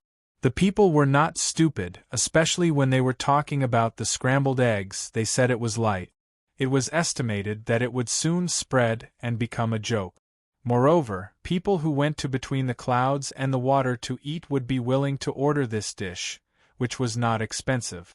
After Wu Huifei and the others tasted the dishes and were full, the onlookers also had the opportunity to order some dishes to try. This dish was made by the best chefs in the whole of Gyeonggi province. Usually, if they wanted to eat it, they wouldn't be able to afford it. Now they had a chance. After the selection of today's competition, the first 20 people who were going to participate in the finals had been selected. After Wu Huifei eliminated 2 of them, the remaining 10 people successfully passed the competition. The people also began to disperse. When they walked on the road, they didn't forget to talk to each other about today's competition. As long as they weren't stupid, they could see that Wu Huifei was deliberately making trouble for between the clouds and the water. How could a chef who got a high score for Between the Clouds and the Water not cook good food? Moreover, there were people who had tasted it. When the scrambled eggs were put in the mouth, they were soft and fragrant. After one bite, they wanted a second bite. The remaining 8 judges also knew Wu Huifei's intention, but they couldn't cooperate with Wu Huifei. Empress Wang was there.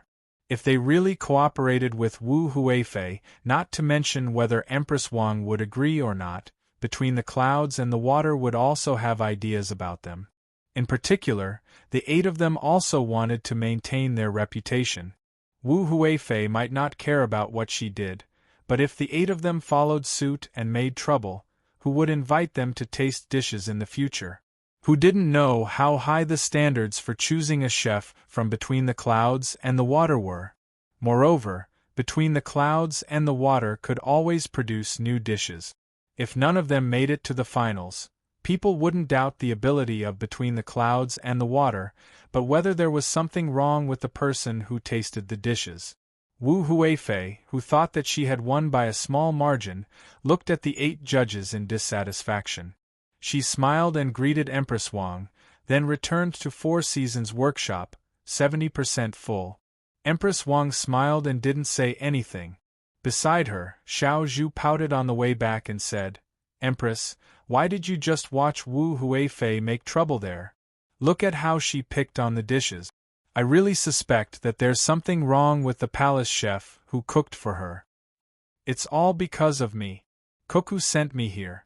Of course, Wu Huifei wouldn't agree. She's taking revenge.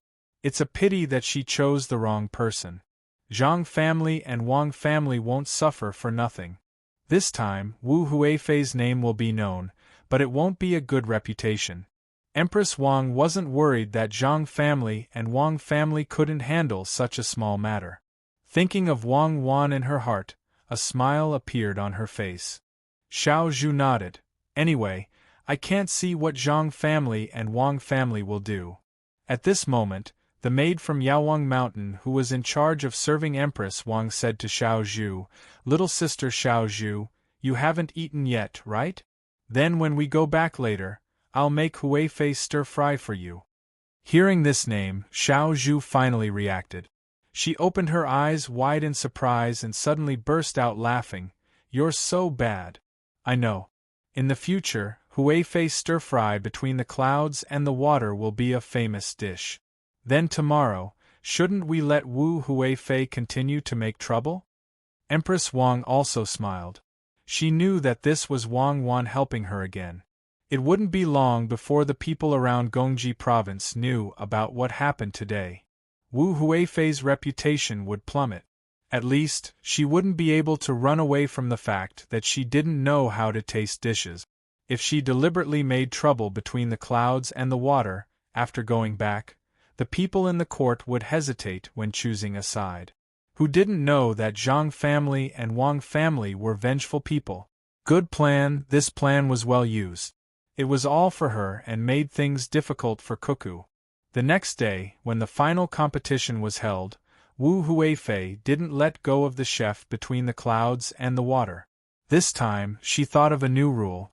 That was, there were 20 people and 10 judges. She divided the judges into 2 teams.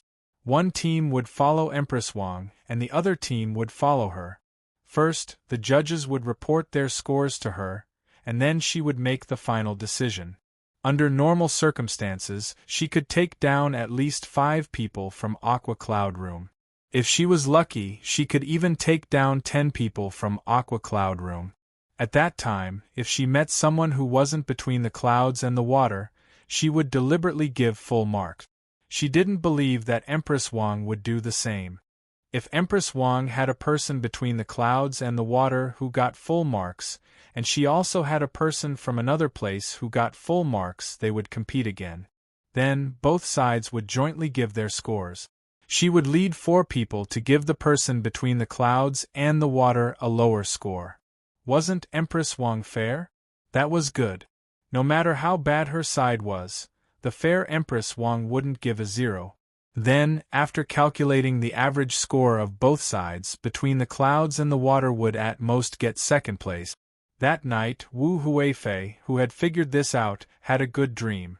The next day, her spirit couldn't keep up. The palace maid next to her also listened to her sleep talk for the whole night. She said that the dish didn't look good, that there was too much oil, and so on. It was the last day of the competition. More people came, hoping that they would be lucky enough to try the dishes that the judges couldn't finish. The 20 chefs who were going to enter the finals were also ready. During the drawing of lots, it was unknown how it was so coincidental. After Wu Huifei announced her new rules, she actually drew 9 chefs from between the clouds and the water. Only one of them didn't have a name between the clouds and the water. The chef between the clouds and the water, who was assigned to Empress Wang, was said to be the head chef of the flagship store between the clouds and the water in Sanshui County. After a round of evaluation, the 9 chefs from between the clouds and the water in Wu Huifei's team were once again degraded by Wu Huifei. Their scores were so low that all kinds of excuses that would make people blush came out of Wu Huifei's mouth. As a result, many of the dishes were given new names. The 9 chefs were very happy, and the remaining one was given full marks by Wu Huifei. The 4 judges who followed him were very helpless. Wu Huifei didn't allow them to say anything, so they could only write. After they finished writing, they gave their scores to Wu Huifei. If others didn't know, they would really think that they gave a very low score. Empress Wang also had a chef who got full marks, and it was the chef from between the clouds and the water. The head chef between the clouds and the water was indeed amazing. Even the other 9 chefs who were competing with him couldn't help but be convinced. As a result, there were 2 chefs who got full marks on the competition stage. Wu Huifei excitedly used the method she thought of last night to start a new round of evaluation. The result was needless to say. Between the clouds and the water was given a low score, while the other chef was given a high score and full mark. After the 2 rounds were averaged, the chef between the clouds and the water lost and only got a runner-up. Wu Huifei acted as if she had done a very great thing. She personally gave the champion a trophy and asked, "Xinu, why has this consort never heard of that restaurant of yours before? If there is a chance in the future, this consort will definitely go there and personally taste your dishes. Many thanks, Your Imperial Highness. However, this lowly one probably won't be able to stay in that restaurant in the future. After all, this lowly one is going there to help train the chef. Once the training is done, the original 1000 Delicacies restaurant will be changed into a branch of Between the Clouds and the Water. At that time, this lowly one will return to Between the Clouds and the Water. This lowly one is only temporarily transferred over. This lowly one was originally the head chef of the restaurant Between the Clouds and the Water in Wanyan County. In the future, if Your Imperial Highness wants to eat this lowly one's dishes, you can have someone call this lowly one to the palace or the restaurant Between the Clouds and the Water in Wanyan County. This lowly one will definitely make the best dishes for Your Imperial Highness." Chapter 755. As soon as the voice of the chef who won the championship fell, everyone who could hear his words widened their eyes. They didn't expect that even though Wu Huifei had suppressed Between the Clouds and the Water so much, Between the Clouds and the Water still won the championship. How could Between the Clouds and the Water come up with such a plan? Wu Huifei suddenly felt an indescribable feeling. She asked the chef in a trembling voice, "You're also Between the Clouds and the Water?"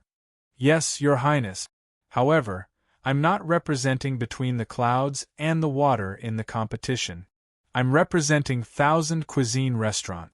Therefore, the champion this time isn't Between the Clouds and the Water, but 1000 Cuisine Restaurant. This place will soon become a branch of Between the Clouds and the Water. As long as the chef is trained, he can open a branch Between the Clouds and the Water. Otherwise, it will weaken the reputation of Between the Clouds and the Water." The chef who won the championship said respectfully to Wu Huifei. Wu Huifei wanted to say that she tasted the wrong dish just now and wanted to taste it again. However, she considered that even if she ate it again and got rid of this person, the champion would still be between the clouds and the water. Moreover, if she really did that, her reputation would be ruined. Although what she did now made others feel bad, it was all within the rules. No one objected to her rules. Wu Huifei felt like she was a person who had grown wings and flew up to the cloud. However, when she was happy, she suddenly fell down from the clouds. What a terrible fall! After thinking for a while, she smiled and said, "Not bad. I've seen the ability of between the clouds and the water today. Good. When I return to the capital, I'll have someone call you. Also, I'll eat the Rui House and Savant's restaurant that also belong to the Zhang family and the Wang family. I'll not only eat there often, but I'll also recommend them to His Majesty." Wu Huifei had no choice but to say some polite words. She greeted Empress Wang with a smile and went back with her people. At the same time, she decided not to stay here any longer. The emperor was going to leave soon, and Zhang Xiaobao and Wang Wan were going to follow him. She just wanted to have a look and find an opportunity to make trouble for them. He was so angry that he was about to die of anger. After scheming and scheming, he was still tricked by Zhang Xiaobao and Wang Wan. Revenge, he must take revenge. Wu Huifei had a smile on her face and left with a stomach full of food. Empress Wang, on the other hand, smiled in relief. She said to Xiao Zhu, who was beside her and had her mouth slightly agape because of the ownership of the championship, "How was it? Now you know how powerful Xiao Bao and Cuckoo are, right? That's amazing. How did they think of that? They got the reputation, the first and second place. They made use of Wu Huifei and made a lot of money. This chef's competition collects ticket. Those with good seats will pay 3 copper coins, and those with bad seats will pay 1 copper coin. Those with good seats will have a chance to taste the dishes made by the chef. As for those that don't cost money, they can only watch from a farther place. Although the money collected is not much, according to my estimation, the money for the materials provided to the chefs has come out. The most important thing is the advertisements of the merchants here. I think we can earn back the money that we and Wu Huifei spent on coming here." In other words, Xiao Bao and Cuckoo got a reputation without a single copper coin. There are also many dishes that are named after Wu Huifei and the Empress. Xiao Zhu nodded her little head vigorously and deduced in shock. The smile on Empress Wang's face became wider. She said, "This is the ability of Xiao Bao and Cuckoo. If it wasn't for the fact that I haven't learned enough and need to wait for another 2 months, I really want to go back now. The emperor is going to Jinyang, and Xiao Bao and Cuckoo are accompanying him. Let me take a good look at Cuckoo. Empress, you can't go back. We have to learn well. Otherwise, Wu Huifei is very powerful. This time, she will probably go back and deal with Xiao Bao and Cuckoo. I guess she will be unlucky." Xiao Zhu was afraid that the Empress would go back, so she advised her. Empress Wang was not the only one who received training here. Even palace maids like them were the same. In the past, there were people who specially trained them in the palace. Moreover, when they stayed in the palace, they learned a lot from the other palace maid. However, compared to what they learned here, it was far worse. There was a short-term training class here, which taught planning and psychology. Until now, they felt that they were much better than before. However, it was more tiring. After all, the time was short. "I'm not going back. I'll wait until the emperor comes back. I don't think anyone else can participate in the canonization ceremony. It would be good if I could come. Get up, let's go back to Yaowang Mountain." Empress Wang felt a little regretful that she couldn't participate in the canonization ceremony. However, she knew that this was to prevent something like the Empress from happening again. Seeing that it was over and she had to continue training, she gave the order and went back to her residence. The rest of the people were still immersed in excitement. No one expected the final result. Just when they were feeling regretful about between the clouds and the water, the champion turned out to be between the clouds and the water. This was called ability. When the 4 judges on Wu Huifei's side saw the result, they heaved a sigh of relief. If it wasn't for this, it would be difficult in the future. The group of people chatted and laughed as they left. What they talked about the most was Wu Huifei's incident this time. For a moment, they treated Wu Huifei as a joke.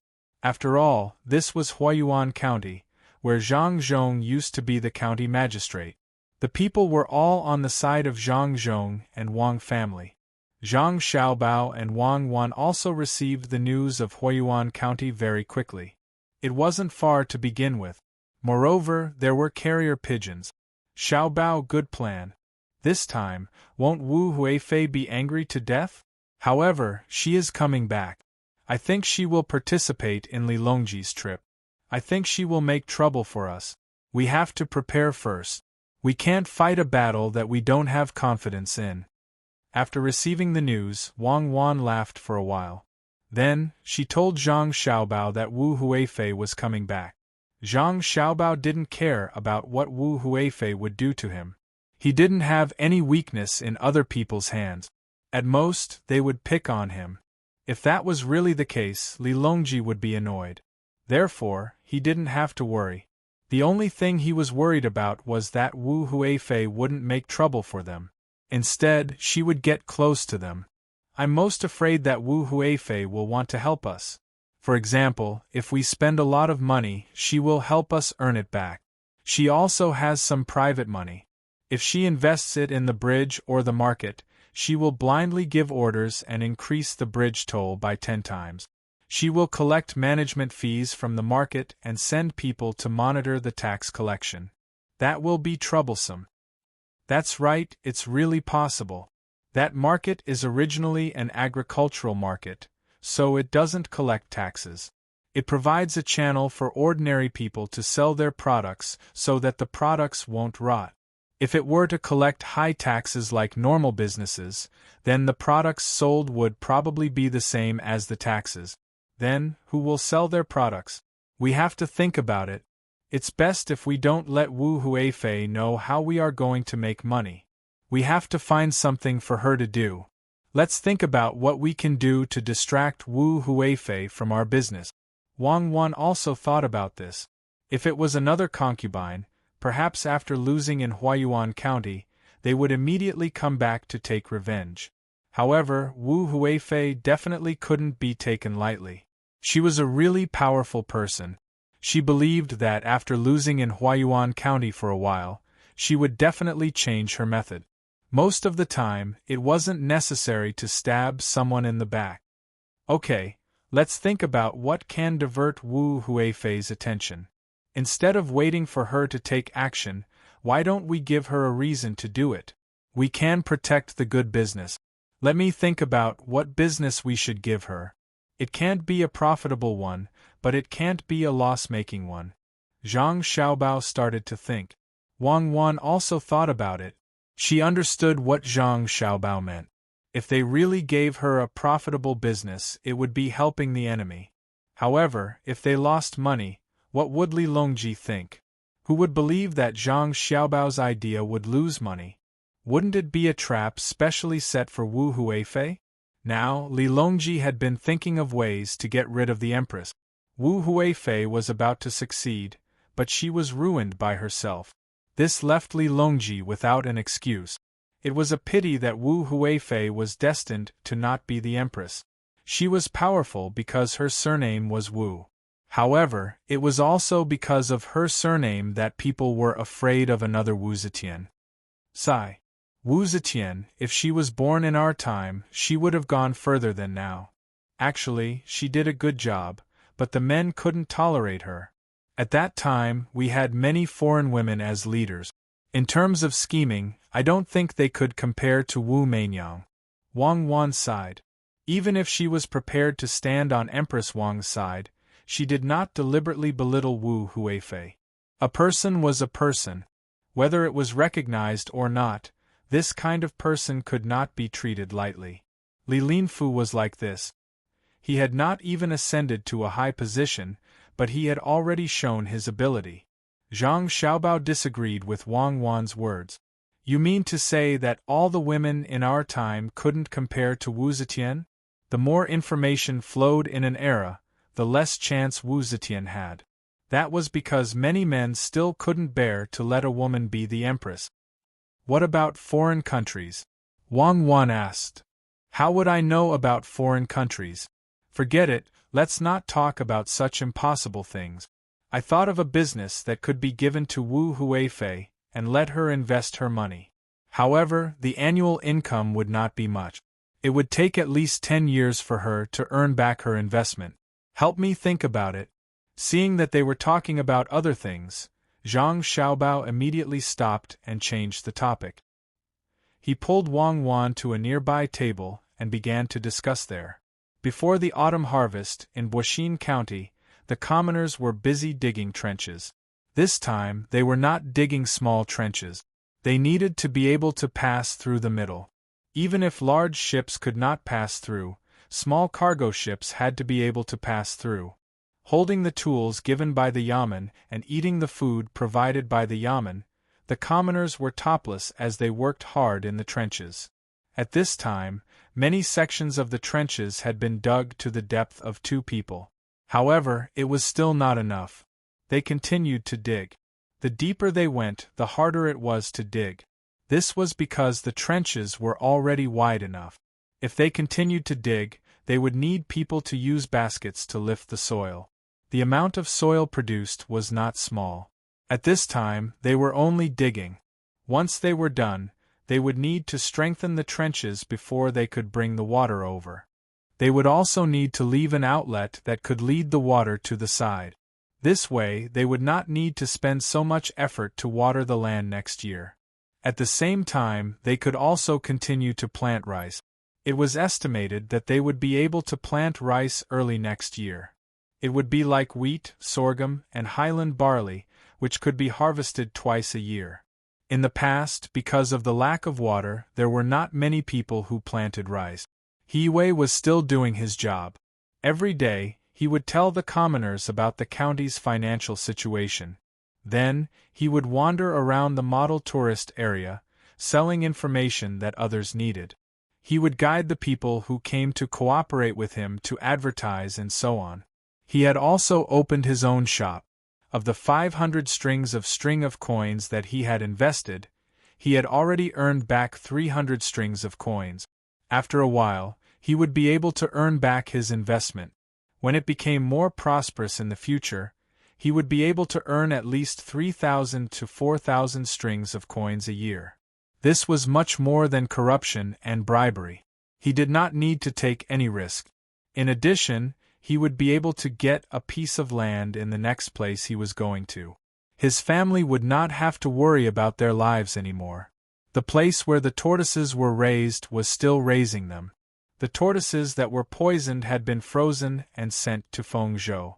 It was estimated that before winter this year, there would be a lot of livestock shipped back.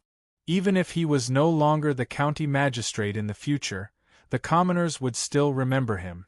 Looking at the development of the county, He Wei felt so comfortable for the first time. He rode on the horse and began to walk along the excavation area. From time to time, he stopped to ask the commoners who were working and resting if they had any ideas. If someone was willing to run a boat, he could help to get a loan to build a boat. The commoners had been used to the situation where the county magistrate did not stay in the yamen and ran around everywhere. Usually, they met He Wei so often that they did not feel that the county magistrate had any official prestige. When they talked to him, they were not restrained and said whatever they wanted to say. At this time, He Wei was asking 2 brothers. The 2 were biological brothers. They were 1 year apart in age and had married and had children. Their surnames were Gao. In Baoxin County there were not many people with such surnames. There were more people with surnames Luo and Fu. The elder brother looked older. He was in his early 30s this year. Maybe because he always took care of his younger brother, he looked like a man in his 40s. The younger brother was much younger and liked to talk to others very much. The elder brother was called Gao Fei and the younger one was called Gao Ting. When he heard the names, He knew that he wanted his 2 sons to be outstanding one day. At this time, the 2 had just come up from the bottom of the pit. They sat by the side and drank mung bean water. They were resting and talking at the same time. When He-Wei came over, the 2 of them just nodded and didn't get up. He-Wei was wearing a patched official's uniform. It was not that the patching was worn out. It was because he was always wandering around, so he added a layer of cloth where it was easy to be worn out. In this way, he was not afraid of wearing out the clothes. He sat beside the 2 brothers and looked at the people digging below.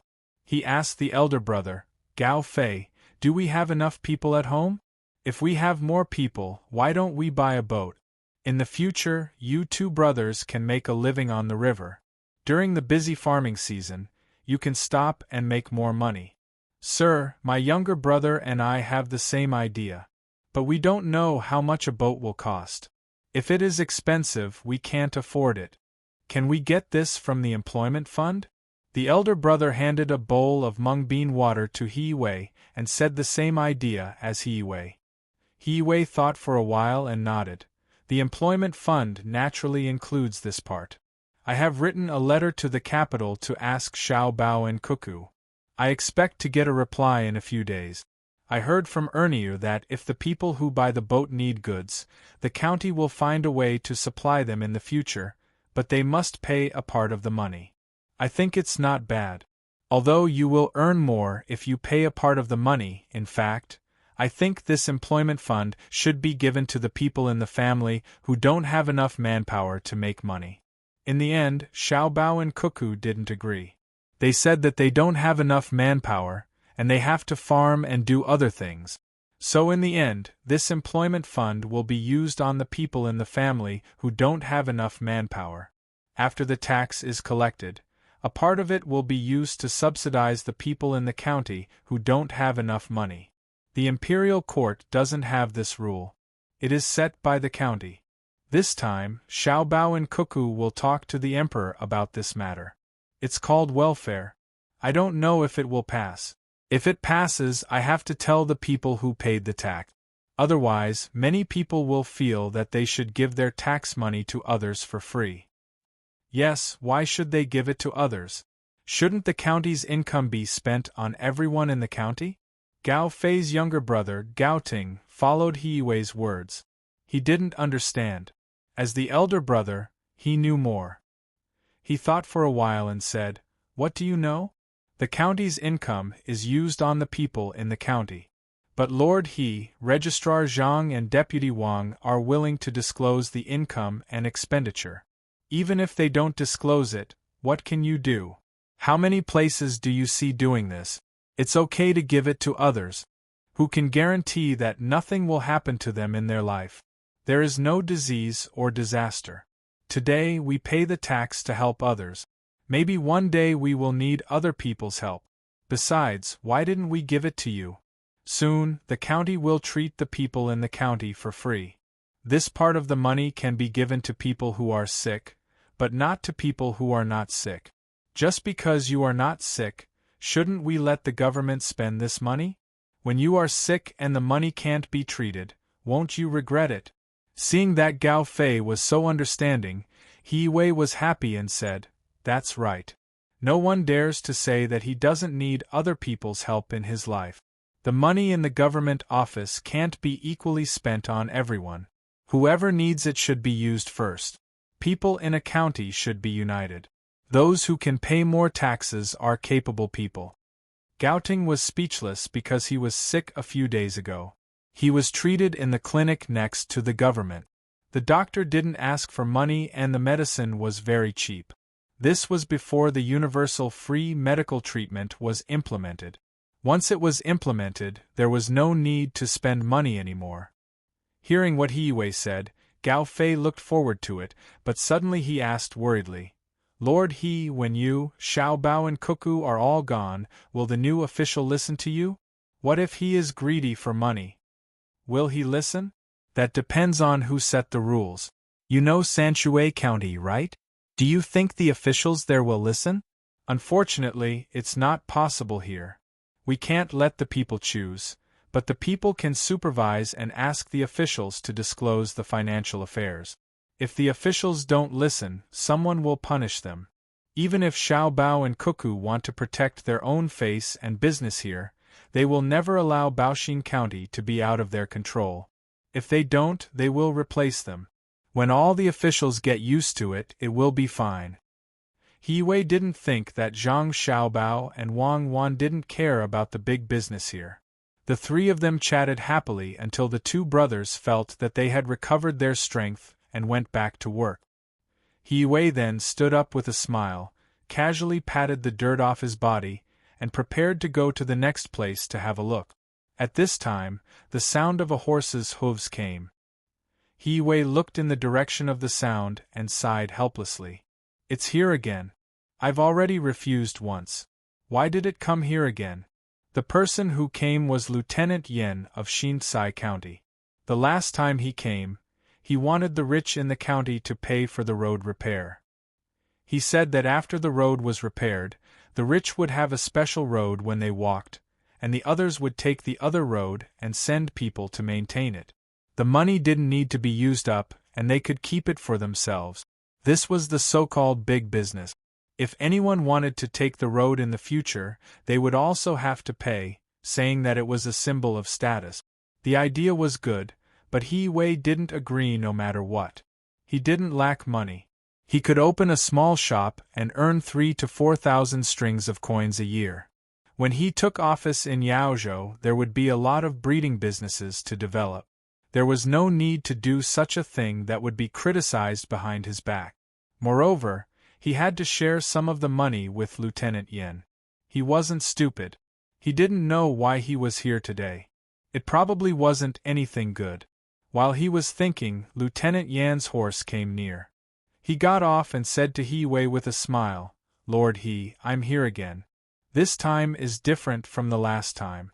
I went back and thought about the last time. Fortunately, Lord He didn't agree. Otherwise, it would have been easy to get into trouble. The last time was like this. If someone didn't pay and still wanted to walk on the road, too many people were needed to watch over them. Even if another person saw them, they couldn't catch them. They could only chase them. It was useless. Therefore, I don't think it's possible." He Wei thought to himself, "Aren't you talking nonsense? Who doesn't know that?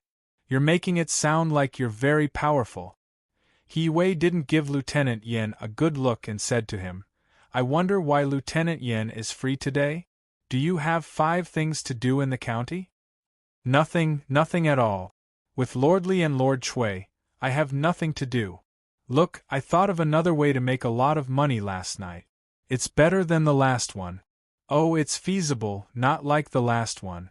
Lieutenant Yen didn't seem to notice He Wei's attitude and continued to talk about the purpose of his visit with a smile. He Wei was really annoyed. He frowned and asked, "Since Lieutenant Yen has so many good ideas, why don't you do them in Xian Kai County? Why do you have to come to my Baoxin County?" "Lord He, you've asked what's on my mind. I really want to do it in Xian Kai County, but Registrar Li and County Magistrate Chui don't listen to me. Also, they're both 3rd or 4th rank officials. I can't afford to offend them." "Oh, it's not that I can offend Lord He. They're just officials in the capital. How would they know about local matters?" Lieutenant Yan's smile immediately disappeared, and he complained to He Wei with a face full of grievance. He Wei didn't answer this time. He looked into the distance and stood there without moving. He didn't think Lieutenant Yen could come up with any good ideas. If he did, Xiaobao and Cuckoo would have come up with them a long time ago. Seeing that He Wei didn't say anything, Lieutenant Yen didn't care. He moved closer to He Wei and also looked into the distance. After a while, he finally spoke. "Lord He, I really do have a good idea this time. It's the matter of the river. After the river is repaired, we'll collect a sum of money from anyone who walks on it every time they come. It can't be too much. If it's too much, they won't come anymore.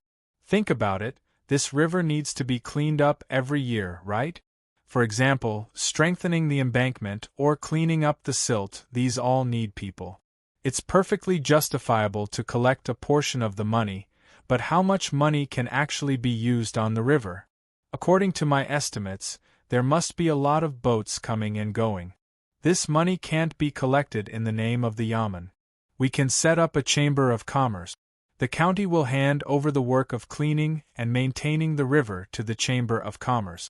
The Chamber of Commerce will collect tolls from people. It can be calculated based on the amount of goods or the number of times. Either way, when the time comes, we can do whatever we see fit. Lord this idea isn't bad, right? If you want to make a name for yourself, take out more of the money you earn. Who knows how much money you collect and how much you take out? Wei really didn't know what to say. This Lieutenant Yan's brain was really good, but why did he have to use it on this? Who didn't know that there would be a lot of boats coming and going in the future? But the money needed to maintain the river, as long as there was business, they would have to pay taxes. A portion of this tax would have to be taken out. In addition, the county's commoners still had 20 days of work every year, which was just enough. Why take more money? It was crazy poor. Suddenly thinking of the Chamber of Commerce that Lieutenant Yan mentioned, Wei finally understood what was going on. He asked, "How will the Chamber of Commerce be formed? Lord have you thought it through?" The Chamber of Commerce is simple. We can't really use other people's Chamber of Commerce. You and I will each provide a few people. This is a real business without any capital. We don't need to invest money first. As long as Lord agrees, we'll split the profits 50-50. Not only that, the Chamber of Commerce can also find craftsmen to help unload the goods and repair the boat. Lord just needs to give an order, and everything at the docks will be handed over to the Chamber of Commerce. No one is allowed to interfere. In the future, we'll have the final say here. Lieutenant Yan thought that Wei was tempted, so he quickly continued. Wei looked at Lieutenant Yan as if he was looking at an idiot. After Lieutenant Yan didn't know what to do, he said, "I can do it myself. Why do I have to bring you along?" Lord it's not like that. Look, after you take all the benefits, there will naturally be people who aren't satisfied.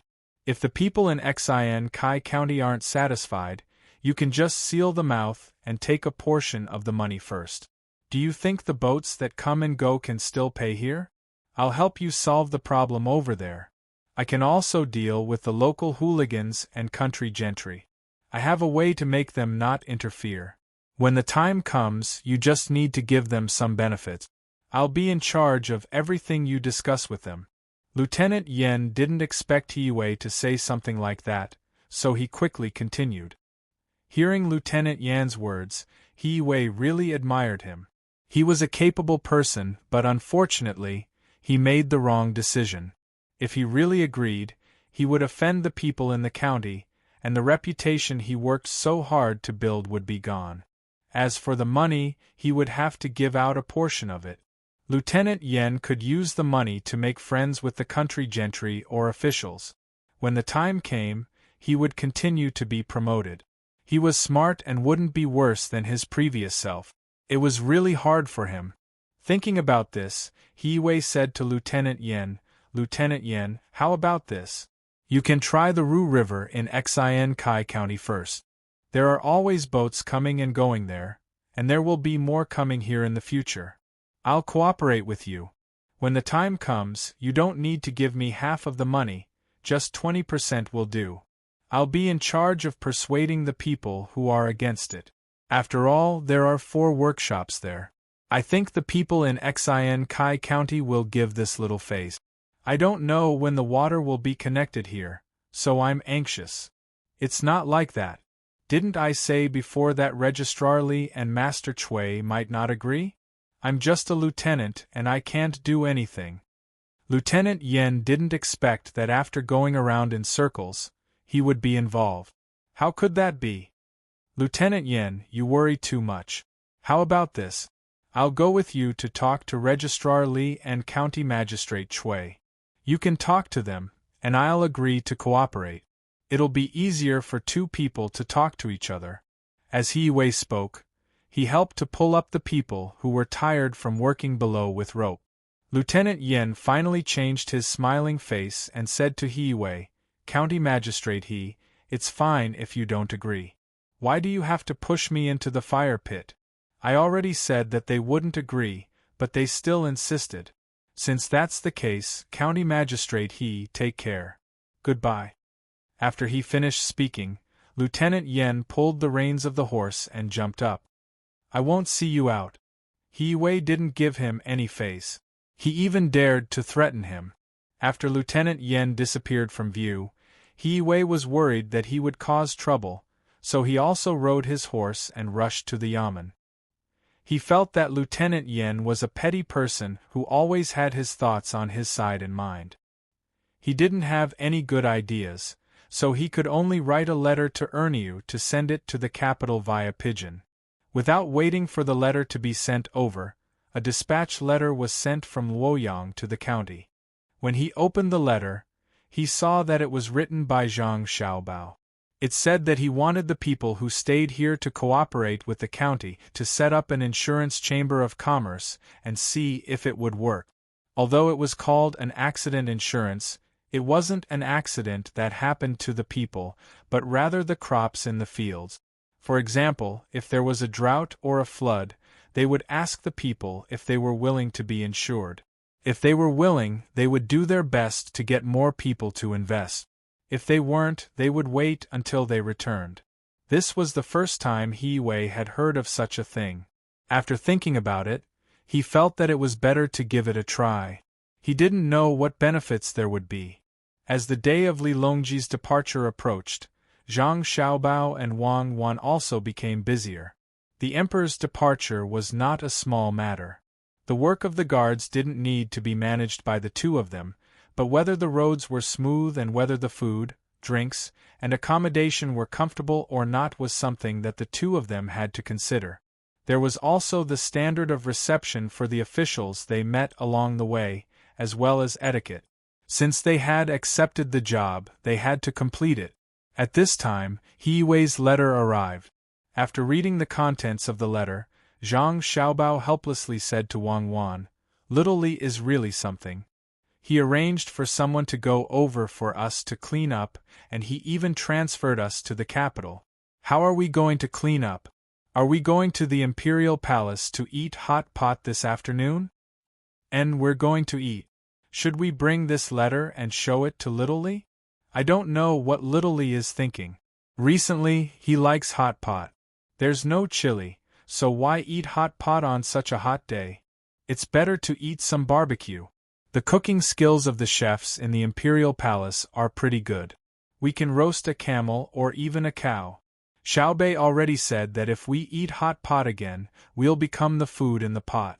Little Li doesn't take care of the children, and always insists that Xiaobei and the others follow. Wang Wan was also tired of eating hot pot. During this period of time, she had already eaten it 4 times, and each time she ate it, it would take 4 hours. Xiaobei and the others ate very little, and after they finished eating, they couldn't casually run around, so they stayed by the hot pot like obedient children. There was an ice basin in the room, and there was a charcoal fire in front of them. If it was anyone else, they wouldn't feel comfortable. Zhang Xiaobao laughed twice. Easy, today's hot pot won't be so grilling. Last time, when the food was prepared, we brought it to the Imperial Palace. Isn't it just a hot pot? No one said that we had to use the most classic Beijing pot. This time, we'll use a small lattice pot to cook the skewers. The stove is long, and there's an ice basin under it. Then we'll use a curtain to block the heat, so it won't be so hot. Let's do this and bring Hiwei's letter. I'm really worried that Hiwei will be tortured to the point of insanity. Of course, I'm even more worried that the person surnamed Yen will deliberately cause trouble. At that time, even if we catch him and deal with him, the gains won't make up for the losses. Our matter is the most important. As soon as he said it, Zhang Xiaobao promised his younger siblings that they would eat well today. Moreover, they wouldn't eat in the room, but under the shade outside. They could even eat while playing elsewhere. Only then did Xiaobei and the others reluctantly agree. Otherwise, they would rather give up their official position than suffer. Bringing along their tools, the little fellows wore the 7th-ranked official's uniform and majestically entered the imperial palace once again. The people on the streets of Chang were already used to a group of small officials strolling around when they had nothing to do. The imperial palace guards guarding the door were also used to it. They didn't check and directly let them in. The little fellows didn't have any weapons on them. The first 2 checks were only made, and they were even reprimanded once. Li Longji had been waiting for a long time. Wu Huifei had returned the day before yesterday, which made him very happy. Originally, Wu Huifei wanted to join them today, but considering that this was a meal with the officials, it wouldn't be good to have another concubine. Thus, she was rejected. In any case, they would have a lot of time to eat together after this trip. A long row of food was brought over, causing Li Longji to be stunned. After hearing Zhang Xiaobao's introduction, he felt that it was new and fresh. He ordered people to set up a shed outside so that everyone could eat together. It wasn't that the outside was good, but that Zhang Xiaobao was worried that too much carbon monoxide would come out from the charcoal under the long row of stoves, which would cause poisoning. There was no need to worry about eating outside, even if there was no wind. After setting up the shed, the other food to be boiled were also prepared. Whoever wanted to eat could put the food into a small compartment and eat it when it was ready. Xiaobei and the others didn't care about this kind of thing. They ran around the large courtyard, waiting for their brothers and sisters to help them cook. Then, they would come over and eat 2 skewers before continuing to run.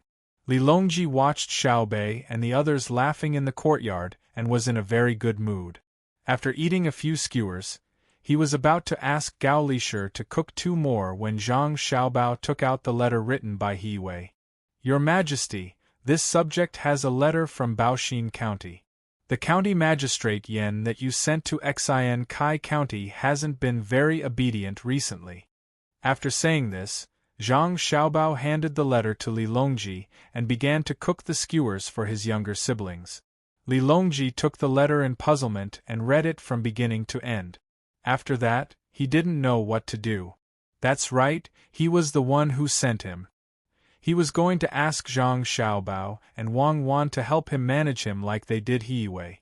But now that the 2 of them were in the capital, he couldn't manage him. Lishur, what do you think? Li Longji handed the letter back to Gao Lishur. Gao Lishur glanced at it and was also worried. After thinking for a while, he said, Your Majesty, why don't we transfer him to another place first? We don't want him to do anything when Xiaobao and Cuckoo aren't around. Even if we kill him after something happens, it's useless. Li Longji thought about Gao Lishur's words and looked at Zhang Xiaobao. Xiaobao, what do you think? I think there's no need to transfer him. Just find something for him to do. For example, let him calculate how much profit the 4 workshops can generate in the shortest amount of time, how many jobs can be provided for the local people, and how much benefits can the local people get from it. Just order him to do this. Don't think that it's just a simple task. It's not easy to figure it out, especially when there's a lot of data that he doesn't know. One is to ask the people in the workshops, and the other is to calculate it himself. Don't let him be idle, or he won't be able to find the time. Zhang Xiaobao didn't want Li Longji to transfer him away because he was going to go back after he was done with this trip. He wanted to see what the Yen guy was up to. Then we'll do as Xiaobao says. Li Longji didn't have any main purpose in this matter. He just ordered Gao Lishur to write a decree and that was it. He turned back and continued to eat. As he ate, he asked, Xiaobao, do you know what's going on in Tubo? I haven't received any news for 10 days. My people have all left. Now, they're probably waiting in Izhou for Tubo to run out of food so that they can continue to trade with them. Does your Majesty have any new news? Zhang Xiaobao swallowed a prawn ball, looked at Wang Wan and said to Li Longji. Li Longji shook his head. I don't have any news. I'm afraid that if Tubo really suffers a great disaster this year, not only will they not trade with us, but they will also send troops to fight to the death. Then, can Cuckoo still defeat them? Zhang Xiaobao and Wang Wan suddenly understood. So, Li Longji was worried about this matter. The two of them looked at each other, and Zhang Xiaobao said, "It's unlikely. Because even if they run out of food, they still have a lot of poultry. As long as they haven't eaten all the poultry, they won't be willing to touch them. We can immediately go over to help when the locust plague is serious. First, we can transport food to them and trade with them for poultry and good local product. Second, the locust plague is very frightening. Moreover, after this year, there might be more next year. Many of the eggs of the locusts have already entered the soil. If there are too many locusts and they fly to our Great Tang, it won't be good. We can send people over to help and reduce a large portion of the locust. We can wait until next year when the plague starts." Li Longji nodded. He felt cold towards Zhang Xiaobao's plan. It was too terrifying. He actually wanted Tubo to have a locust plague. How ruthless. If that's the case, then make arrangements in advance. Have someone send a letter quickly. Where's Xiao Bei? There's a prawn here. After saying that, Li Longji took out a prawn and shouted to Xiao Bei, who was running around like crazy.